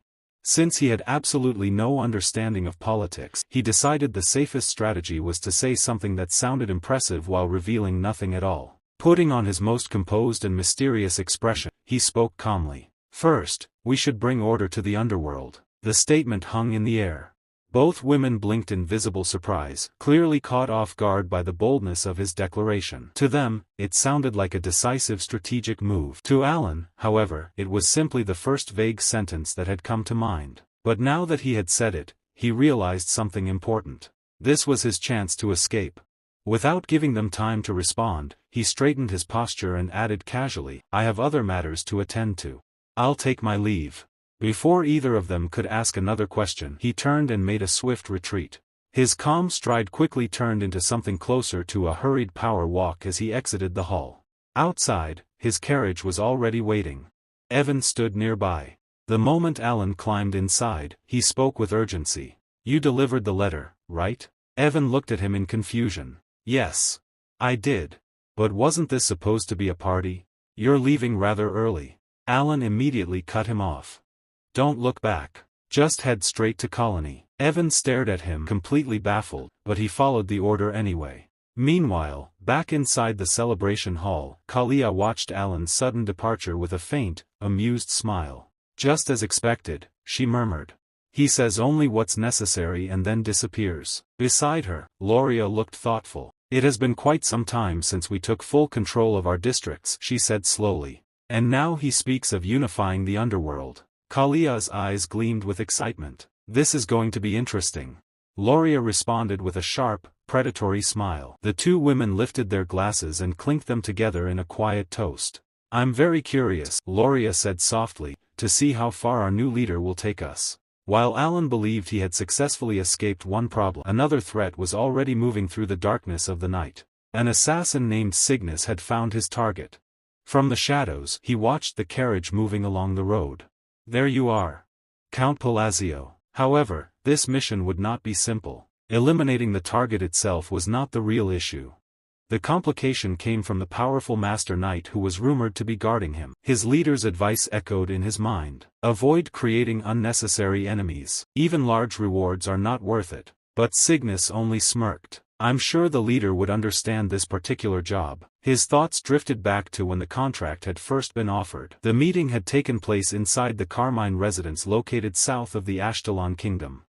The client had waited in a dark room, his presence radiating quiet menace. "You're the agent, correct?" the man asked. Leaning forward slightly, he spoke with arrogant confidence. "If that's the case, then you should know exactly who I am. After all, your organization serves the family of the strongest." Cygnus belonged to a legendary guild of assassins operating throughout the United Kingdom. Every member possessed strength comparable to a sword master. But before discussing the mission, Cygnus decided to tidy up the room. He glanced toward the client's guards. In the next instant, steel flashed. The guards never even had time to draw their weapons before they collapsed in a spray of blood. The client slowly clapped his hands, clearly impressed. "As expected from someone of your reputation." Then he revealed the true reason for the meeting. "I want you to eliminate Count Palazzo." A cruel smile spread across his face. "You wouldn't refuse a request from me, would you? After all, they call me the Tyrant of Ashkelon." Cygnus remained calm and professional. "As long as the payment is sufficient, the mission will succeed," he replied. "Even if the target happens to be royalty." He then named his price. But he added one more line. "However, I wonder if you can actually afford my services, Lord Carmine." Carmine didn't argue. Instead, he simply said one word. 4. He then revealed the payment. In his hand was a glowing dark cube. Cygnus froze. This wasn't an ordinary abyss orb, it was something far rarer. An abyss cube. His eyes widened immediately. Unlike the common abyss orbs that merely enhanced physical strength, the abyss cube granted unique and powerful abilities. It was an incredibly rare artifact secretly circulated by Duke Kamayan himself. Its value was almost unimaginable. Cygnus couldn't help swallowing nervously. He had once experienced only a tiny fragment of its power through his guild leader. Even that small taste had been extraordinary. If he possessed one himself, the temptation was overwhelming. Without hesitation, he accepted the contract. "I'll return as soon as the task is finished." In the next moment, his figure vanished from the room like a shadow carried away by the wind. Left alone, Carmine leaned back in his chair with a twisted grin. "Palazzo, did you really believe you could ignore me and live peacefully?" His expression slowly warped into something monstrous. "That will never happen." Sometime later, Cygnus appeared at another luxurious estate. Standing before him was a man whose authority surpassed that of nearly every noble in the Ashkelon kingdom. Seeker. He was the true power behind the nobility and the hidden ruler of the underworld within the United Kingdom. Cygnus spoke respectfully. "Will this cause any trouble?" Seeker looked at him calmly. "So, my useless son stole an abyss cube." Cygnus felt the temptation of the artifact strongly, but he also remembered the warning given by his leader. "Never provoke the Duke." Seeker waved his hand dismissively. "I heard nothing." Cygnus understood immediately. The man was choosing to ignore the matter entirely. So he's deliberately looking the other way. What incredible luck. Before leaving, Cygnus paused at the window. "Shall I pass along your greetings to the leader?" he asked. Seeker gave a simple reply. "Do as you wish." Moments later, Cygnus disappeared through the window into the night. Not long after, another man entered the room. Seeker turned toward him and asked calmly, "Didn't you say you had no influence inside the Alon kingdom?" "Yes, Lord Seeker," the subordinate replied respectfully. He continued, explaining the situation he had gathered through his informants. "There is a newly formed faction gaining influence in the Alon kingdom. It's called the Kalan faction, and Count Palazzo stands at its center. Their rise has been unusually fast." Seeker listened quietly. In truth, he was the hidden force that ruled the criminal underworld of Ashkelon. Very few people understood the extent of his influence. A faint, cold smile appeared on his lips. "If that's the case," he said slowly, "then this situation has turned out rather conveniently. If he had been forced to intervene personally, it would have been bothersome. But now, someone else was already moving to deal with the matter." Meanwhile, far away in the darkness of the forest, Alan's carriage continued along the narrow road. Inside, Alan and Evan remained completely unaware of the danger rapidly approaching them. Above the trees, Cygnus floated silently in the air, his eyes locked on the moving carriage below. This was the perfect moment. He raised his weapon, a special magical quill used for casting his deadly techniques. Power gathered along its tip as he prepared the final strike. "No hard feelings, Count Palazzo," he murmured quietly. Magic surged through the quill as he released the attack. But just before the spell could be completed, Something happened. Cygnus's expression instantly twisted into shock. His hands suddenly separated from his body.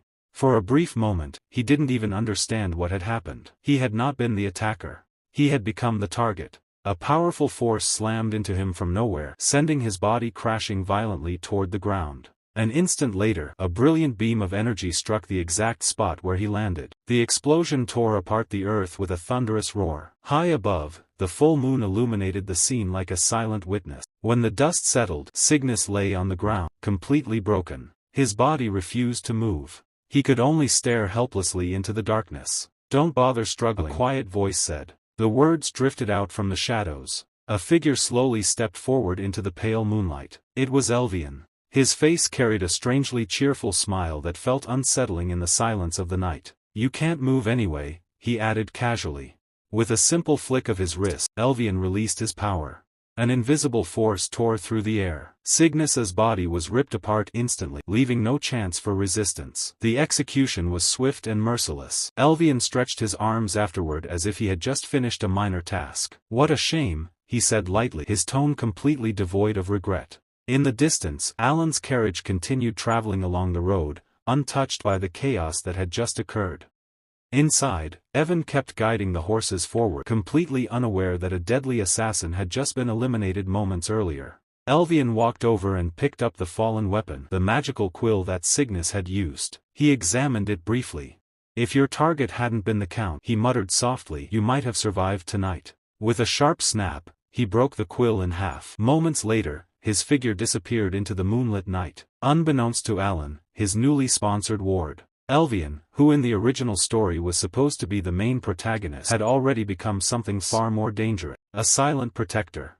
And a terrifyingly powerful guardian watching over him from the shadows. Inside the carriage, Alan sat as it moved through the scorching desert. The blazing sun and dry wind made every breath feel heavy. He leaned back weakly and muttered, "My lungs feel completely boiled." After a moment, he added in a tired voice, "It's been 5 days, and I still haven't gotten used to this." Across from him, Yuan observed his condition and replied calmly, "You're not boiled. You just look like a melted ice cake." Alan let out a quiet sigh. "If only we had an ice crystal." Yuan tilted his head slightly. "Then why not practice your magic?" Alan lowered his gaze and shook his head. "Not really." Yuan spoke again, his tone steady. "It could be worse. You could end up roasted like barbecue." Alan gave a faint response. "At this point, I already feel like one." Despite everything, joining the caravan had still been a reasonable choice. After a brief silence, Alan suddenly lifted his head and looked outside. His eyes landed on a red-haired girl in another carriage. "We don't know this desert at all," he murmured. Noticing his gaze, the girl frowned and snapped, "Hey, why are you looking at me like that?" Alan froze for a moment, then narrowed his eyes as he observed her carefully. She had short red hair and was calmly reading from a small device. Her expression turned sharp. "What? Do you enjoy spying on people?" She was Lion, the daughter of the Red Magic Tower's master and a rank 4 mage. Both Alan and Yuan looked at her with quiet suspicion. Alan shook his head. "You're misunderstanding." Lion scoffed. "That attitude, exactly what I expected from someone connected to the Blue Tower." Alan leaned back, his thoughts turning restless. "Can't I get a moment of peace here?" Yuan glanced outside and spoke in a low voice. "Did you see that? She has a lot of ice crystals in her carriage." Alan's expression became slightly serious. "The Red Magic Tower's master is unpredictable. It's better not to get too close to his daughter." Inside, he made a quiet decision. "I'll just keep a low profile." Sometime later, chaos suddenly broke out. A group of bandits attacked the caravan without warning. One of them swung a chained weapon, striking down a warrior instantly. Before anyone could react, the leader moved forward and grabbed Lion,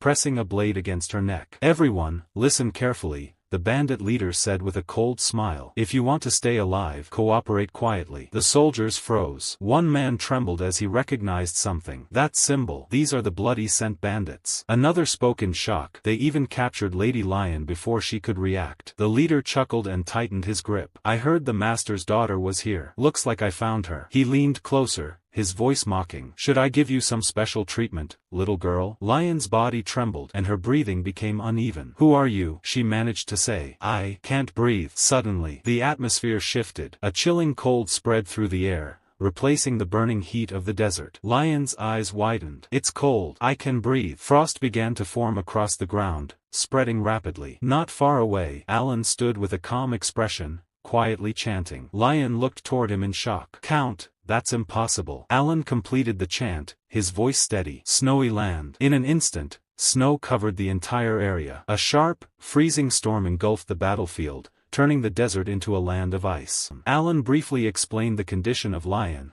the daughter of the Red Magic Tower's master. Because of the hardships she had endured due to her position, she had developed trauma and a strong aversion to heat. As a result, even though she was only a rank 4 mage, her sensitivity to energy had become exceptionally sharp. Lion observed Alan quietly from a distance. "He barely has enough mana to reach rank 2. Meanwhile, inside the carriage, Alan and Yuan sat together, eating. Alan let out a small breath. "It's much cooler now that night has fallen." Lion, however, continued to glare in his direction. "And I'm supposed to believe he played a major role in the battle against the outer god. They call him the benefactor of that master knight, but it looks more like he just took the credit." Her thoughts lingered for a moment before fading. Back in the present, Lion couldn't hide her displeasure from the moment she had first seen him. But now, her expression had changed. She looked at Alan again, her gaze filled with confusion. "At least, that's what I thought," she said quietly. "But he's capable of using combined enchantment. He linked at least 3 elements." Her voice carried disbelief. "The success rate of combined enchantment, which requires linking multiple chants,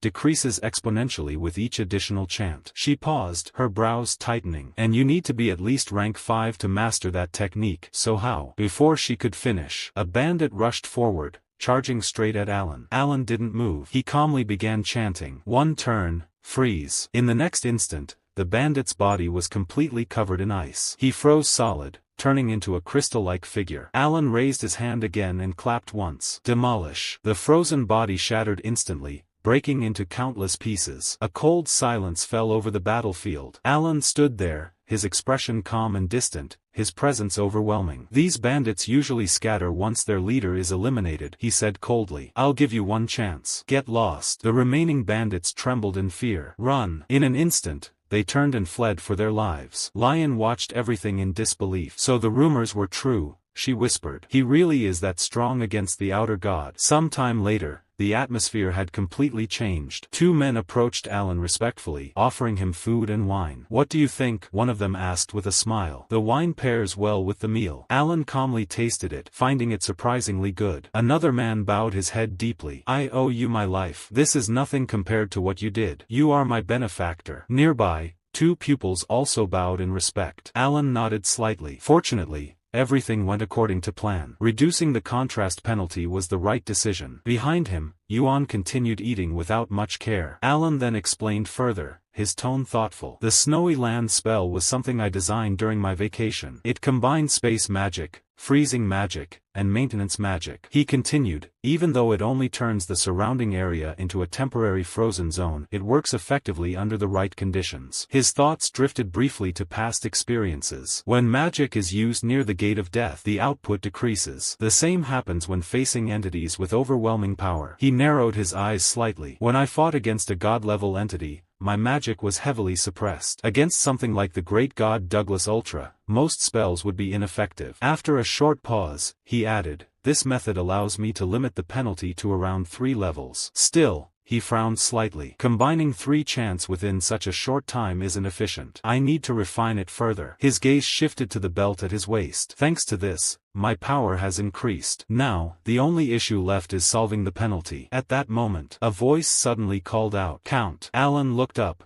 slightly surprised. Lion stood there, then bowed her head sincerely. "I was wrong about you. I'm truly sorry." Alan froze for a moment, caught off guard. Even Yuan paused, watching the scene. Lion lifted her head, her expression noticeably softer. "If you don't mind, I'd like to discuss magic with you. Would you be willing?" Alan felt as if cold water had been poured over him. What is this? She was picking a fight the whole way, and now she suddenly changed like this. Even Yuan looked slightly frustrated by the sudden shift. Alan cleared his throat and straightened his posture. "Fine. I accept your apology," he said calmly. "I'm not a narrow-minded person." Lion's face brightened immediately. "Thank you so much." The narrator described how their conversation continued along the journey. The discussions about magic and enchantment turned out to be surprisingly engaging. Lion showed genuine interest, and Alan, in turn, explained a few techniques, including how enchantments could be used to subtly bend the rules of magic. Time passed quickly, and soon the group finally arrived at Colony. As they prepared to part ways, Lion spoke politely. "Thank you for everything you taught me, Count. Will you be attending the conference?" Alan shook his head slightly. "I'm not affiliated with any tower, so I wasn't invited." Lion responded casually. "In that case, why not join the Red Magic Tower? I really enjoyed our discussions." Alan gave a small, polite smile. "Thank you for your kindness." Lion nodded and turned to leave. "Then, I'll see you there." As she walked away, Alan murmured to himself, "I actually need something from the conference tower, so this works out." At that moment, Yuan returned after handling the arrangements. "I've taken care of the carriage and luggage," he said. Suddenly, a loud impact echoed nearby. A sharp attack struck the ground close to Yuan, forcing him to step back immediately. A voice rang out, filled with hostility. "You dare show up at our meeting place?" Alan turned toward the disturbance. Several pupils were already lying on the ground, beaten and unable to move. Yuan frowned, his expression tense. "What is going on here?" A burst of golden energy erupted in the air as another attack was launched at one of the fallen pupils. Alan narrowed his eyes. "What's happening?" At that moment, a figure appeared. Rang. She moved swiftly, her body surrounded by a radiant golden light. Without hesitation, she kicked the attacker away and continued striking him relentlessly, her expression filled with anger. Yuan immediately stepped forward, ready to fight. "Count, please stay back." Before he could finish,